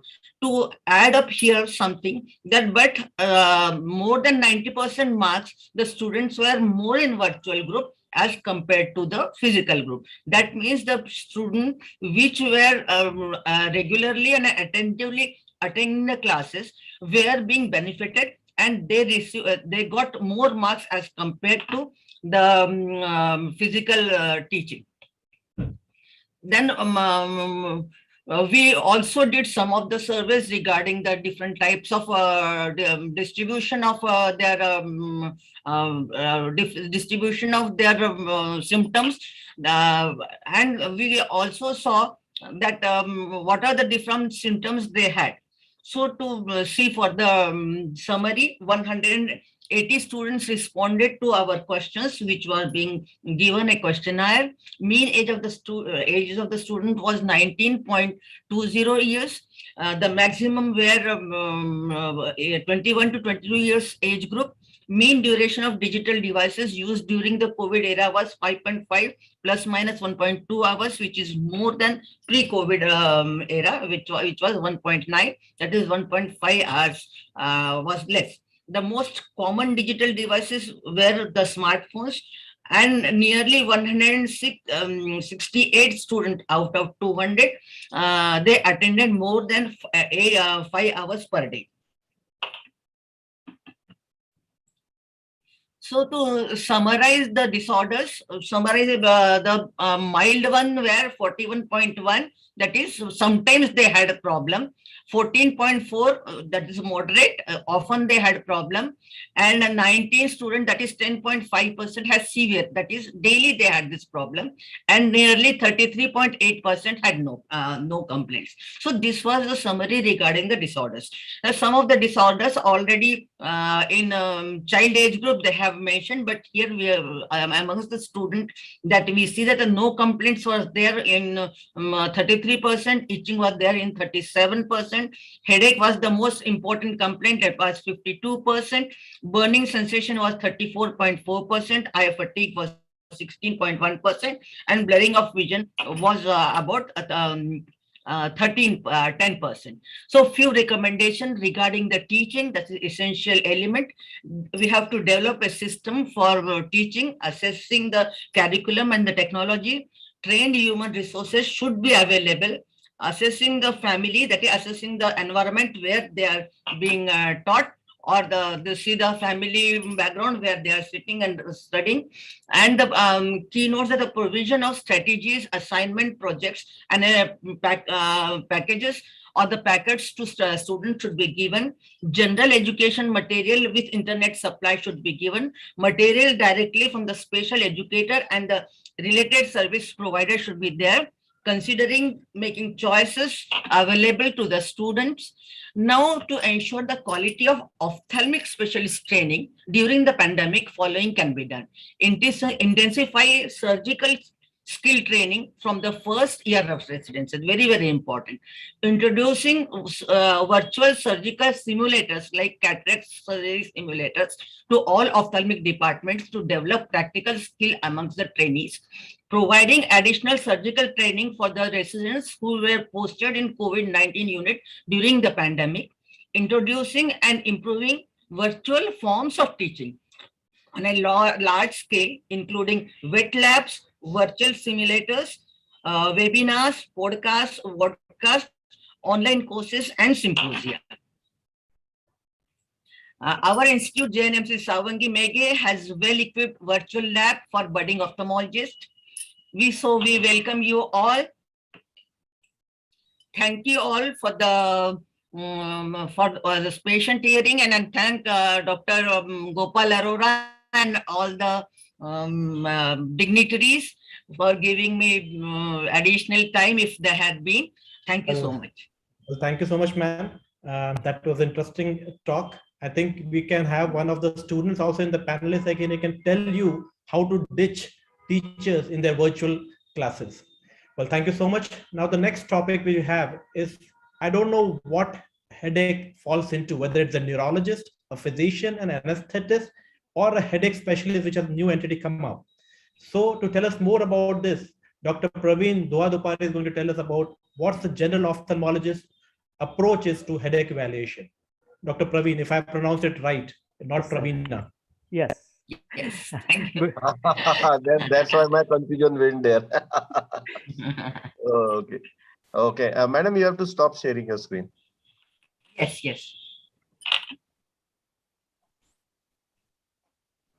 I request the speakers to please click on time. Yes, before proceeding further, I request all the speakers to please stick with the time, because we are already running late by 10 minutes. Good afternoon, everyone. Am I audible? Yes. Yes. Good afternoon, everyone. Myself, Dr. Praveen Duadupare from Gondia. At the onset, I would like to thank scientific committee, MOS, and office bearers for giving me this opportunity. I am going to talk on general ophthalmologist approach in a headache evaluation case. This is important because whenever patient come to our OPD, they come with expectation that spectacle will cure their headache. So, many a times physicians are referring a patient with headache to rule out refractive error and papilloedema. But is really our role limited to that? Means, are we the refractionist in while evaluating case of headache? No, we are not just refractionist or optometrist. We are at first physician, and physician's role starts from the very basics of history taking. What is patient's age? What is patient's occupation? All those basics should be retrieved while taking the history. And what one usually misses details of which type of headache it is, whether that is frontal or occipital, unilateral or bilateral, any associated aura-like symptoms in a unilateral case. But remember, not all unilateral headaches are migraine, because sometimes aura get confused with the general photophobia, and such a unilateral headache with photophobia can sometimes be in a case of acute angle closure suspect or acute angle closure glaucoma, low grade anterior uveitis also.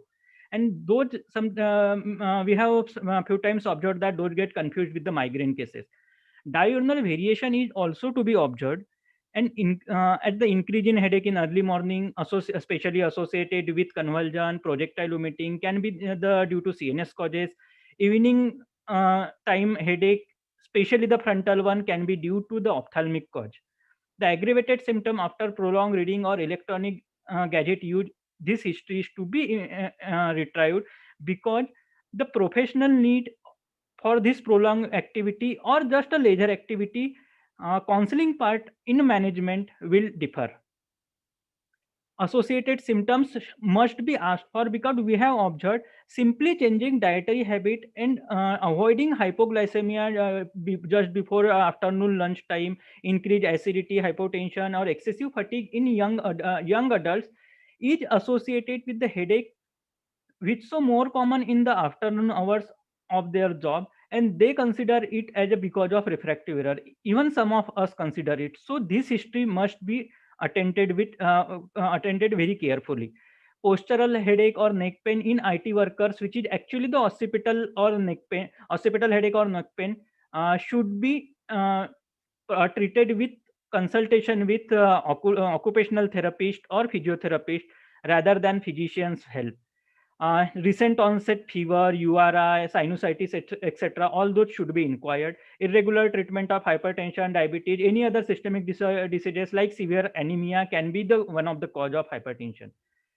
Nowadays, this is more commonly seen is stress, anxiety, hypertension is being observed, and which is more common cause of one of the common cause of headache.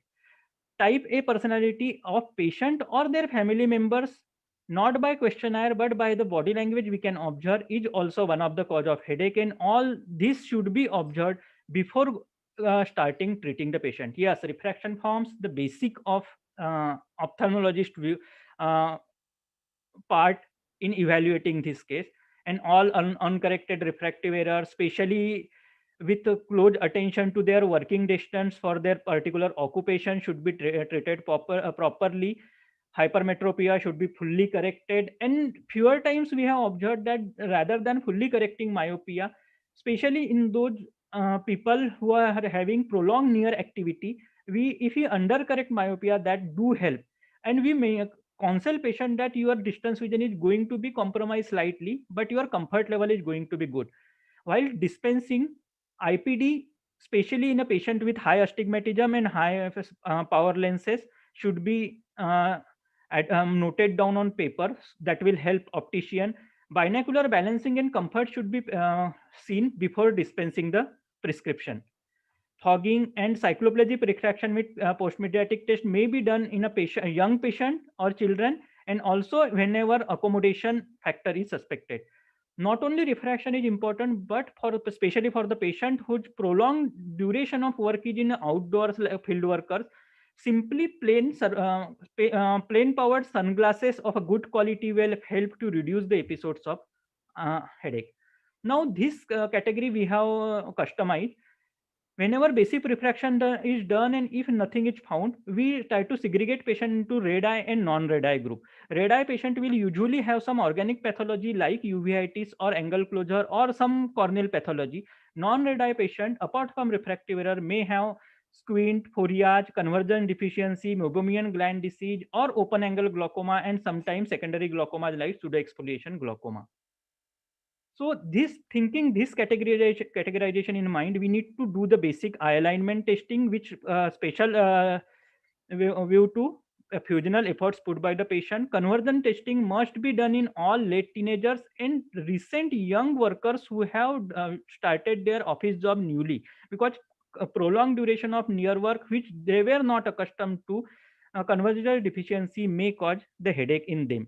Yes, slit lamp examination is a part and parcel. We need to observe all meibomian gland disease, cornea, anterior chamber. You'll see for uveitis. Pupillary examination may give clue to optic neuritis, optic atrophy, AION sort of thing. Fundus examination for disc edema and glaucoma suspect, we all know sometimes, but fundus examination may also give clue to vasculitis or AION sort of things. So if not dilated examination is possible in all patients, but central fundus examination must be done in all patients. IOP testing is nowadays recommended for all, but that must be done in all patients above 50 years of age, those with family history or with this suspect. NCT is nowadays preferred as it is contact lens, but applanation tonometry is a gold standard and must in all higher suspicion cases. Pachymetry corrected IOP should be considered. Done with the basic things. Sometimes, as we thought, simply the testing blood pressure or blood sugar level and hemoglobin level may do good in such patient, and we need to go beyond ophthalmology slightly, the basic job of physician which we can do. Special investigation like CT, MRI, MRA may be done on consultation with the physician. We need to have a multidisciplinary approach while treating such patient, and we may not sometimes do all the job ourselves. So other faculties must be maybe sometime need to be involved. Placebo therapy, though not routinely recommended, but if patient is doing multiple hospital shopping, in that case we rarely do prescribe the spectacle as a placebo therapy, and while prescribing we particularly advise the catchy names like ARC, the particular lubricating eye drop, which actually work as a placebo therapy and do good for the patient, ultimately good for us. To summarize, we need to do all the things in a sequence. Just go to the basics, do the customized things, and that will help us to treat the patient of headache better. So take home message from my presentation is, think beyond refraction, that will help to decrease the headache of patient as well as decrease our headache. Thank you. Thank you all.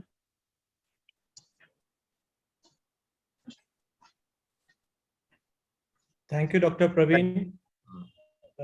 May I request Dr. Kenya to invite the next speaker? Next speaker is Dr. Ganesh Bamre, and he's going to speak on ultrasound in ophthalmology. So I invite the doctor to share his screen. Hi, good afternoon, Dr. Gopal Bhaiya, Vaishal.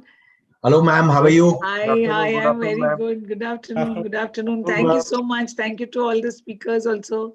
Thank you, Hopefully Siddharth. we'll be in time, ma'am. Pardon, sir?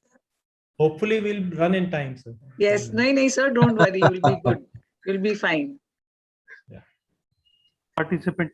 You are there, no chinta. Sir, other Can participants. Dr. Praveen stop sharing the screen? Stop it.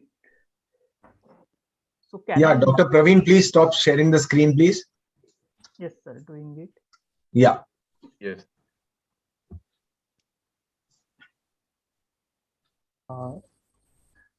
Dr. Ganesh, we can see Yes, your screen. sir. Can you see the screen? Yeah. So my topic is ultrasound in ophthalmology. Please share your screen. Yes, sir. Yeah. Now we can see your screen. Yeah, go ahead. What basically ultrasound is? The ultrasound is the acoustic wave of oscillating particle in the medium, and which generate the frequency Ganesh, of make it a full screen. full. Yes. It's okay, sir. Yes, now it's okay. Go ahead. So it makes the frequency of around 20 kilohertz, which is beyond the human audible limit. It's equivalent to the ultrasonic cleaning machine which we use in OT. Similarly, the ultrasound is getting created. This is a brief history of ultrasound. So the ophthalmic ultrasonography is electric pulse is applied to the piezoelectric crystal, which in turn generate the short pulse of longitudinal type. So this is a probe of the V-scan machine. The electric pulse is generated, which initiate the electric impulse, and the piezoelectric crystal then make a oscillating wave. So this is how the oscillating wave go hit the ocular surface, and the coming back waves is getting captured by the transducer and to make the V-scan. So there is presence of a dampening material which is present at the tip of the V-scan machine, made up of plastic or epoxy, which convert the long pulse into the short pulse, which helps in axial resolution of the ultrasound system. So this is a V-scan report of a particular patient. There is patient name, ID, basic data. The gain is mentioned. So there is associated A-scan machine, A-scan wave you can see at the down phase. So the A-scan generally calculate the length of the eyeball by formula distance is equal to velocity into the time. So these are some physical properties of the ultrasound. The velocity can differ in different media. It's around 1532 in aqueous and vitreous. So as the frequency of the machine increases, like A-scan, the frequency is 8 megahertz, the penetration is 23.5. UBM, the frequency is 20.50, but the penetration is less. So greater the penetration, lesser is the resolution, and lesser the penetration, more is the resolution. So in ophthalmology, we generally use 10 megahertz probe. Then reflectivity is higher if there is a difference between the two media is stronger. That is, density is different between two media is greater, the reflectivity or echoes. So this is a B-scan machine which consists of pulsar, probe called as transducer, receiver, and display machine. So pulsar generally produce pulses at a rate of 1000 pulses per second. So this is a B-scan probe. On top of that B-scan probe, there is a B-scan marker which help to locate which area you are assessing. So emitted sound beam are two types: non-focused and focused. Non-focused beam which we use in A-scan machine, and focused beam which we use in B-scan. B-scan is a short form of brightness scan. So main important part is a gain. So when the gain is higher, you can see the weaker signal can be transmitted, and you can see the vitreous opacity. And when the gain is high, the weaker signal is cancelled, and only high echoing particles like foreign body will give the echoes on the B-scan machine. So acoustic impedance, another property. The greater the difference between two media, greater is the acoustic impedance. So the stronger wave is created by a brighter dot. Like in retinal detachment, we see a brighter dot, like thick membrane we can see. But in case of a PVD, we can see a lower or medium to low echoes. So returning waves or returning echoes are affected by various factors like angle, interface, size, shape, absorption, scattering, and reflection of the particular pathological area like retinal detachment or melanoma. So this is the some details. So probe position can be of three types: transfer, longitudinal, axial probe position. This is a transfer probe position. This is longitudinal.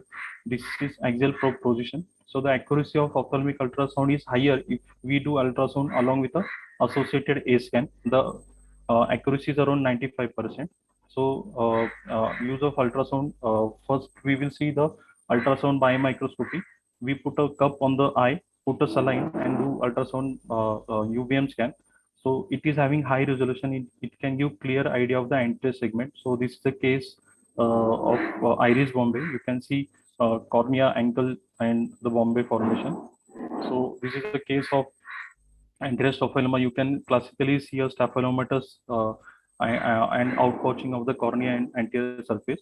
This is the case of a cyclodialysis case. This is the case of iris Bombay, where you can see the elevation of the iris and total closure of the angle. This is the case of a iris tumor. This is a case of a supraciliary effusion. Here you can see a cystic spaces at the supraciliary area. This is a case of a tenonsis. This is a sclera, and just above that there is a cystic spaces, tenonsis. Now we'll see some dynamic, normally seen B-scan images. So this is a case of astrohalosis where you see low to moderate refractive echoes occupying the whole vitreous cavity, and you can see the area of translucency behind it.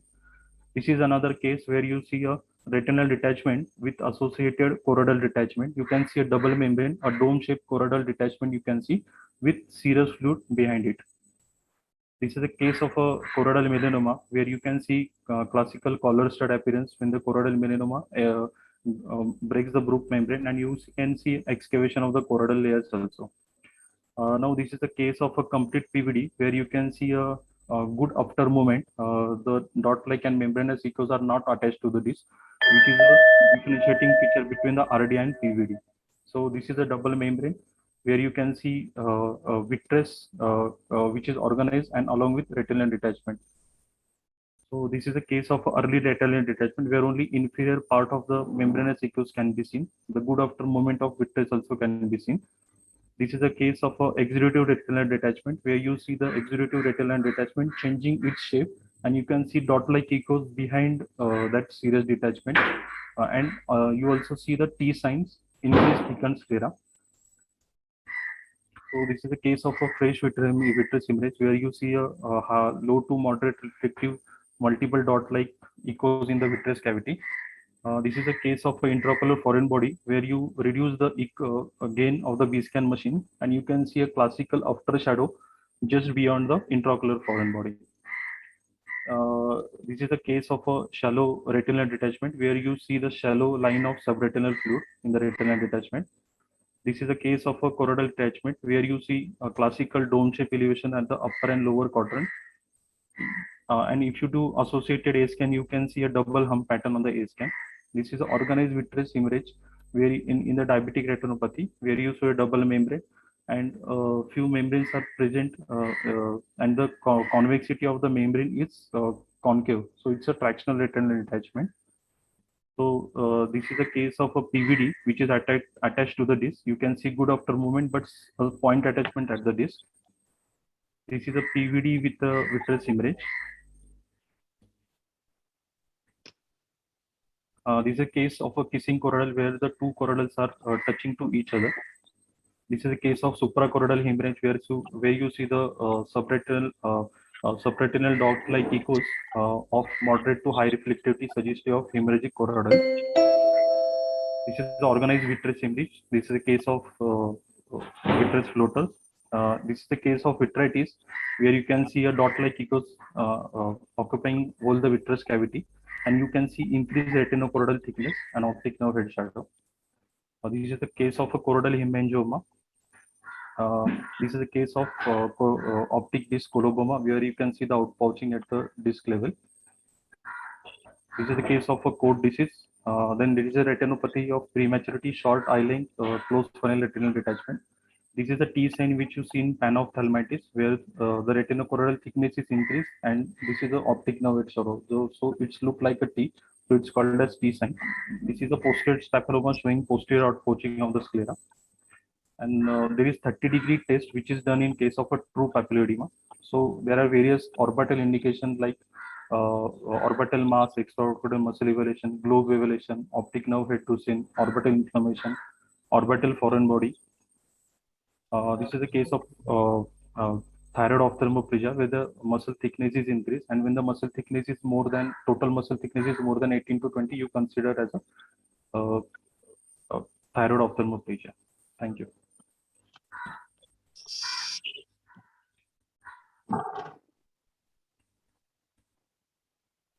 Well, thank you, Dr. Ganesh. Yes. It was a wonderful talk. May I request Dr. Nitin Upadhyay to invite the next speaker? Yeah, thank you, Gopal.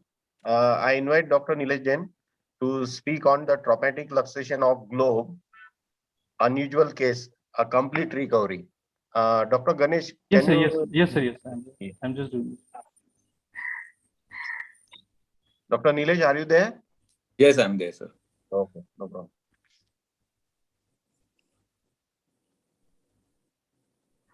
I think still the Yeah.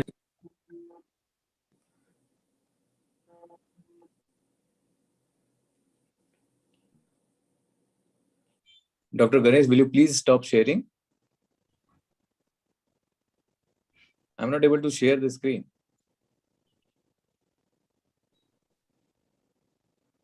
Good afternoon, Dr. Nilesh sir. I think Dr. Ganesh will have to stop sharing for you to be able to share. Hello, Nilesh bhai. Namaste, ma'am. How are you, ma'am? I'm very good, sir. Thank you. And great to have you all here. Dr. you so Ganesh, ji, can you please stop sharing?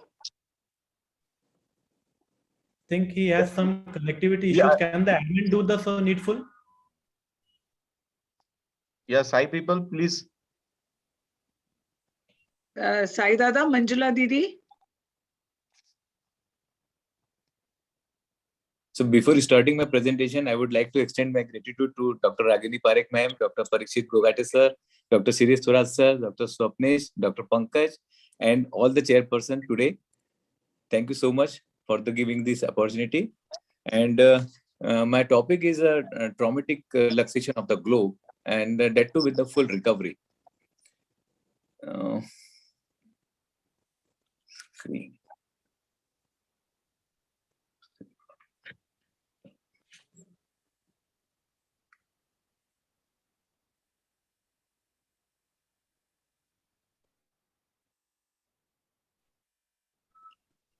Just a minute.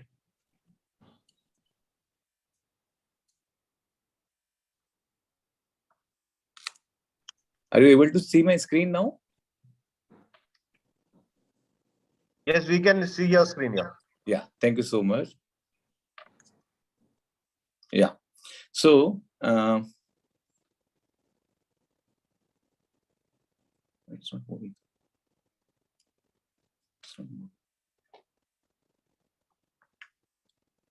Yeah, this is a case of a 10-year-old girl came to our casualty with a history of injury to the right eye with a brake lever of bicycle due to fall 3 hours ago. Pain, swelling, and unable to close the right eye was the chief complaint of the patient since the time of injury. Clinical examination revealed a lacerated wound just below the eyebrow, about 1 centimeter approximately, and fat prolapse and the ooze of blood was coming out from there. Eye examination revealed a luxation of globe up to the posterior part, patchy subconjunctival hemorrhage, and with congestion of conjunctiva, cornea was clear, antechamber was quiet, pupil of normal size, but not reacting to direct light, but sluggishly reacting to the conjunctival light reflex. The vision in the right eye was hand movement, and in the left eye was 6/6. The left eye finding was absolutely normal. Hence, the diagnosis of globe luxation was made, and relocation of globe was planned immediately under guarded visual prophylaxis to prevent the ischemia to the other ocular tissues. By the help of two simple instruments, Descemet's lead retractor and blunt end of the lacrimal bone dissector under topical anesthesia. My screen is not moving. Yeah.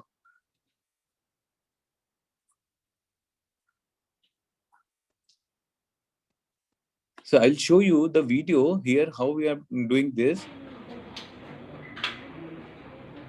Are you able to see my video, please, ma'am? Ashwini? We are able to see. Yes. So this is a video. In this, we are using here the trick is to get the lid margins which rolled in, and once get hold of it, pass the tip of the retractor under lid margin and globe and push up the lid margin with one hand, and with the help of the index finger of the other hand, push the globe down and in simultaneously.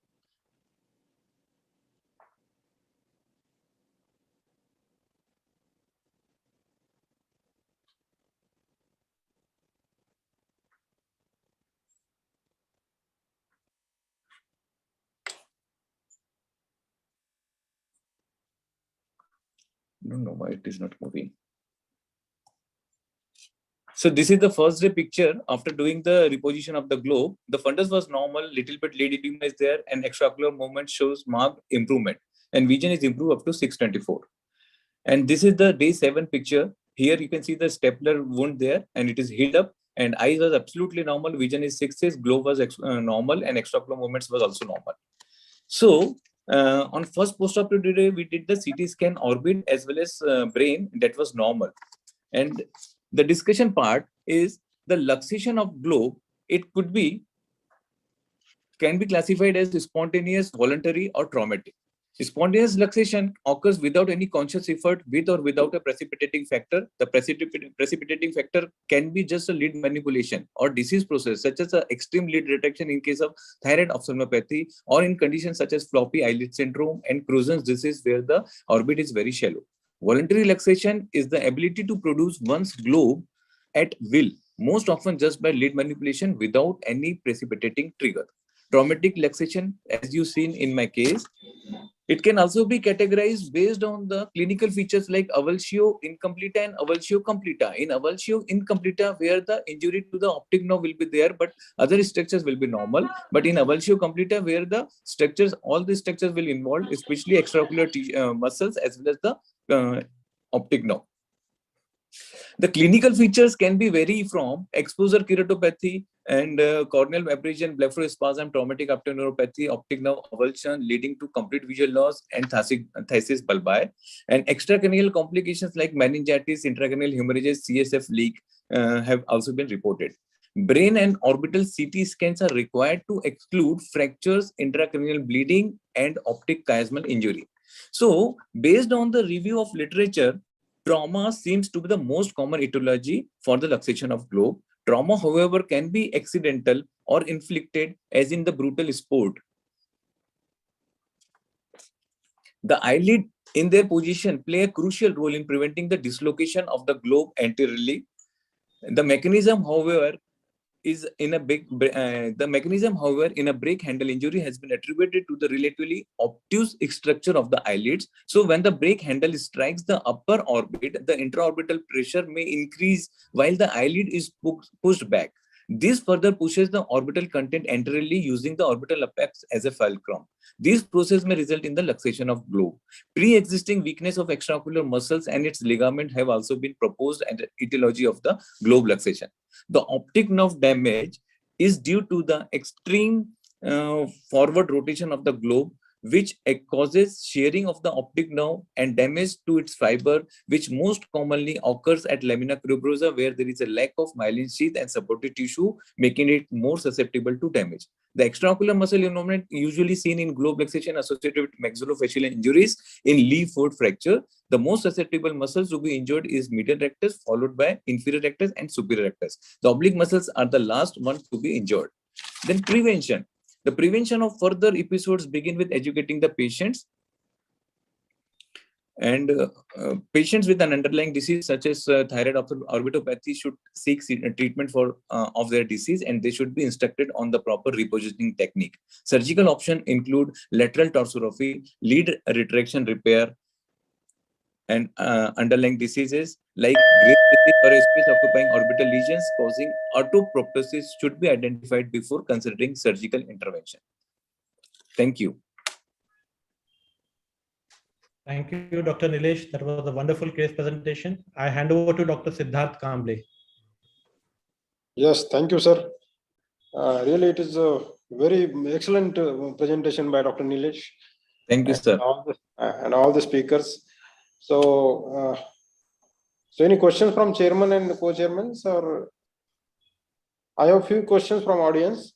One question for Dr. Ganesh. Dr. Ganesh, are you there? Yes, sir. Yeah, Dr. Ganesh, in the patient of LIG, where in phacomorphic or phacolytic glaucoma, where we couldn't see the optic disc.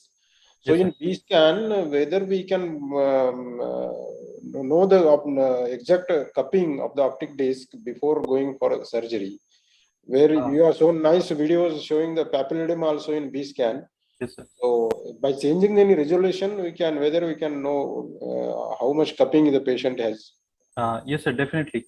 Sir, if the intraocular pressure is very high and it's like 50 to 60 millimeter of mercury for at least 1 to 2 days, then only the anatomical changes or physiologic, the anatomical changes will be seen on the B scan.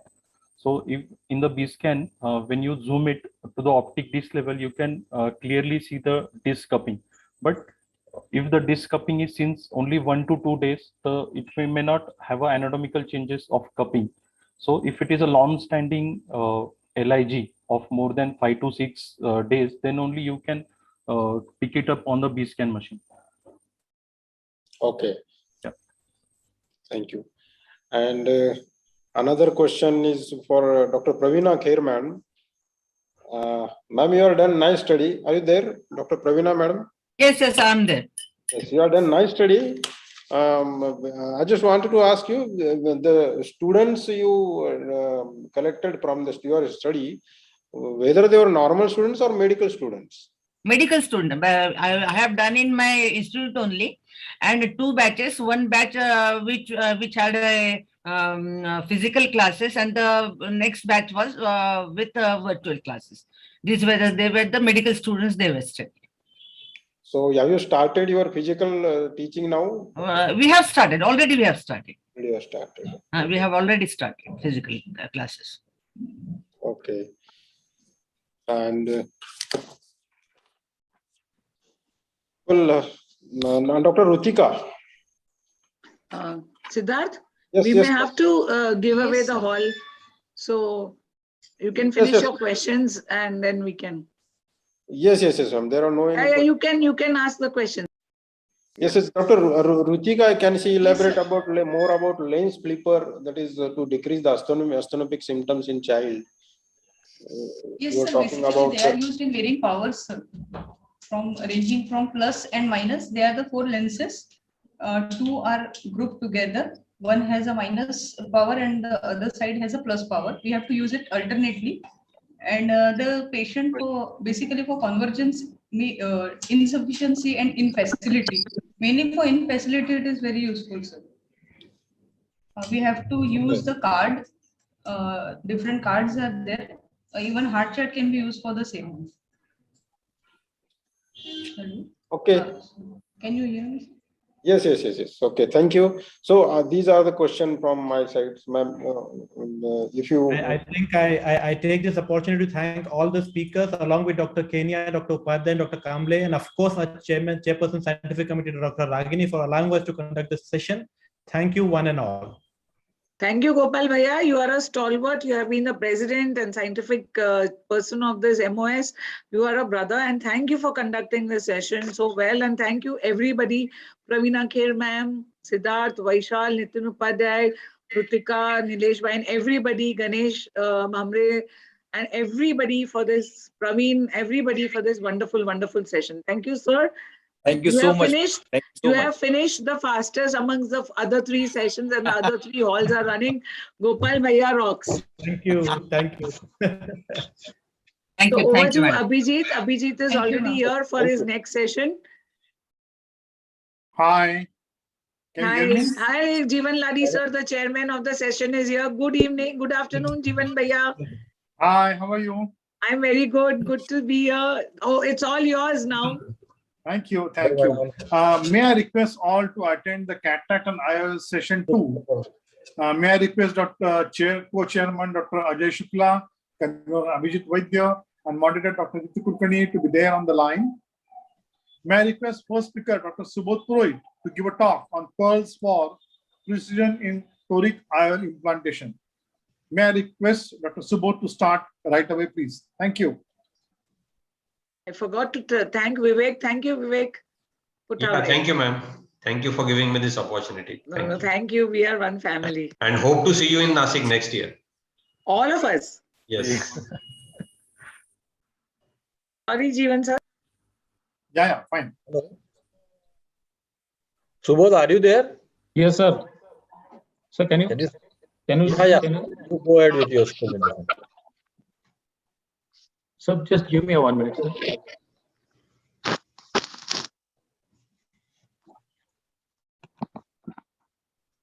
So 1 minute. Okay.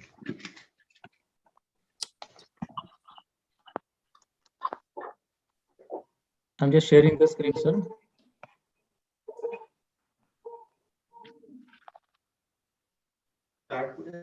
Can you see the screen, sir?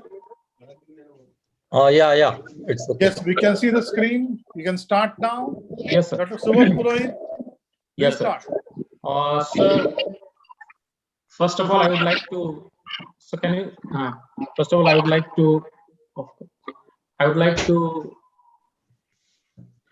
to thank MOS, Ragini madam, and all the office bearers and chairperson to give me this opportunity to speak on pulse for precision in toric IOLs. Now let's see first the importance of precision. As we all know that Chandrayaan-2 missed history by just 0.006%, just 200 meters before it got landed. Everybody must have witnessed this, that Chandrayaan just missed the trajectory by just 0.006%. And this was the picture we all are familiar with. And it was very emotional to see that. Now, modern cataract surgery has become more of a refractive surgery, thereby increasing our responsibility to fulfill high expectations of our patients. Myopia and hypermetropia can be corrected using appropriate spherical powers. However, approximately 20% of our patients undergoing the cataract surgery have got 1.25 or more the astigmatism, and it could be corrected by toric IOLs, LRIs, or lasers. LRIs have got its own problems like unreliable and unstable, and lasers post-op is a little bit complicated. Now, these are the effects of astigmatism on the image quality. Now, looking at a corneal astigmatism, on this we can see that about 87% of all the cataract patients have a significant astigmatism.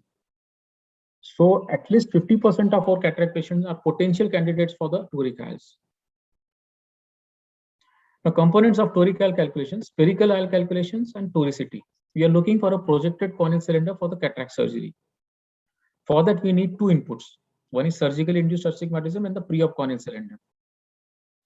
Now, current consideration of the toricity calculations. This was the old thinking. Like astigmatism analysis was based only on the anterior cornea alone. But also a disparity if it would have occurred between pre-op and the post-op refraction. Even after taking the anterior corneal astigmatism, it was attributed to the lenticular or the retinal astigmatism. But this is now new thinking. That is, posterior corneal astigmatism have to be addressed for the precision of toric IOLs. And posterior corneal astigmatism, if not considered, could lead to over or undercorrection of the toric IOLs. And another factor which we have to keep into mind is centroid SIA. Now, coming to the measurement of pre-op corneal astigmatism. Now, all the toric IOLs, we should all know that it comes into plus cylinders. So we just have to determine the steep meridian axis of a cornea. So that could be measured with the help of a manual keratometer, plastic disc, or automated or corneal topographer for immersion of a contact biometry. IOL master and Lenstar, which I prefer usually is a Lenstar 900. Which I prefer corneal topography, but I can't afford all these gadgets. Now, posterior corneal astigmatism, coming to it, like anterior surfaces in the early life is with the rule astigmatism. As the age progresses, it shifts to against the rule, and the posterior corneal surface remains unaltered throughout the life, and it contributes around 0.7 diopter at the spherical plane, at the spectacle plane. So around 85% of the patient has got a posterior corneal astigmatism. And what if we do not consider posterior astigmatism? This may lead to refractive surprises,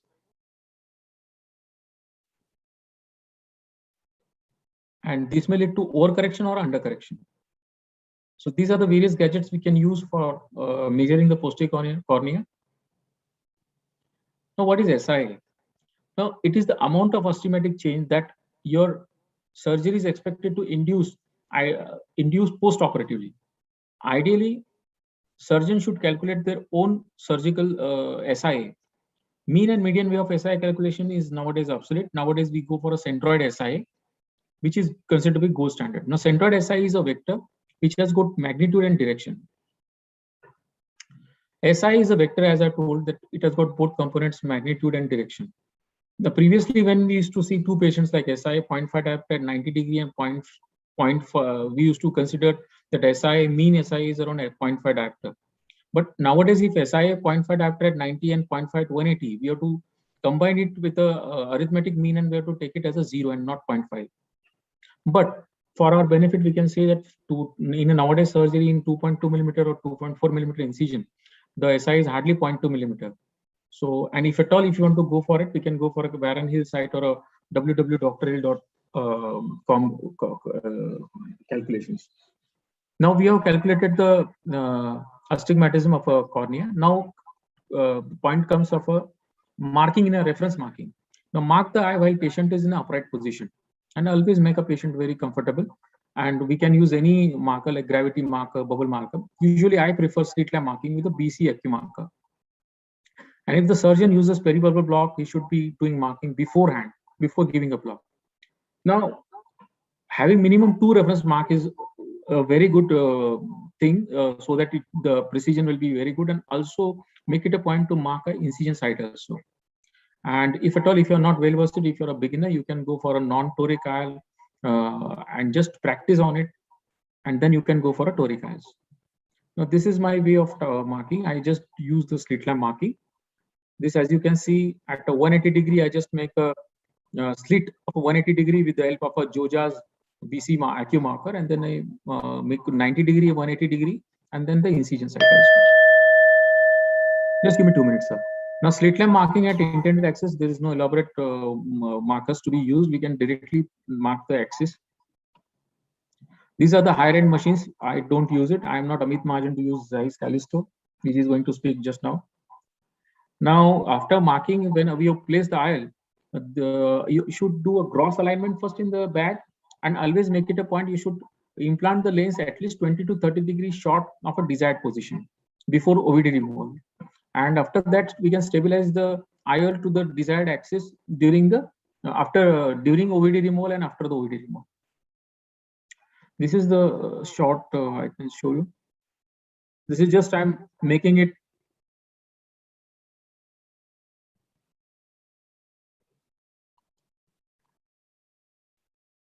Now, first we can go for a gross alignment, then you can go for OVD removal, then fine alignment, and after, if at all, if it overshoots, then again you have to go to the first position. Never go for anti-clockwise rotation, go for a clockwise rotation. Even if it is 10 degree, don't go back. Again, rotate in a clockwise direction. And if at all you're satisfied, then you can just tap the lens or nudge the IOL. And if at all rotation is not, if there is a rotation, it has got a significant impact on it. For a 3.3 millimeter of lens rotation, it would lose to a complete loss if it is more than 30 degree rotation. These are the intraoperative checklist. Finally, I would like to conclude by saying my 10 pearls in short. Ensure that patient is willing, promise less and deliver more, which is applicable for all the multifocals, LASIK and everything, all the surgeries, we do it. Precise corneal steep axis marking, incision location site is also important. Then CCC, cortical washup, accurate axis marking, in also orientation of the proper printout should be there. 2 compartment removal of viscoelastic, and to avoid parallax, go to a 12 o'clock position and then realign it. And seal the incision, never overinflate it. And just in short, I'd like to make a short last point, sir. If at all, if there is a misalignment, do a realignment within 2 weeks by visiting barder-astigmatismfixcalculator.com. I had one case of 0.5 diopter, and it again landed in 4 diopter. I had to go for a online calculator, and then again I had to repeat the procedure. Astounding difference between accuracy and precision is consistency.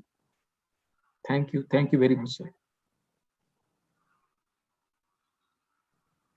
Dr. Subodh, thanks a lot. It was a great talk with a lot of practical polls, and I'm sure that most of the delegates are going to be benefited by your talk. Thanks a lot. May I request Dr. Amit Mahajan to start their talk and share the screen for the talk on advanced technologies for workflow efficiency in toric IOL implantation. May I present to you Dr. Amit Mahajan, please.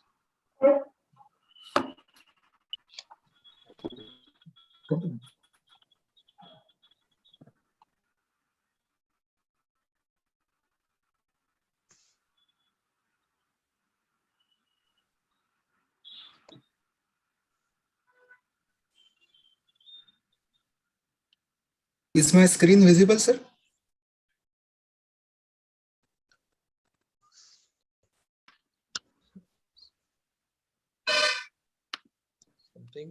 Yeah, now it's visible. Is it visible? Yeah, you start. So, good afternoon, sir. At the outset, I will like to thank respected Professor Ragini ma'am and MOS for giving me this opportunity. I don't have any financial disclosures. We all agree that astigmatism not only reduces the visual acuity, but it hampers the quality of vision. So it has to be treated.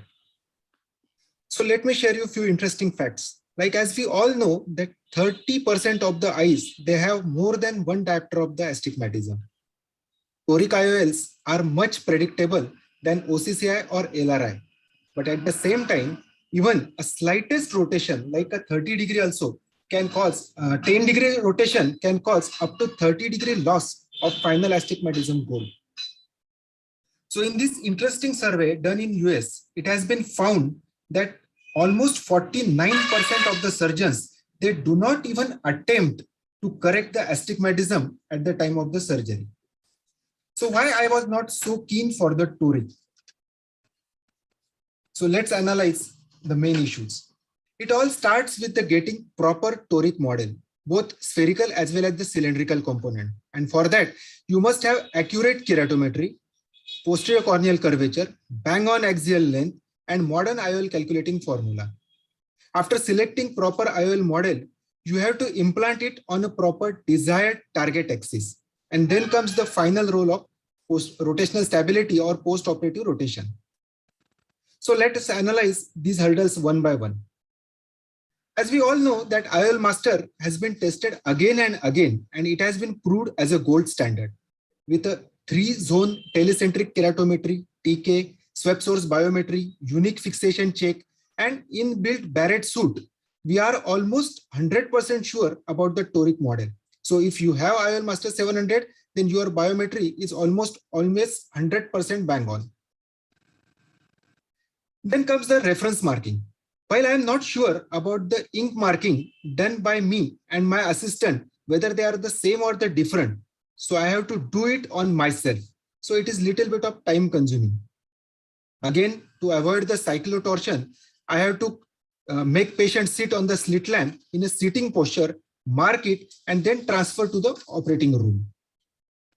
Again, there are multiple issues with the ink mark, like it can fade, spread, or by the time we finish the phaco, it may totally vanish. Now, while placing the IOL on desired axis, if the patient is not looking exactly perpendicular to the microscope light, rather slight rotation of his eye may cause parallax error. So these were the so many issues, and so I was hesitant in putting the toric lens. So what is the solution? Now, in order to overcome all these issues, Zeiss has introduced markerless suit for the toric IOL. It consists of IOL Master, Callisto Eye, which picks all the data from the IOL Master and project it to the Lumira microscope. So all these three instruments, they work in a direct coordinated fashion, and Callisto matches the reference image for the alignment of the patient eye and continuously track the image to provide display overlay over the right eyepiece of the microscope. It gives very crisp and clear visualization in high resolution and multicolor overlay in the right eyepiece of the microscope. And it is not bulky. It is only this much small external retrofit IDIS, or what you can call as a data injection system. And this is all what required for giving you the excellent overlay. So let's see how it actually works like. So first, it gives exact location for all the incisions. Like in this video, you can see the green marks are for the paracentesis and the red one are for the main incision. So we can select the incision size also, like 2.2 or 2.8 millimeter, and exact location also. In the second video, I am planning for OCCI, that is opposite clear corneal incision, which is very, very useful in managing low astigmatism of less than 0.75 diopter. So here we can manage the exact location, shape, and placement of the incision as per our need. By default, it shows a steep axis also, which is very helpful in taking the incision or planning the incision. It also gives marking for LRI. We can adjust distance from the limbus and position also. LRI, they are shown in the green light or light green light. Now, we all know the importance of the properly sized and well-centered rexis.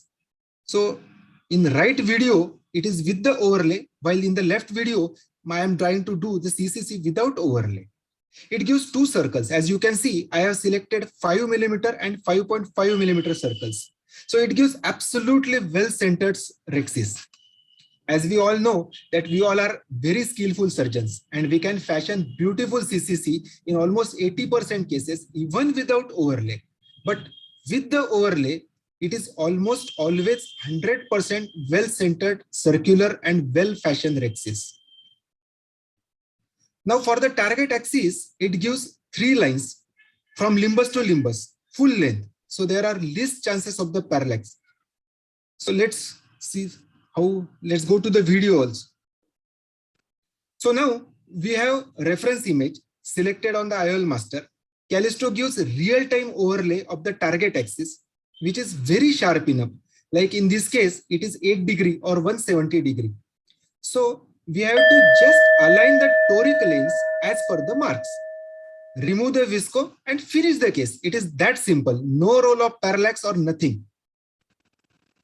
So it is as easy as doing any other monofocal lens surgery. It is fast enough and with bang on precision. To be very honest, before Callisto, I was doing 2 to 3 toric cases per month. But now with the Callisto, I am doing 2 to 3 cases per OT. So in this interesting study, it has been shown that Callisto saves almost up to 18 minutes per toric case as compared with the manual marking. So now it's time to say bye-bye to all these fancy gadgets and instruments. As an add-on benefit, Callisto provides HD recording of all the cases, and we can take the snapshot also for the documentation as well as for the medical legal purpose. So with the Callisto, 99% of my post-op patient, they have post-operative cylinder within plus or minus 0.5 diopter. And that's why it is more exact as compared to the manual marking. So there are some disadvantages, rather I will call as a limitations for the Callisto. Like there is possibility that registration can fail either at the beginning or during surgery also. And this is mainly because of conjunctival chemosis, ballooning or subconjunctival hemorrhage, and that hampers with the matching of the reference image. But fortunately, today we all are doing 99% topical cases, and with the topical cases, the chances of all these are very rare. Sometimes reference image registration is not possible in extremely uncooperative patient or in a difficult situation like a very deep-seated eyeball or narrow palpebral apertures.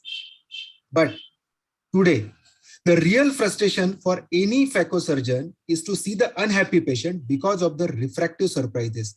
And for me, precision and perfection is what that is all matters. Thank you.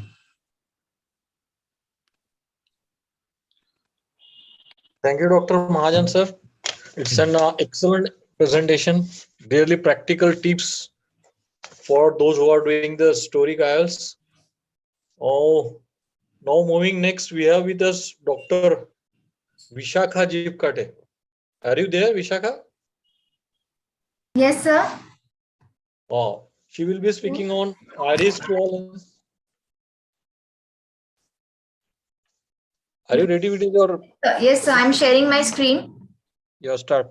Yeah.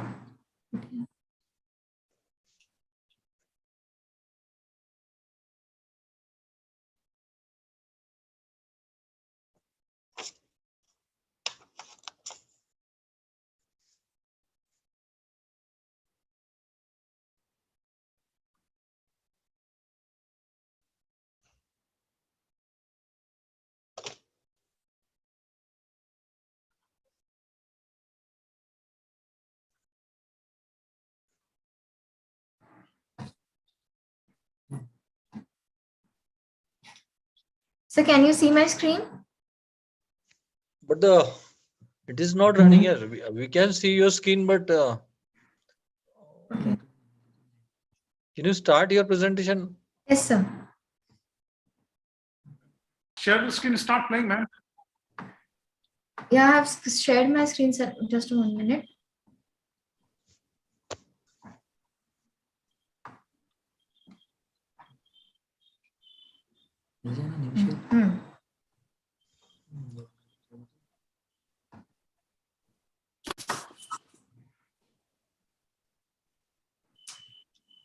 No, sir, you can see my screen? Yes, we can see, ma'am. We can please continue now.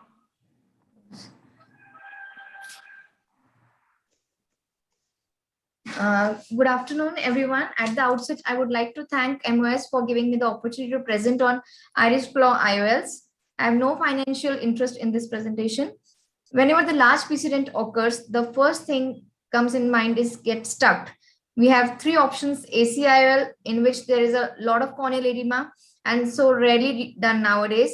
The second option is SFIOL, which is generally expertised of a vitreoretinal specialist. And the last is the iris claw lens, which can be done by any general ophthalmologist.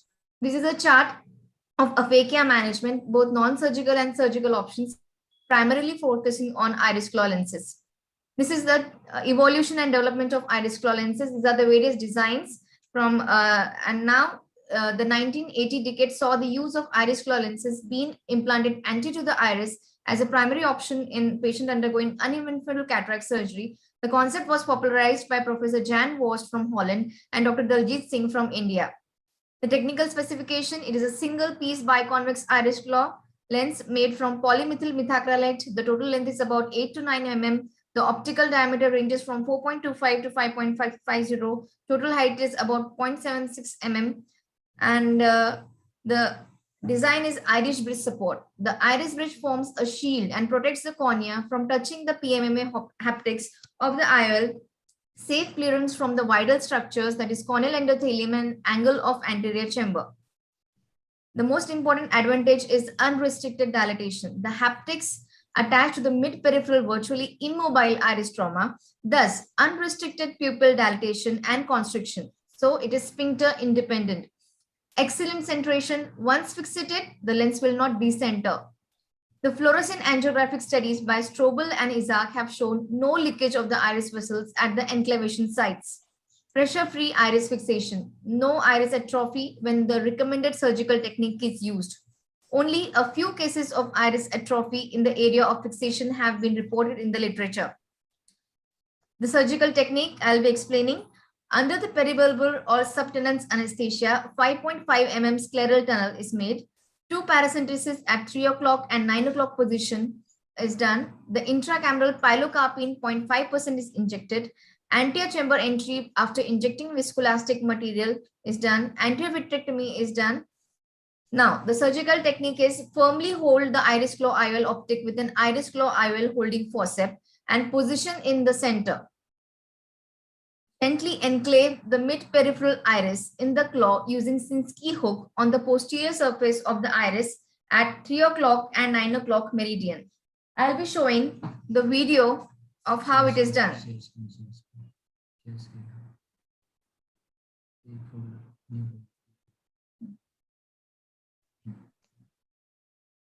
I'll be playing the video now.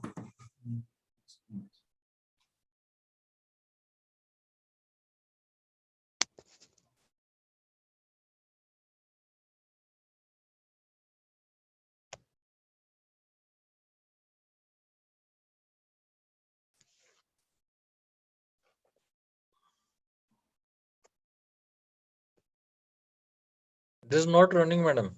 Yeah, I'm trying to run it.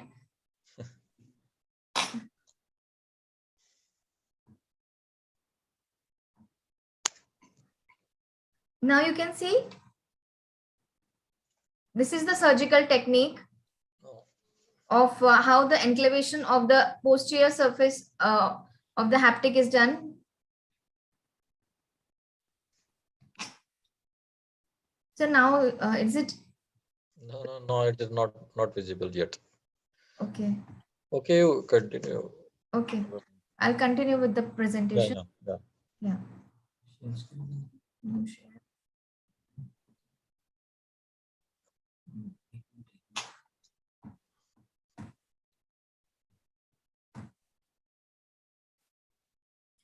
So basically, we have to hold the iris claw lens in the forceps, and these are the haptics. And when these haptics are inserted behind the iris, we give a gentle tap with the Sinskey hook, and as a result, there occurs a dimpling, and this causes the enclavation of the IOL beneath the iris, and it gets fixed. Similarly, this has to be done with the other haptic. And later on, peripheral iridectomy at 11 o'clock or 1 o'clock position is done. We have to remove the viscoelastic material and suture if needed to seal the wound.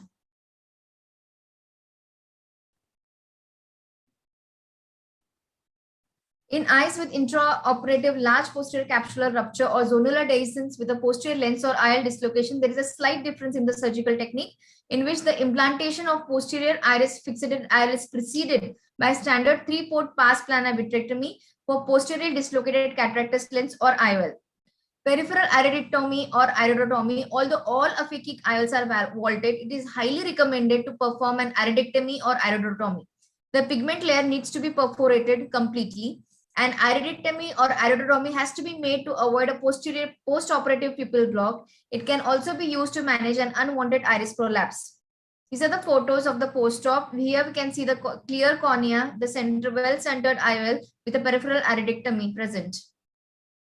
So indications are large PCR or severe zonular dialysis, traumatic subluxated cataract, congenital or juvenile cataract with subluxation, intraoperative nucleus or IOL drop, secondary implantations. The advantage is no suturing needed, easy technique, less time required, no tilting or IOL decentration or dislocation, away from the angle structures, no significant corneal endothelial cell loss, no chronic inflammation, minimal CME. Contraindications, aniridia, severe iris atrophy, large iridectomy, sphincterotomy, acute inflammation, uncontrolled chronic glaucoma, recurrent or low corneal endothelial count. Here's a chart of comparison of iris claw angle supported and scleral sutured PCL. And here we can see the safety profile is excellent. The outcomes are also excellent. The clinical history is 30+ years. The toric option is yes, there are future IOLs coming. Suturing is almost not required. And these are the next generation iris fixated IOLs, which are foldable in designs, requiring small incisions and aspheric edge designs. These are the toric iris claw lenses which have been coming in the markets. So other indications besides this is iris fixated custom made IOLs include lenses for the treatment of unique ocular conditions like coloboma, diplopia, iris reconstruction IOLs made of colored and clear PMMA, pupil occluder for diplopia correction made of black PMMA. The disadvantage, which are very few, but in some cases it may occur, is glaucoma, lens pigmentation, iris scaffing, pupillary distortion, chronic inflammation, CME, distortion on the pupillary dilatation, endothelial decompensation. So to conclude, the learning curve is much easier to learn, easy technique, less manuring required, operating time is much less, no suturing or glue needed, cost effective. Objective evaluation of endothelial count, CME, and lens stability. The role of posterior iris fixated lens in aphakic patients in absence of capsular support is validated. In our experience, the insertion of posterior iris fixated IOL is well within the skills and maneuvers familiar to cataract surgeon. Very easy, simple, and affordable option with no serious side effects for the treatment of aphakia. PI is recommended in all the cases. So for now, if PC rent occurs, don't get panicked. If you get the surgical technique learned of iris claw, you will be happy, both surgeon as well as patient. Thank you.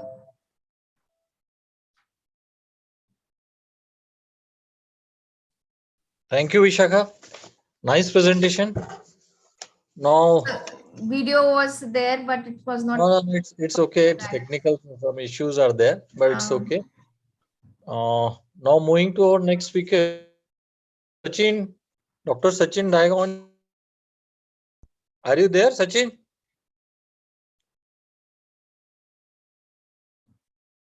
No, I think. Okay. Bhageshri, are you there now? Hello. Yes, sir, I'm right here. Can you proceed with your presentation? Yes, sir, no problem. Okay. Okay, start sharing screen. Will I share my screen? Yeah, go ahead. I would really like to thank Team MOS for giving me this opportunity, especially Ragini madam. The previous speaker has not put his screen off yet.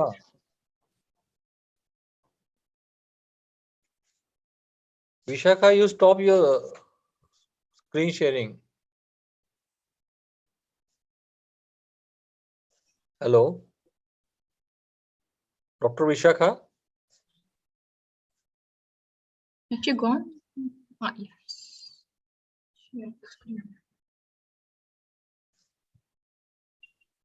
Yes. No, it's okay. Yeah. Okay, Bhagyas, Yes, sir. now I'll it is start. visible. Okay, Asta. Yeah. Thank you. So, coming to my topic today is phakic IOL, getting the size right. And all of us would agree that phakic IOL is one of the most gratifying surgeries. And it's a wonderful technology for high myo. And from surgeon's perspective, there is absolutely no extra investment. Surgically, it's not a very demanding procedure. Once you know which hole on the lens goes where, you can do it, and it's reversible. So what seems to be the challenge then? The most important challenge in phakic lenses is selecting the right size for a good outcome. And good outcome for a phakic lens essentially means a good vault. So the vault is the distance from the anterior surface of the phakic lens to the posterior surface of the phakic lens to the anterior surface of the crystalline lens. And the optimum vault should be around 250 to 750 microns. In other words, if compared with the thickness of cornea on the slit lamp, good vault should be around half to 1.5 thickness of the cornea. And with newer generation lenses with a central hole, the tolerance for the vault has widened further from 200,000 microns with a regular post of follow. And if you select a larger size lens than required, it will lead to a higher vault. As you can see in the right side picture, the iris is almost touching the endothelium, even though there are two PIs in the place, and this can lead to progressive endothelial damage, pigment dispersion, angle closure. On the contrary, if you select a size smaller than optimum, it will give a low vault. As you can see in the lower left picture, the lens is almost sitting on the anterior capsule. This can lead to cataract. And furthermore, such lenses can rotate in the sulcus, which can give suboptimum outcome, especially in cases of weak lenses. So to achieve a good vault, PO workup is very important, and the key parameters for sizing of the lens are the wide to wide and anterior chamber depth. Please note the anterior chamber depth should be internal from endothelium to the anterior capsule of the crystalline lens and not to be confused with external ACD, which includes the corneal thickness as well. The cutoff value for ACD for phakic lens implantation is 3 mm, but many experienced surgeons can dabble till 2.8 millimeter. And coming to the most important part, the wide to wide. Ideally, we should be measuring sulcus to sulcus because that's where the phakic lens goes. The only way to measure the sulcus to sulcus is wide angle UVM. And however, it's a very operator dependent and has very less predictability and repeatability. So we use two surrogate markers. The first one is wide to wide. It is an external and easy to use markers. Hence, it is most commonly used. The recent popular marker is angle to angle, which is measured on anterior segment OCT. And recent studies have shown that it has higher reproducibility than wide to wide, and it correlates better with sulcus to sulcus than wide to wide. So how to measure wide to wide? It is a very good idea to use multiple instruments and not to correlate, not to trust only one modality, but to correlate the machines. The optical biometer always overestimates by around 500 microns and should not be relied upon independently. Personally, what I do is I take the reading given by the pentacam and put that in the digital caliper and fine tune the reading under the microscope. And it is very important to be consistent and stick to a fixed method and ask only one trained person to perform it for you. So having said this, I'll take you through a couple of cases of sizing surprises. First case is of this 23-year-old male. His refraction was minus 13.5 diopter sphere with minus 3 cylinder at 35 degree in right eye and minus 10 diopter sphere with minus 1.5 cylinder at 125 degree in the left eye. Anterior chamber depth was 3 millimeter. His wide to wide on the digital caliper was 11.4. in both the eyes. And as expected, the lens star showed a slight overestimation. So everything looked in sync here, and we advised the patient for toric IPCL. And when we input the data in the IPCL calculator, it provides us with a sheet of suggested implant. And the sheet advised us the implant of IPCL 12.5. But we chose 12.75 after discussion with the product application manager because the anterior chamber depth was good and it was a toric lens. Great thing about this lens is that it has inbuilt custom toricity, so it does not need any intraoperative rotation. We just have to implant it 180 degree. And post-op day 1, the vault was almost 1000 microns, but the IOP was okay. So we waited for a week, repeated the vault, and it went down till 850. So don't believe in the vault sizing on the first post-op day. There are so many things going on in the anterior chamber, and now the vault is still a bit on higher side, but not in the dangerous zone. For the second eye, we reordered one size smaller lens. As we know, IPCL comes in 13 sizes in step of 0.25 mm from 11 to 14 mm, and usually one size lower lens decreases the vault by 100 to 150 micron. So we implanted 12.5 mm in the left eye, and we hit the sweet spot of 725. And the patient is doing great post-operatively. And this is the second case with -8 to -5 diopter sphere in right and left eye respectively. And these were her readings. And we were pretty sure that this patient will do good with IPCL. And we selected 12 millimeter model. To our surprise, the first post-op day, the vault was merely 100 microns. And we have learned to never take decision based on the first day vault. So on the second day, on the 7th day, the vault was 350 microns. What had happened here that we had used pilocarpine in this patient during surgery, and pilocarpine pushes the whole iris and lens down. So it takes a few days for its effect to wear off. And post-operatively, patient gained excellent unaided vision after surgery. So to conclude the time, with the time, phakic lenses are getting better in predictability. And if you stick to all the pre-op protocols, vault-related surprises are not uncommon, but can be dealt with. And last but not the least, post-operative result of one eye helps to predict the size of the fellow eye. I think this is my last slide. Thanks for the patient listening. Thank you.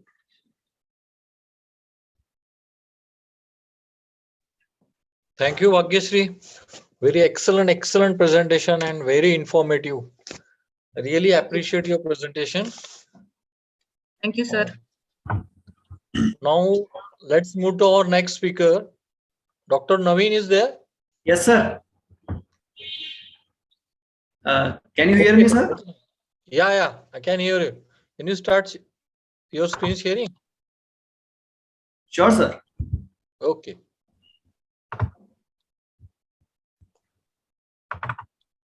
Is it visible, sir? Yeah. Go ahead. Thank you, sir. Hello, good afternoon, everyone. I am Dr. Naveen Soni from Amravati, and today I will like to present a common but an interesting topic of customized toric penetratoplasty through a case presentation. First of all, I will like to thank organizers for the opportunity given to me for this presentation, and I will also like to thank all the delegates and colleagues. I have no financial interest in any product shown or used in the presentation and video. So we'll go with the patient history first. So a 60-year-old male patient comes with a complaint of diminution of vision in left eye since 1 year. On examination, he had left eye mature cataract with clear PKP graft with no sutures. Visual acuity was finger counting close to face with accurate PR. He had a history of left eye penetrating plasty done 20 years back at Indore, for which other details were not available with him, and he was also not able to recollect all the details. There was no history of using any drops in post PKPI since many years now, and auto KR showed significant astigmatism of approximately 6.25 diopters.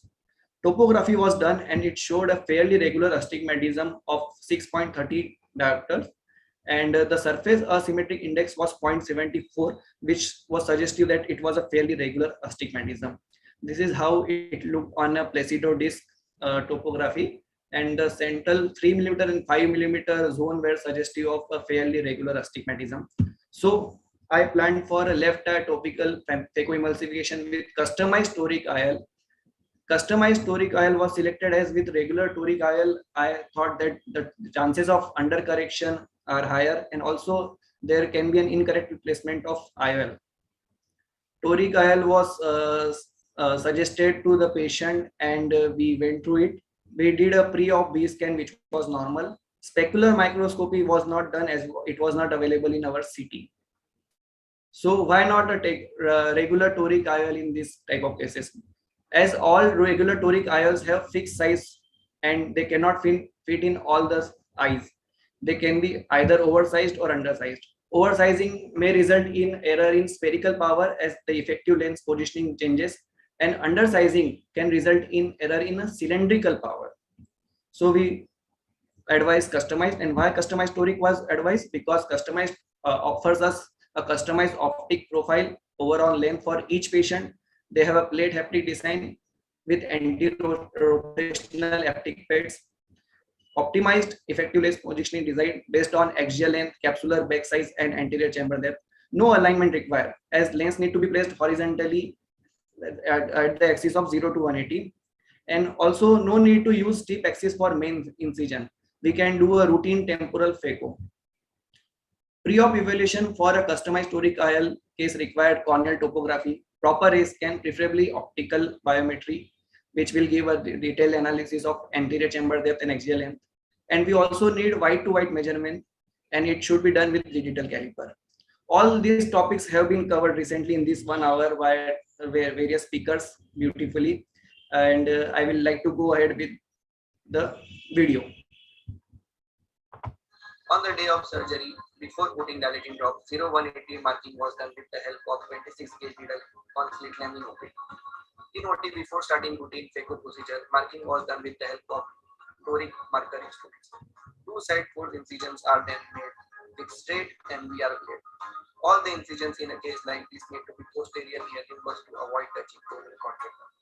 Air bubble is injected in anterior chamber, followed by trypan blue injection to stain the anterior capsule. Anterior chamber is then filled with high viscosity viscoelastic agent like sodium hyaluronate 1%.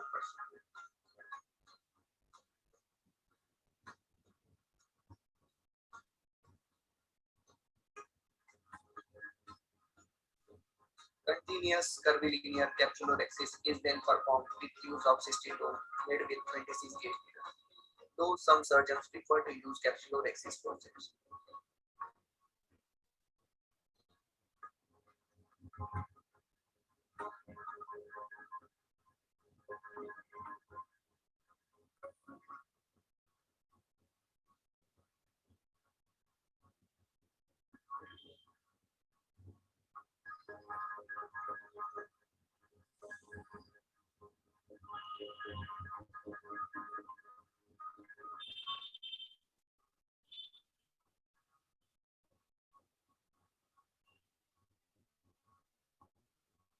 Main incision is then made with the help of keratome on the temporal margin. Hydrodissection and hydrodelineation procedure is done to free the nucleus from cortical matter and epithelial sheath.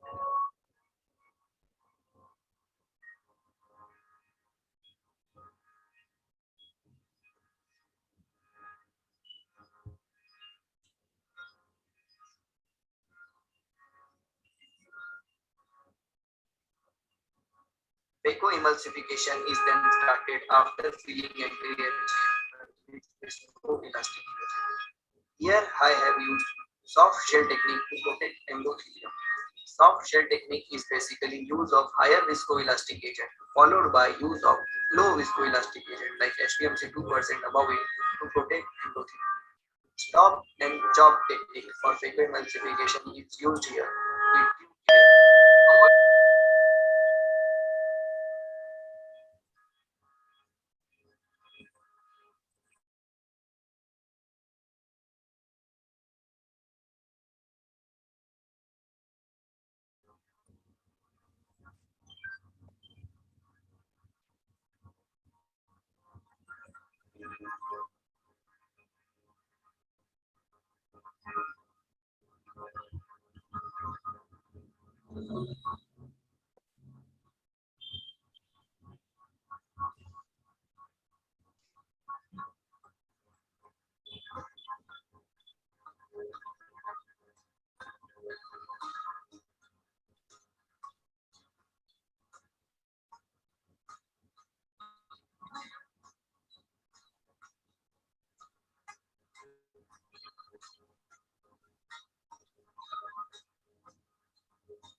After completion of cortical cleanup, IOL is loaded as shown here, with two positional holes to be kept at 11 and 5 o'clock position.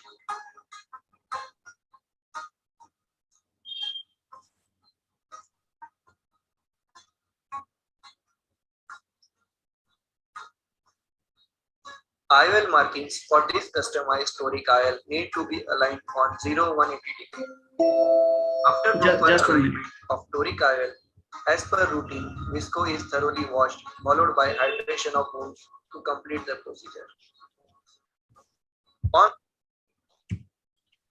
On day 2, patient had a clear cornea, minimal congenital congestion, vision was 6-18 unaided, and IOL was well positioned. On day 15, he had 6-12 vision and IOL was well positioned. Post-op fundus examination, disc and macula were normal, topical steroids were tapered over 6 weeks, and post-op 1 drop per day was continued for lifetime. In conclusion, a pre-op evaluation and proper counseling is the most important step in any patient with very high astigmatism. All post-keratoplasty patients should be operated with due care for endothelium with use of soft shell technique and slow motion phaco. Customized toric IOL is best suited in this type of cases with good predictable outcome and comfort to both patient and surgeon. Thank you. Thank you, Naveen. Thanks for your nice presentation. It's really helpful in our day-to-day practice. Now moving to our next speaker. Dr. Sachin is there?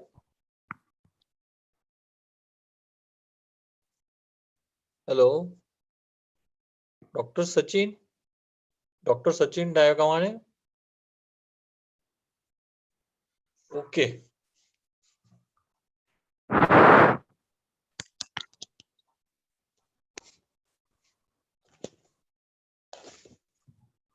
Excellent presentation from all the speakers.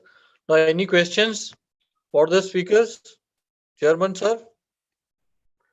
Hello. Any questions for the speaker? Sir, my last presentation is there. I think pending. Dr. Anand Deshpande. Okay, sir, Anand sir. Are you ready with your presentation, Yeah, sir? you can take. Okay, start sharing. No, you can take the questions. Otherwise, I will. No. It's time. It's 9. No, yeah. Okay. I'm ready with presentation. Okay, ready with yours.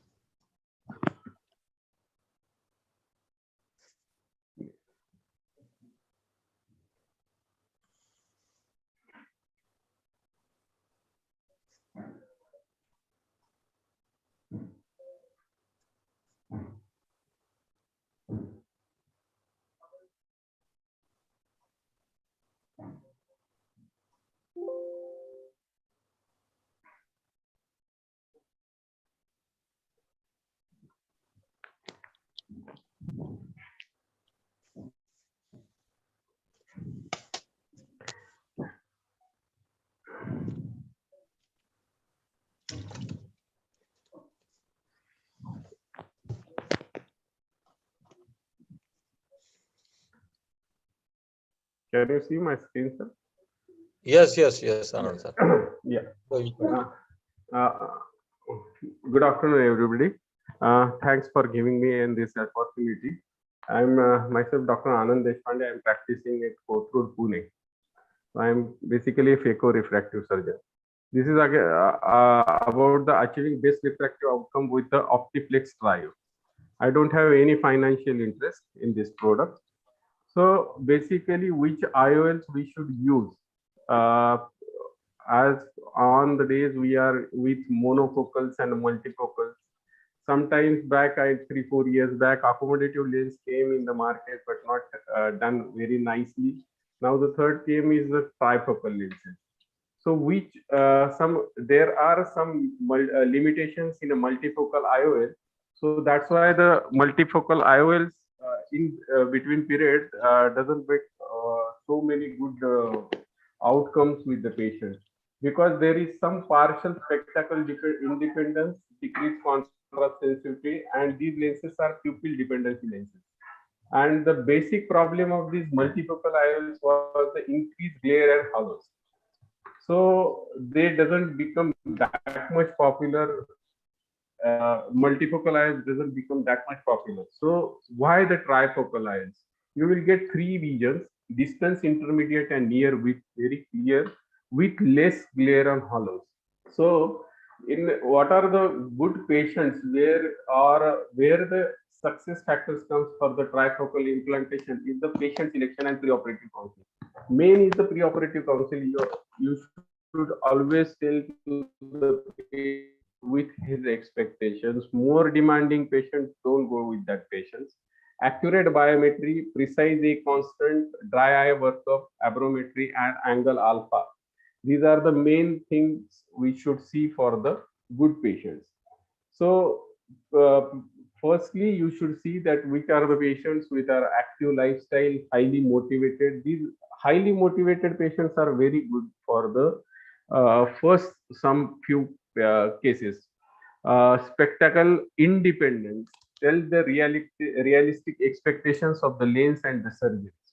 So all these are the patient selection criteria for the trifocal eye.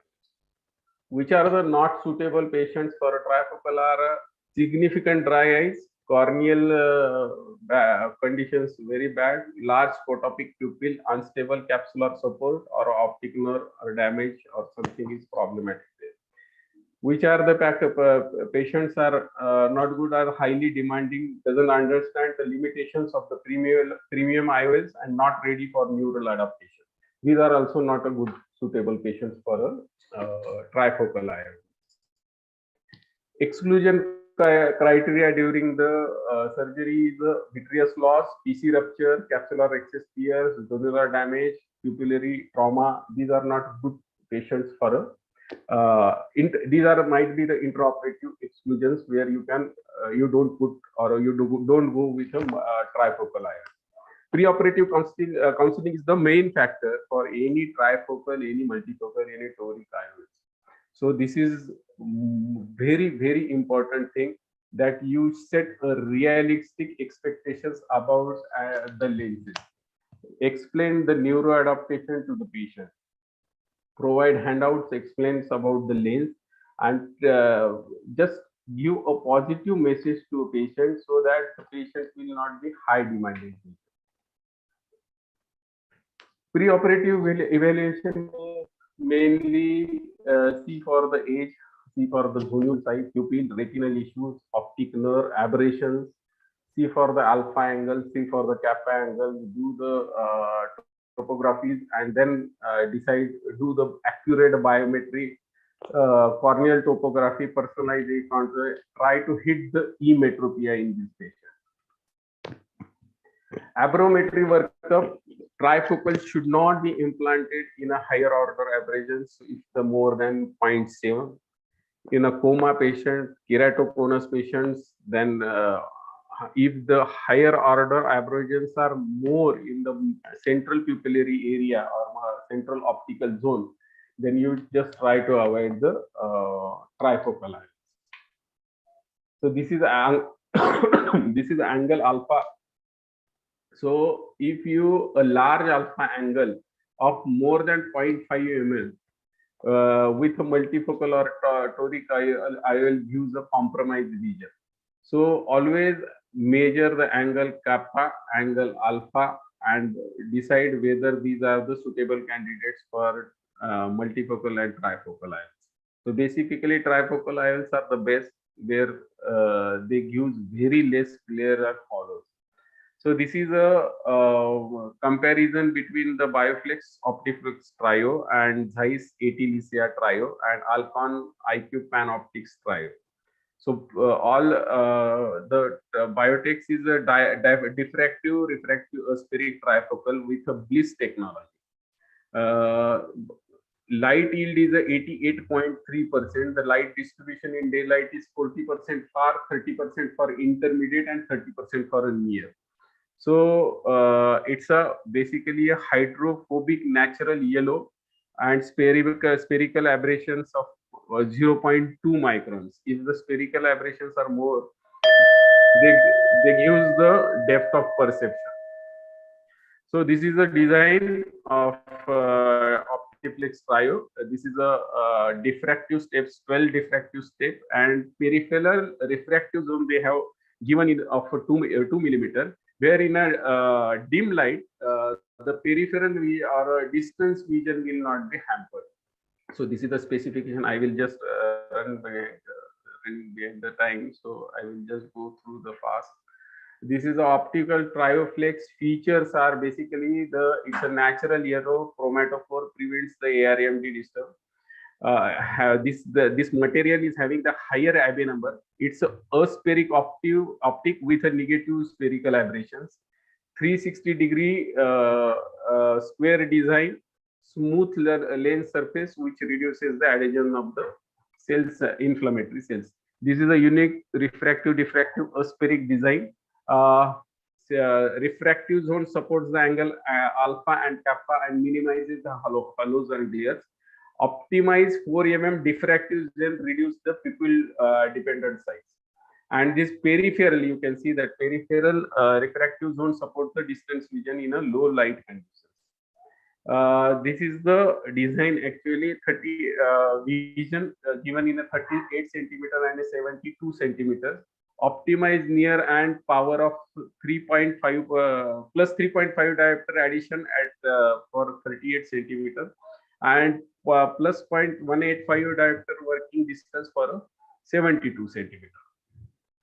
It's having a Bliss technology, which was a brilliant light sensing system technology, ensures effective utilization of unused light energy, optimum asymmetric and balanced light distribution at each focal point, specially optimized diffractive zones for intermediate and near vision without affecting the distance vision, and minimize pupil dependency. So Optiflex Trio blocks the harmful UV lights and filters the violet light. So high yield gives the best visual quality. Adequate importance to the near and intermediate vision also.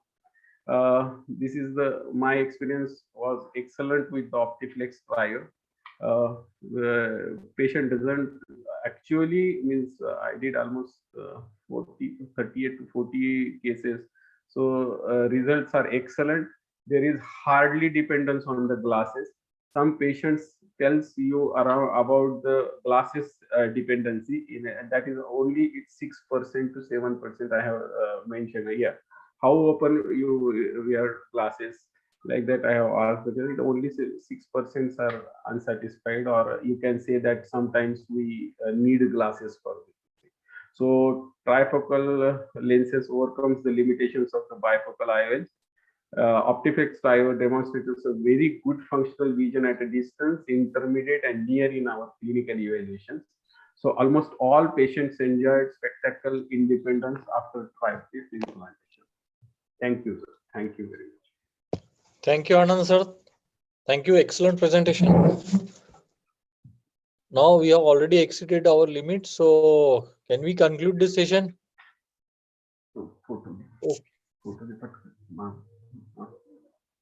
Screenshot. Hello. Okay, then. Yeah. Any questions from the chairperson? Okay, then we conclude this session, and Ragini madam, can you Thank you so much, Abhijit Dada. Thank you, everybody, for the wonderful session and the wonderful talks and for taking part in this session. Thank you so much. Thank you. Thank you, madam. Thank you, Ragini madam. Thank you, Abhijit Dada.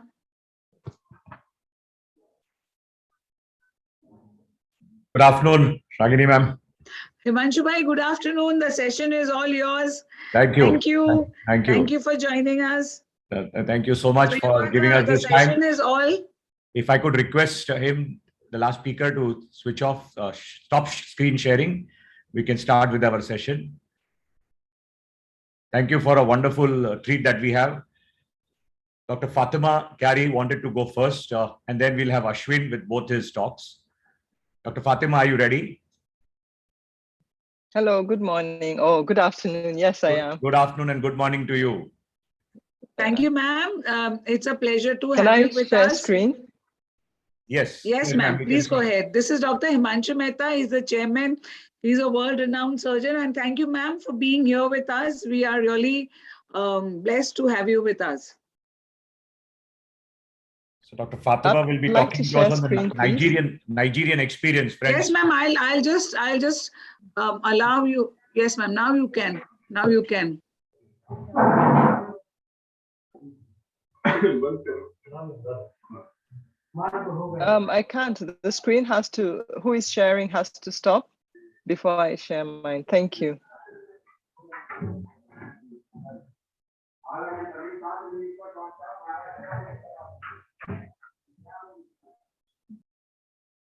Nikhil, if you can tell the previous speaker to switch off his microphone.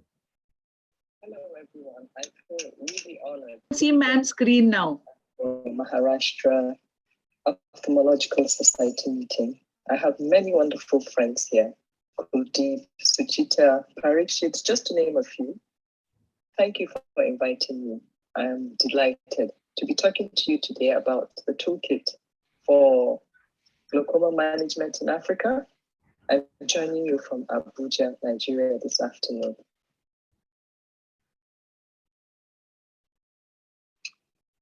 As most of you already know, glaucoma is a group of diseases that have a common endpoint.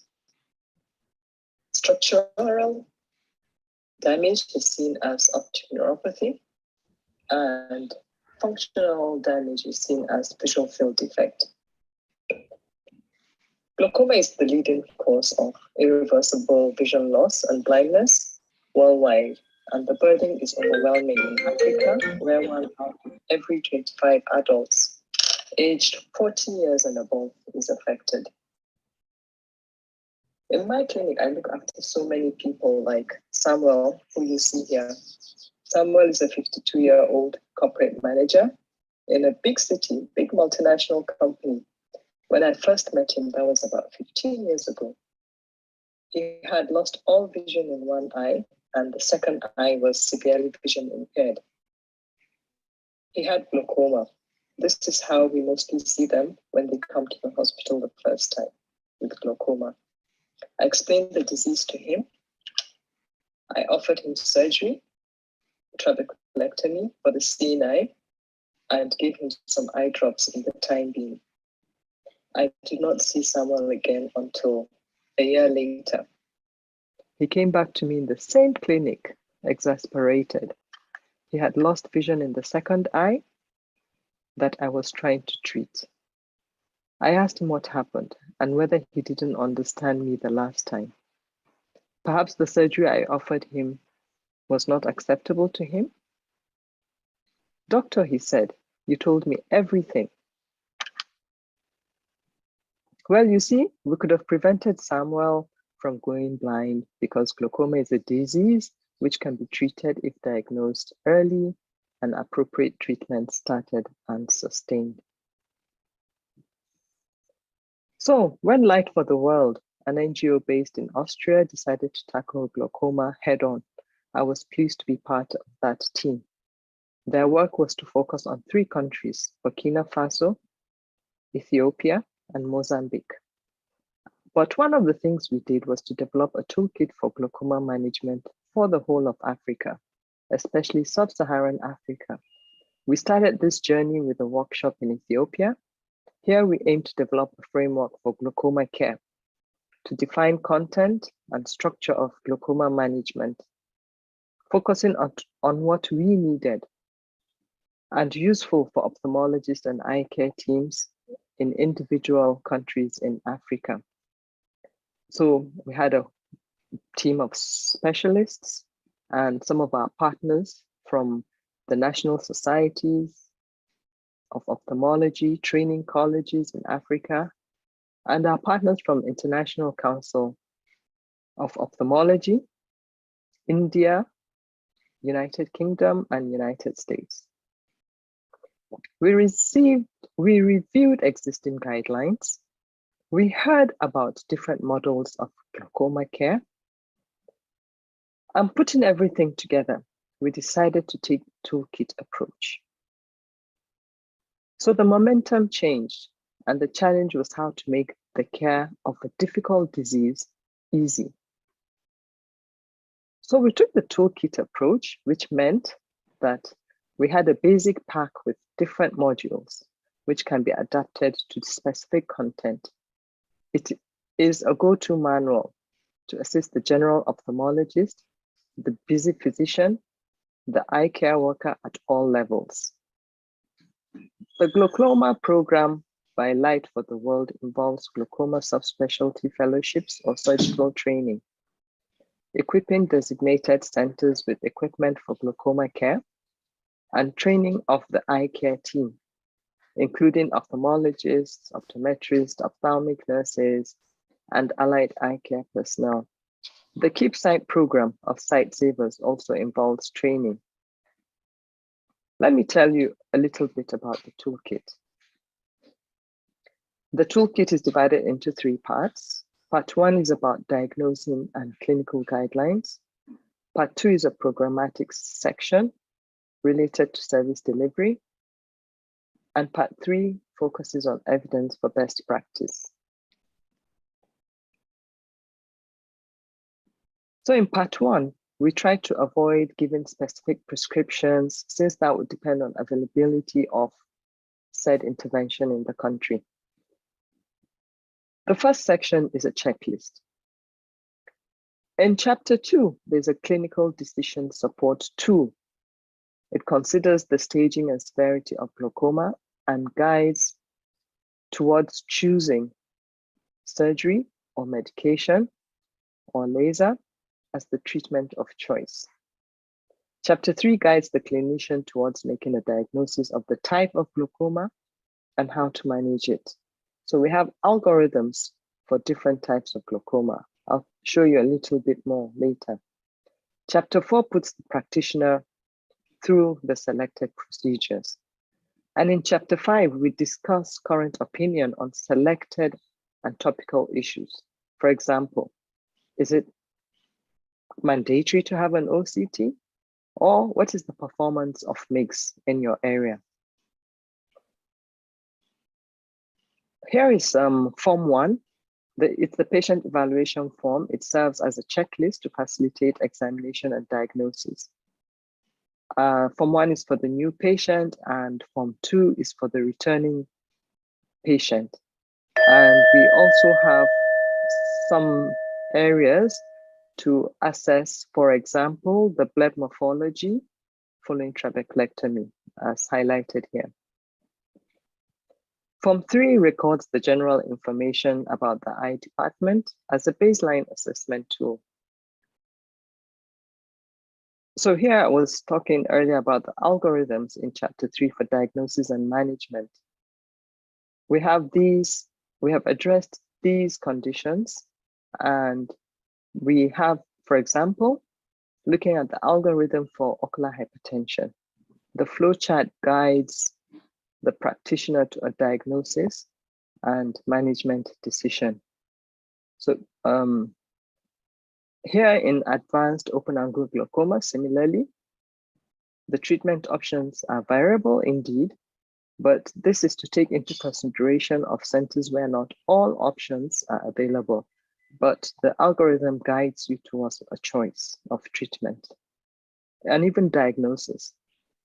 In Nigeria, for example, 1 out of 5 patients with glaucoma is blind.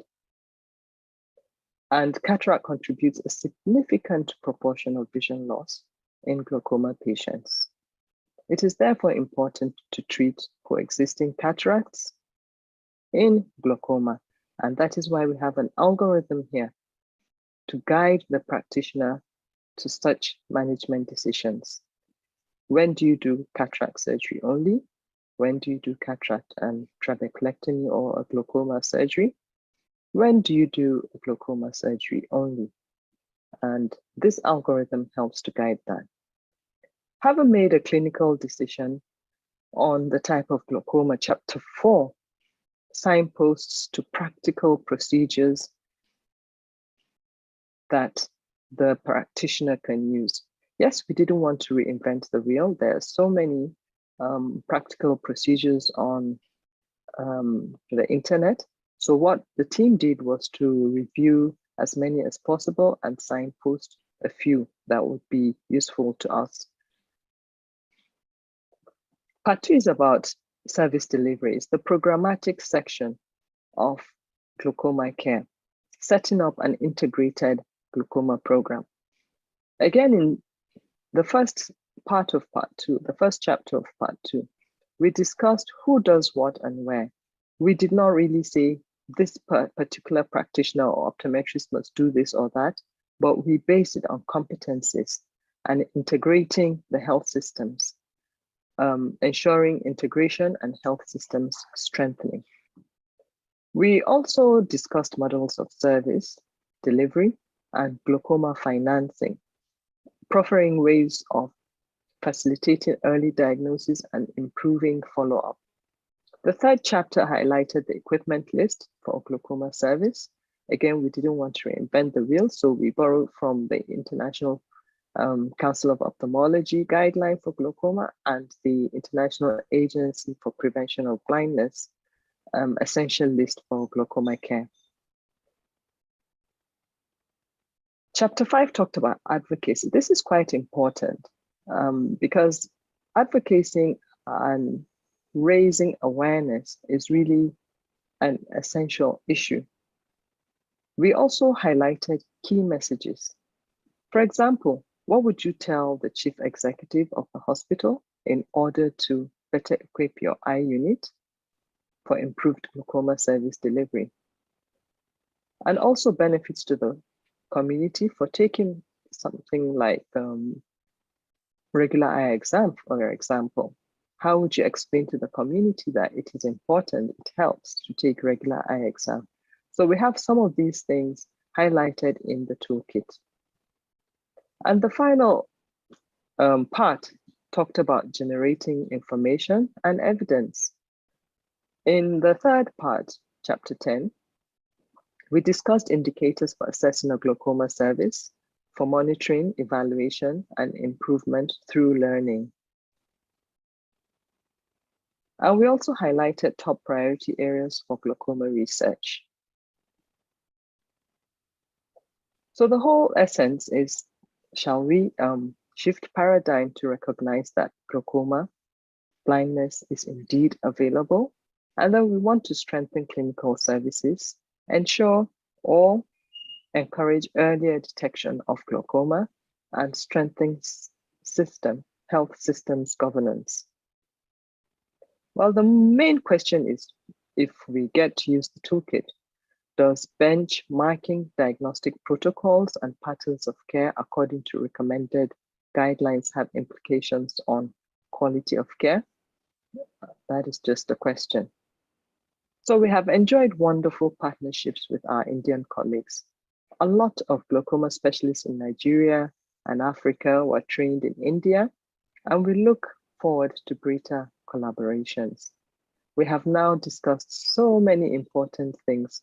My call to action for you today is to study the Africa Glaucoma Toolkit. Reflect on it. Reflect on what we have discussed. Reference the toolkit. Be stimulated and guided by it. Customize its content and share with all. Use it for advocacy and action. Teach from them and be inspired for research. I know it's not easy to navigate treatment choices of glaucoma cases, especially for us in Africa. So we are currently discussing many ways of incorporating this toolkit in training. And we have also set up a discussion group by the Glaucoma Network at the International Center for Eye Health. It is called the Glaucoma Net Decision Intervention Support Cluster. That is the Glaucoma Net DISC. Do join us in one of those discussions. It's monthly at the end of the month, every month. Thank you very much for listening, and thank you. Thank you, ma'am, for a wonderful presentation. Great revelation of what's happening. And good to see you in that pink of health and a pink turban that we have. Thank you. Thank you so much, ma'am. Thank you for accepting. And, thank you so much for adjusting with the varied mails that we send to you this time, that time, this time, that time. But thank you so much for being with us. Thank you, Dr. Himanshu Bhai. Thank you, ma'am. Thank you. I think Ashwin has left. Dr. Bharti, would you like to go next? You're on mute. Thank you, Dr. Bharti, ma'am, for being with us. And in spite of the fact that your mother had a fall last week and you are being with her, thank you so much for being with us. She's still admitted in ICU. So anyway, she's. But thank you. You know, your love for us and your being with us means so much to us. So, madam, I'm starting. The clinical significance of a central dock. Good afternoon, everyone. Good afternoon, ma'am.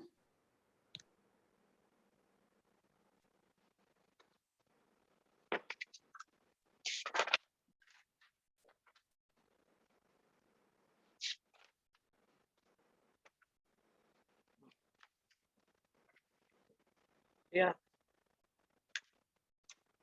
So am I audible?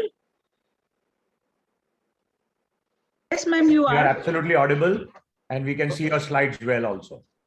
Okay. Okay, thank you so much. So my talk is the clinical significance of a central dock. The reasons for a decentered dock is movement of the eyeball superiorly when the PI comes closer, poor patient cooperation, gap between PI and cornea due to physical obstruction. It can be eyelid, long nose, speculum, high brow, cheekbone, or narrow palpebral fissure.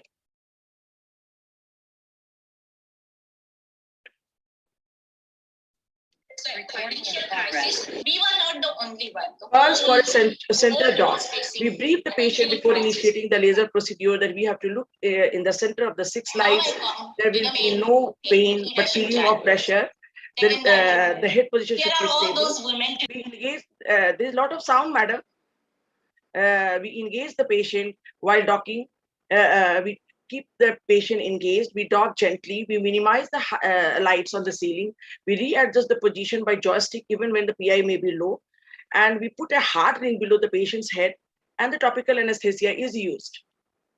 This is the hard ring we use. This is a case of perfect docking. A perfect case of docking will show uniformly distributed limbus, perfectly flat circle, and the line scan.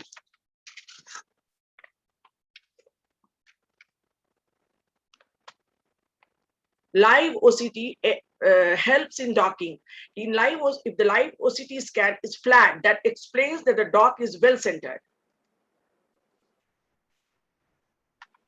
This is a decentered dock. In this case, we don't apply suction.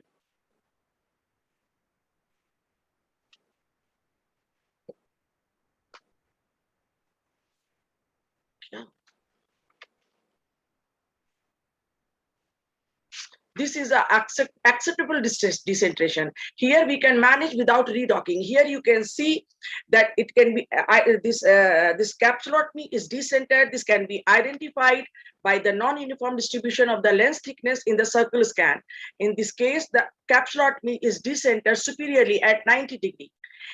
And here you can see that thickness is less, so it can be centered by moving the capsulotomy inferiorly at 270 degree in video image so that the uniform lens thickness is seen in the circle scan. The circle scan shows we have to move this capsulotomy inferiorly at 270 degree. Other problems, even after a good docking, are air trapping and corneal folds. You can see the air is trapped in this case, but if the trapped air bubble does not come in the laser cuts, there is no need to redock the patients. Here it does not come in the capsulotomy cut in the incision area, so it doesn't matter a lot. But if the trapped air bubble is on the capsulotomy area, we can increase the capsulotomy energy to 9 microjoule before firing the laser. You can see the dark vertical shadow in the circle scan. This is the indication of the trapped bubble in the cornea and soft pit interface. This is the flat cornea. You can see the gap between the contact lens and the cornea. And here we use the multi-curvature contact lens for flat cornea. The contact lens is thicker at the center and flatter at the periphery. For eyes with K reading less than 41 adapter to avoid air bubble trapping. Here you see the cornea is steep, and you can see sometimes we get the folds when we dock, and this can cause microadhesions in the rhexis. In such cases, usually in lens sets we use 6 microjoule, and in such cases either we use the multi-variate soft contact lenses with thickened periphery in eyes with K more than 46, or in case of regular fit contact lens, if we are using regular fit, we increase the energy to 9 microjoule.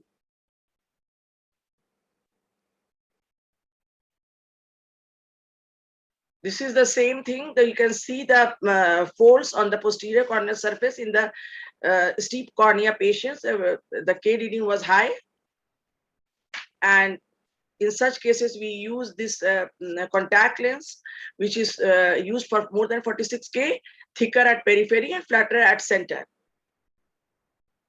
We have lens 6, we use contact lenses, the regular fit and these special contact lenses. What are the implications of decentered dock?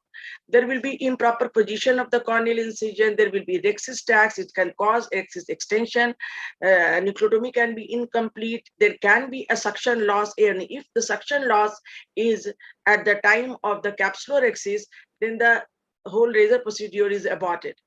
There is a poor experience to surgeon and patients, longer treatment time, and repeatedly docking and redocking. It causes a subconjunctival hemorrhage and chemosis in the conjunctiva, which looks ugly. Sometimes there are cases where this docking is difficult, like deep socket eye, uncommandable posture, conjunctival pathology. In such cases, we have to do sterism surgery first. Conjunctival bleb, if it is very elevated, we cannot do it. The benefits of a center dock is good pre-positioning of all the steps, faster OCT scanning steps, minimal treatment time, better experience to surgeon and the patients. Thank you.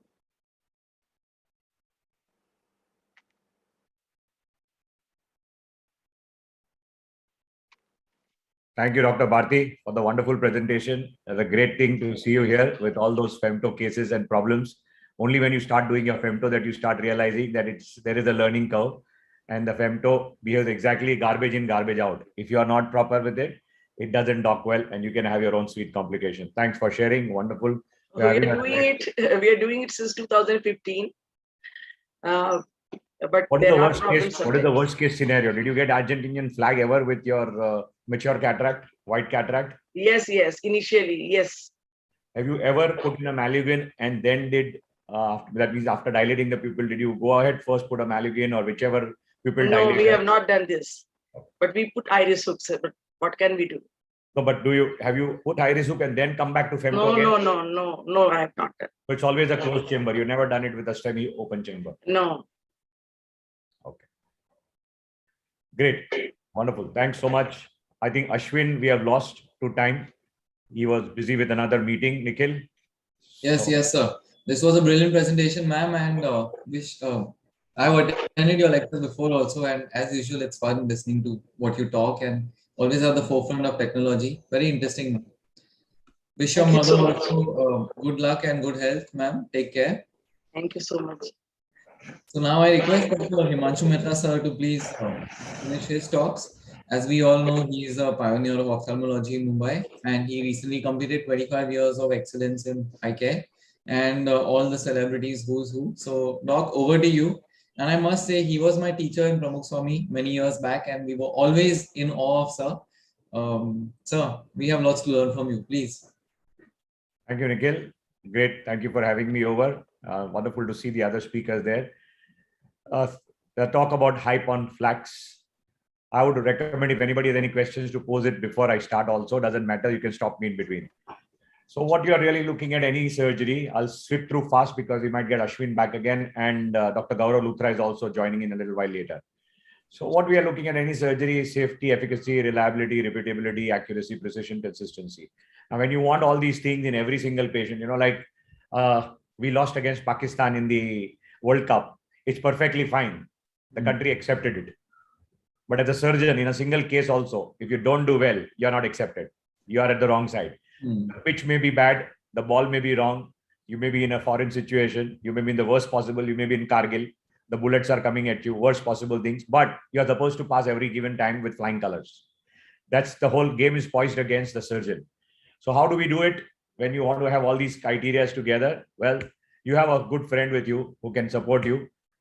And so if you say you have a very bad shallow anterior chamber, you have terribly bad corneas, you can see here on the left side that you have a huge cataract, the angles are literally closed, the cornea is not very user friendly, it's a delicate case, the other eye ARMD, a huge white hard brown cataract, the other cataract is reaching almost the retina here in a hypermetro. So when there are closed angles, difficult for you to do your rexes, difficult to approach, and if God forbid if you get directly while working, if you get iris prolapse, you will be in trouble. So which is why you have a good friend who can help you at this point in time. You have a case where you have traumatic cataract and you have the pupil which has been torn, you have disinsertion of the iris, you're not sure whether the zonules are intact or not, and whether you'll have a nucleus which will drop. Well, you have to figure out what all things you can do, and these are all important people who need revision back. How can the first thing in any process is a great beginning, is 50% of the job done.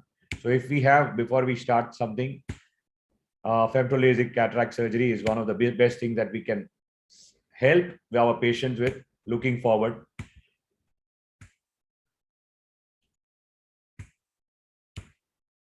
So how do we go about with it? Here you can see that you have a lot of patients would always have some amount of astigmatism. So if you have a good amount of control over your corneal incisions, your directions, your length, depth, and your positioning, it makes life a lot more easier. As Dr. Bharti was mentioning, you have your problems, but you can settle them. They are too small to worry about, but you can manage them well. So the arcuate incision helps a lot because almost in 90% of patients who have any kind of astigmatism, you would always be supported with your LRIs.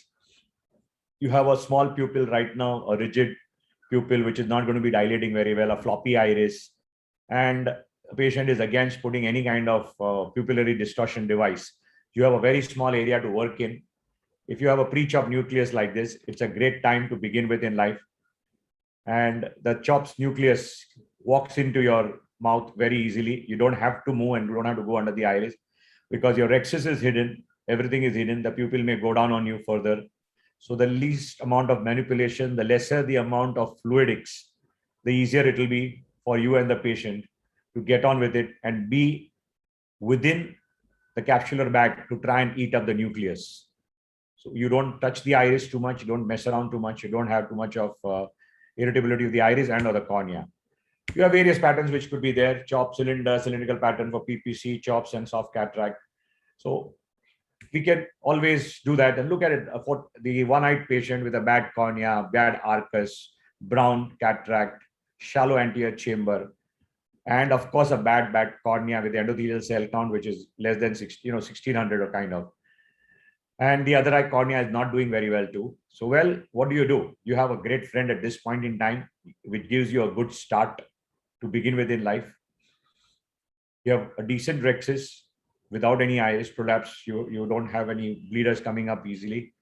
So it makes life a little more easier for your endothelial cell count. The amount of phaco energy used is less. Ultimately, it effectively reduces your post-op corneas and endothelial cell loss. Important patients with pre-existing corneal cell dysfunctions, Fuchsius or any other endothelial cell dystrophy, it's a great help to reduce destruction of endothelial cells. How about a capsulotomy? You know, people keep talking, no big deal. We can all do, all surgeons do a great capsulotomy. But here, it's very important when you're doing premium IOLs and when you're doing something wherein you need a great amount of precision and effective lens positioning. If the IOL is 0.5 millimeter posterior to the assumed plane, a 21 diopter lens will produce a 20 diopter of correction and vice versa. If your IOL is 0.5 millimeter anterior to the assumed plane, you'll get a 22 diopters. So it's important that you look at that. You have a subluxated lens. Here, you're not sure whether the vitreous is in front or not. Before doing a vitrectomy, putting in triamcinolone, what you really want is great support to get your rhexis in place and then put your pupillary hooks to act as your suspension and your zonules from outside to support the lens when you're doing your lensectomy and you're breaking down the nuclear fragments. It's a great help. You can go ahead with choosing your parameters, and it gives you a great amount of flexibility, how you can adjust your parameters to go with the next set. So that's where a subluxated lens, it'll help you to get your good rhexis going, support you very well even before you start to get your zonule steady with your pupillary dilators. Here is a posterior polar cataract. It helps you to form cylindrical, and you can be very assured with patients to give them fairly decent results. Even if you're a break in a posterior, on the right side on the OCT, you can make out whether the posterior capsule is intact or not. This is a great help for you to remove piecemeal various fragments of the nucleus and go ahead and finish your case without much hassles. Here is a white cataract. It's a great boon here in that case, wherein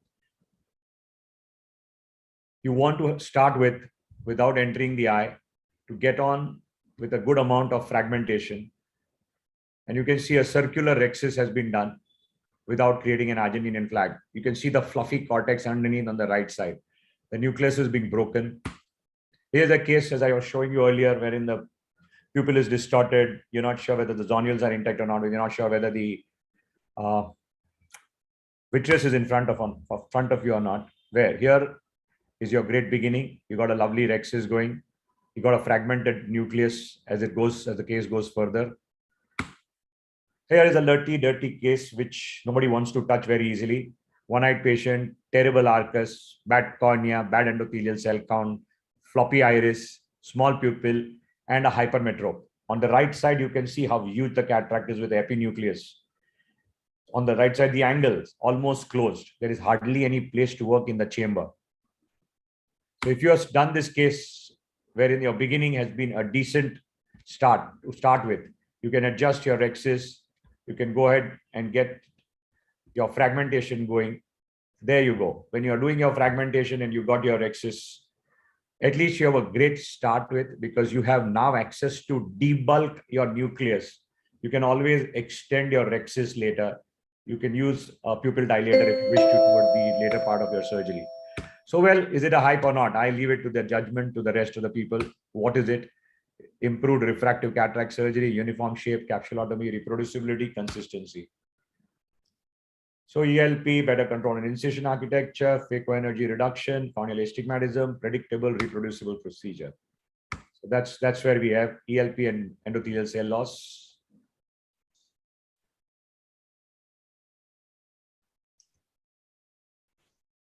So there we go. So I leave it to the crowd to decide whether there is a hype or whether it is justified to do this, what we are doing. Nikhil, can I start with my next talk?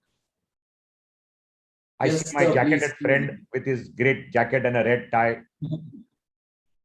Good to see you here. How are you, sir? How are you?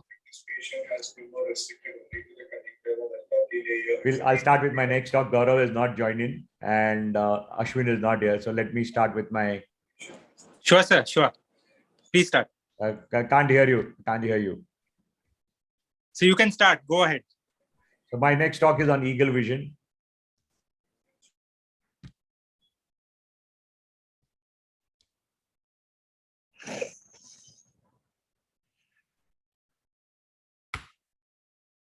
Eagle Vision is the name which I would always say, it's in the mind. The whole experience of the whole surgery is very important when we are having this particular state in mind called Eagle Vision. The patient wants to see very well in life. The procedures in 21st century, it's a great idea, provided you are ready for it. And you have to pursue and virtue. Oh my God, it's a really, life is like sauteed, it's very... This is what you want to hear from most patients. You want to see that they are happy doing everything. So what are the steps that you need to have? Analyze your patient, pre-op counseling, pre-op diagnostic diligence, biometry. So from your side, when you're doing anything of this kind or anything premium, you have to be consistent in your approach to every patient when you analyze. It's very easy to blame the patient, very easy to say that this is what happened, and very easy to hyper-promise a patient. That's where the problems start. So you have to be clear from your side. Your diagnostic diligence has to be there, accurate. Biometry has to be good. You have to understand your technology of IOL. You should know your pupillary axis, visual axis, angle kappa, whether using a EDOF lens, a multifocal, a trifocal. What are you doing? What is the patient's occupation? What are you going to be giving them? So assistance from cutting edge technology and self-demanding with surgical endpoints. All surgeons here who are listening at this point in time also are very, very demanding. They want great results. So you have to understand the mindset of the patient. Despite having a very high number in the past, most patients are not ready to accept any kind of glasses. They want to see that whatever it is, they may be using glasses for a long period of time, but they want to be spectacle free every given point of time, despite them not wanting to spend for any technology and or a lens.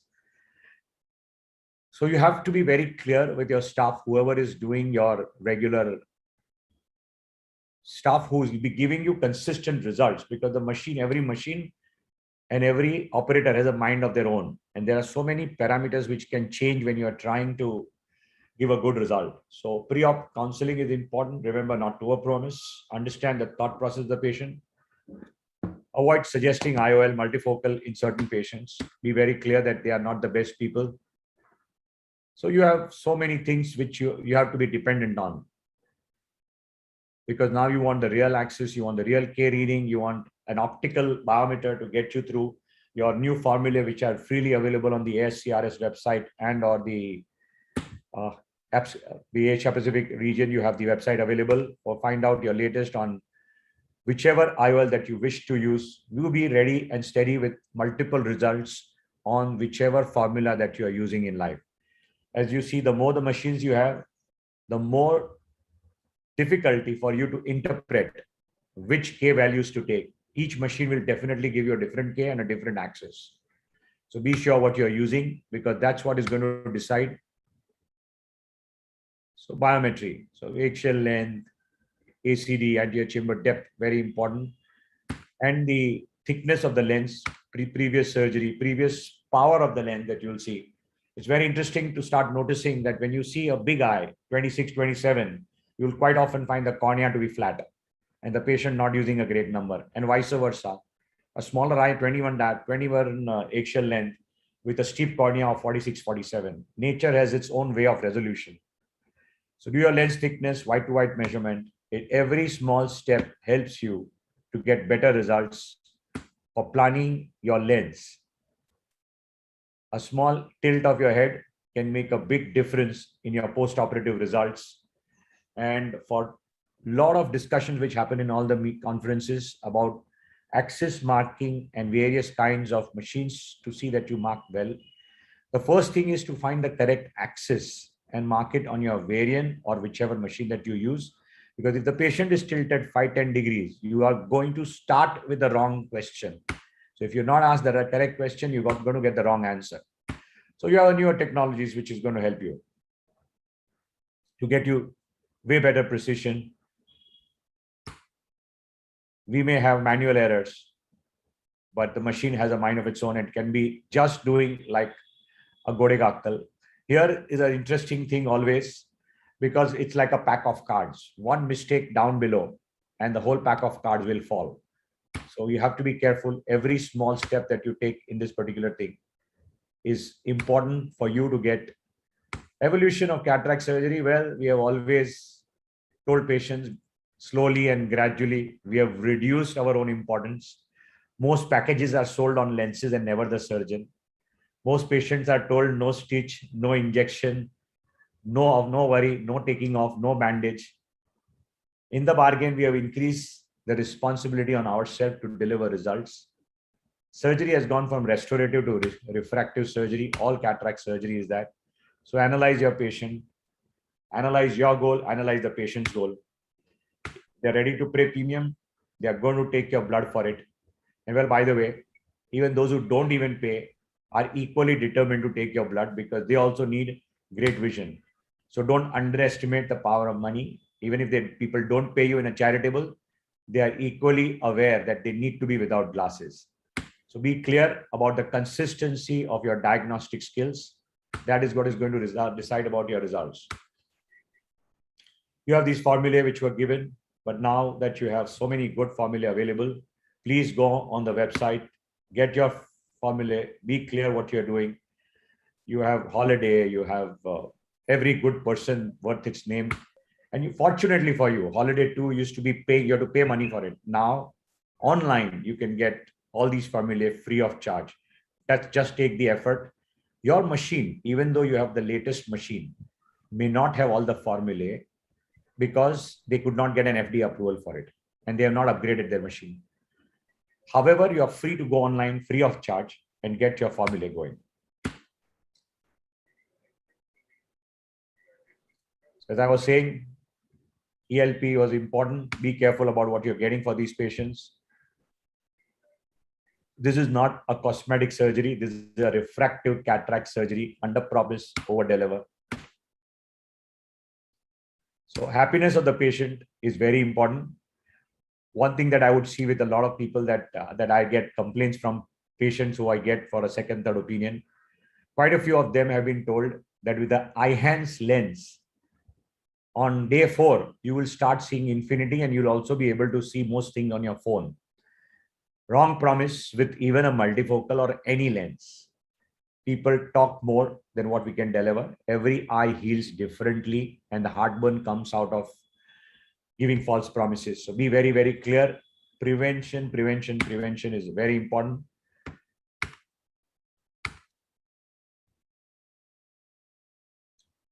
Never oversell or promise. Be realistic in your approach. Expectations multiply with the cost.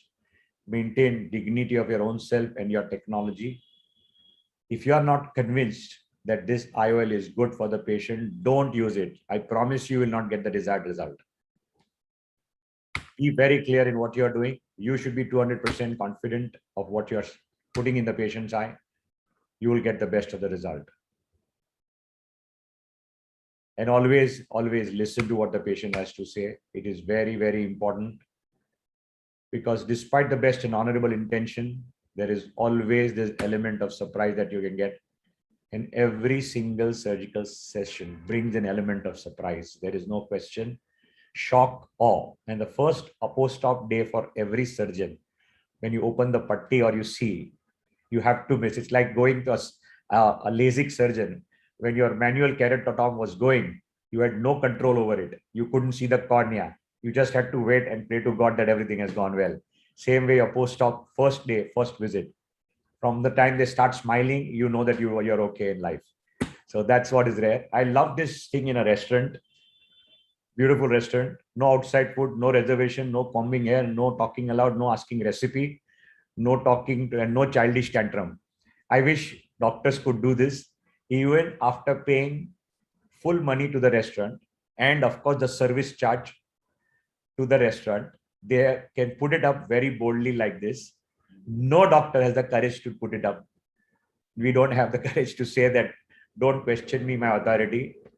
We are still very humble. We try and get the results. And that is what ultimately what we want the surgeon and the patient to be.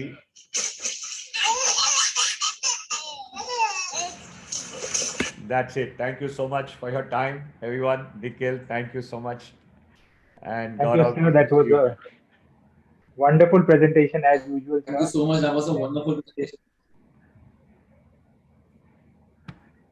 Himanshu, sir, one question from my side. Yes, please, please. Pleasure. In a like a 5 to 10-year-old diabetic who is an avid reader with the OCT macula showing absolutely a flat fovea, very mild NPDR changes, a good glycosylated hemoglobin. Would you not hesitate to put in IHANS or a EDOF or a trifocal if the patient is asking your opinion?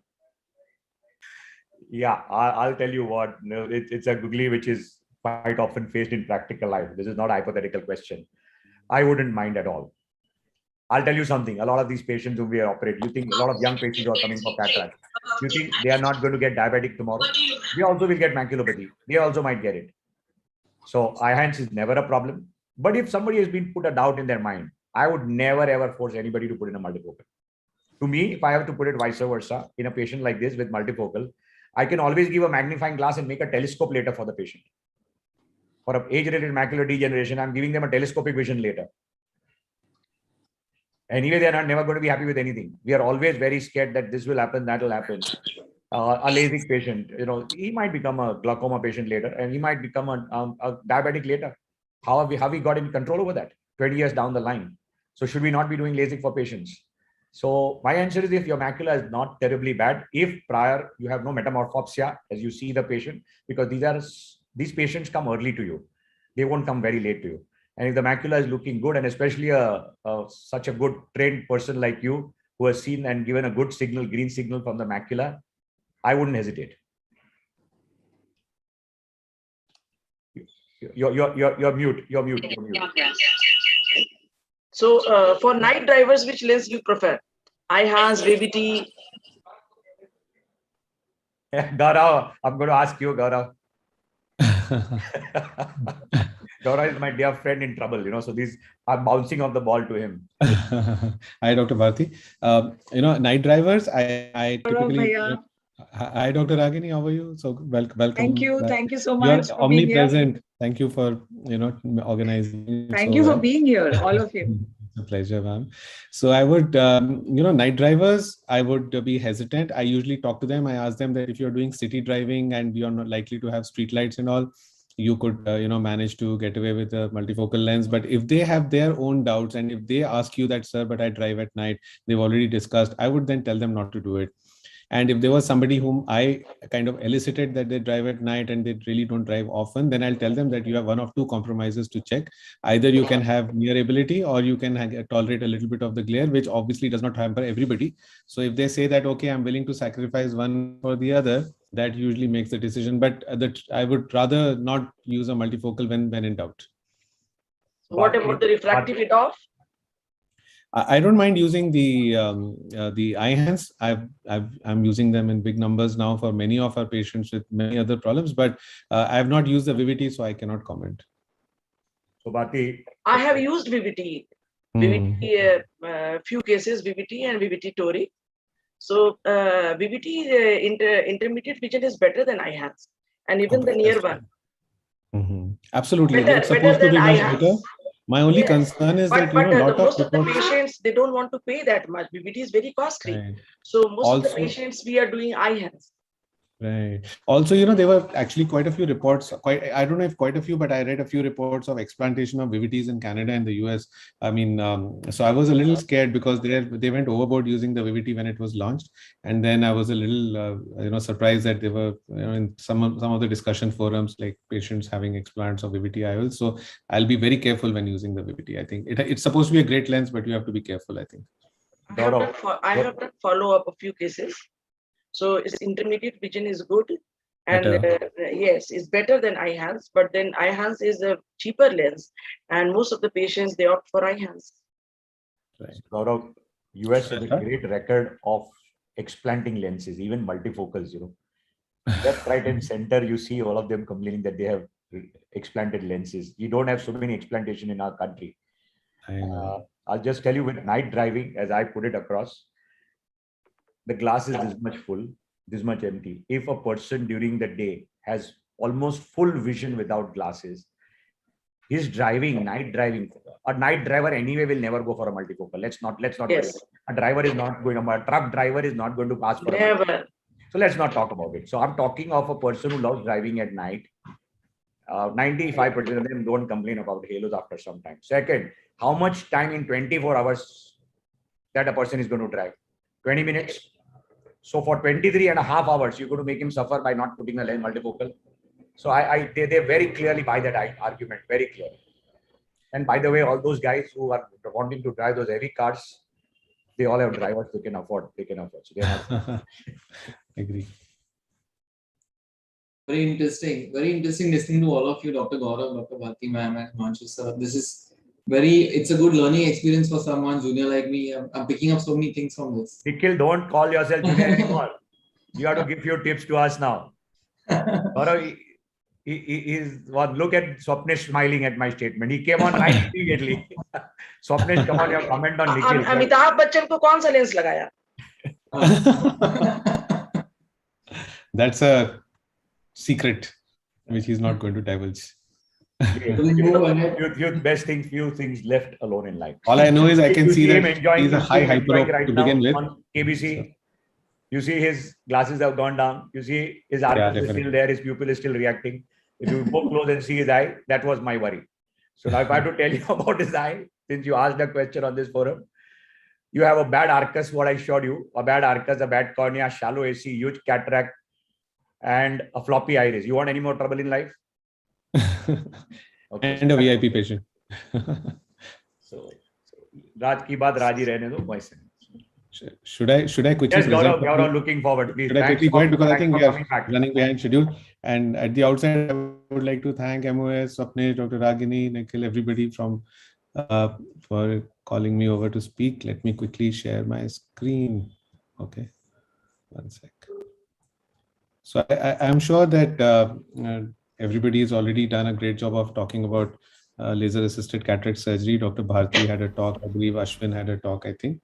So I'll start by sharing a few of my situations where I love to use the femtosecond platform. And one of them, I think the primary indication where I love to use it is intumescent cataract. Screenshot ले लेना उसमें. Intumescent cataract. हम देख लेते हैं. हाँ, उसमें screenshot ले लेना. Dr. Bharti, can you hear? Dr. Bharti, your microphone is on.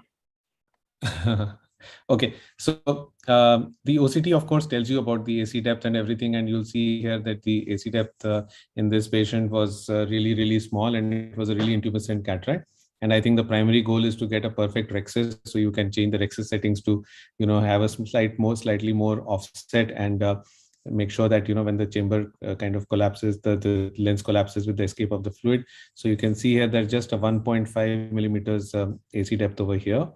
And that way this lens was really intumescent. So typically these are the patients where you will get a flag sign, and if you have those nice vacuoles on the just under the anterior capsule, as was visible in this patient, you should be prepared for a flag sign. So femtosecond assisted lasers, capsulotomies are definitely superior because they are over in a flash of a second, and 99% of the times you will get a complete rhexis. In those few instances where you will not, it will still be possible to kind of make sure that you can still complete it. So here, I think was one of the patients where it's very important to stain these capsules because it helps you identify the rhexis and the capsular flap as well. And many times there will be small tags which you will have to very carefully make sure that you don't tug on them and just tear them like you would do on a regular rhexis. And often these eyes are messy because, often these eyes are messy because as soon as the liquid cortex escapes into the chamber, your aqueous becomes totally opaque, and you can see that here we have one of these tags floating around. If you'll notice here, right over here, just watch, and these tags you have to be very careful. So I have had one or two instances where we had a broken rhexis with an intumescent, but a couple of them have happened towards the end of surgery, and you have to be careful that your capsular it's a if it's not a free floating one, then you can get away. But intumescent cataracts is a great indication for doing femto-assisted cataract surgery. Now, the second favorite, I get to do a lot of RK operated eyes, and conventional wisdom would say that don't do femto-assisted cataract surgery in RK eyes. But for me, it works really, really well, because your fear is, of course, that you may not get a complete rhexis, because in the areas of the incisions, you may be, kind of having again attachments which may not break. But frankly, these eyes require you to have minimal manipulations inside the eye. So essentially, your incisions can open up, and the more the manipulations that you are going to do inside the eye, the more chances that these RK incisions will open up. So here, this was an eye with a multi-cut RK. So frankly, the rhexis is already done, and it's usually not unpredictable. Most often I will not get attacks, but when I do, it's very easy to kind of tear them and complete the rhexis. And the advantage is that in such eyes, you can actually have minimal manipulations, because the overlocking of your instruments and the forces, and these are high myopic eyes usually, so you'll have very deep chambers. So you'll have to go in and use your instruments inside, especially if you have to crack the nucleus in a very deep chamber, you will have to kind of manage, your incisions will get manipulated much more. So having your nucleotomies done and your capsular rhexis already done makes it much simpler. Your phaco handpiece does not have to move around much inside the anterior chamber, and you can complete the surgery much faster and more easily with least manipulations, and the chances of these RK incisions opening up becomes much less.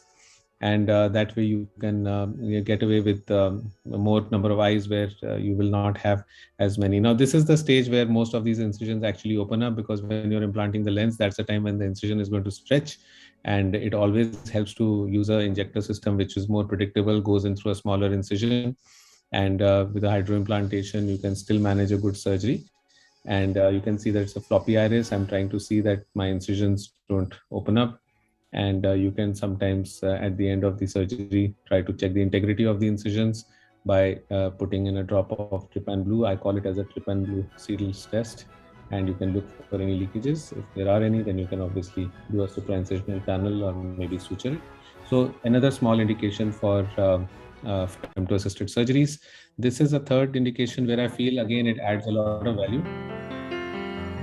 So ICL-induced cataracts. Here again, sometimes the capsule is very unhealthy, and when you tend to remove the ICL gets removed very easily. But you may have capsular issues, especially sometimes I've operated patients who were 10 years back operated with the ICL, and when you now try to go and operate, the capsule is sometimes very unhealthy and the rhexis can be a little bit dicey to do. So it always helps if you can do the rhexis in advance. So here is a patient with an ICL, and the landmarks, of course, the laser will go crazy because it will not detect the anterior corneal, anterior lens surface very nicely.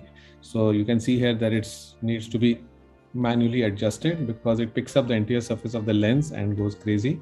So you have to then set the landmarks manually, and also ensure that you are not cutting the lens. Even if you cut the lens, it doesn't really matter as long as you're getting your rhexis right. So most important thing is to make sure that your anterior capsular offsets are correct, and you're getting the energy at the right plane. And it's very gratifying because as you start the surgery, you can have a rhexis which is already nice and complete. And I think I have 2 minutes left, so I'll quickly try to showcase one or two other situations. Then, of course, removing the lens is not so difficult. And sometimes these lenses which have been in the eye for very long, they will decay. So they will be decay in the ICL material, while most often it's very easy to pull it out of a 2.53 mm incision. Here you can see that I'm trying to remove it from a 2.8 incision, yet the ear of the haptic breaks because there has been a decay of the material. So I enlarge it to about 3 millimeters and then use the other ear to pull it out. And there you can then pull it out again, making sure that you have instruments which are going to grip it well. It comes out. And then usually it's a good situation because the iris, the capsule is free floating in most of these instances. And then the rest of the surgery becomes pretty straightforward and you can put in a lens. I'll have 1 minute left. I'll quickly show you one last case maybe. And here is a situation where we had a small pupil, and this patient's pupil constricted as soon as I started planning the surgery. So we decided to put in phenocaine preoperatively. and see if the pupil enlarges. And I just made one side port and enlarged the pupil. It came back to about 4 mm, and then we thought that we can now manage a femto-assisted surgery. Usually these are situations where you will not do a femto-assisted surgery, but here either you can put in a B-hex kind of a ring, or you can use phenocane to dilate the pupil enough to get enough pupil size for the surgery. You can see here that you have to play with the instruments, because the pupil first was detected as 3.8 rexes, which would have been really small. So I fooled the machine into thinking that the pupil is a little bigger, which most of us femtosurgeons will do. And you may give it landmarks which are a little bigger, and you can get a slightly bigger rexes. So a 4.1 rexes will usually be sufficient for you to complete surgery. And then I was able to then put phenocane again, and I had a fairly nice pupil to operate upon, and the rest of the surgery was straightforward. So with that, I think I'm out of time. So I'll take you to the last part of the surgery where we were able to complete it nicely. And with that, I'll stop sharing screen. Thank you. Thank you, Gaurav. Lovely videos, lovely, very well managed ICL. Because if the rexis is not done well in their ICL, and if you pull the rexis out, if you pull the lens out, it can just tear off. But beautifully managed cases, excellent presentation. I love it. So the other additional advantages that in such high myopes, sometimes you can't correct the toricity. You don't have a toric IOL. So what I typically do is I combine femto-assisted surgery with an LRI. At least try to minimize the astigmatism, because with such low powered lenses, you will not get a toric. So this patient, we did an LRI, which I didn't mention, but we also did an LRI. So. Great. Wonderful session. Thanks. Thank you, Dr. Gaurav. Thanks, Dr. Ragini. Wonderful brother and a great scientist that I have. Thank you, Dr. Himanshu Bhai, for conducting the session so beautifully. Thank you, Dr. Bharti Kashyap ma'am, for being here.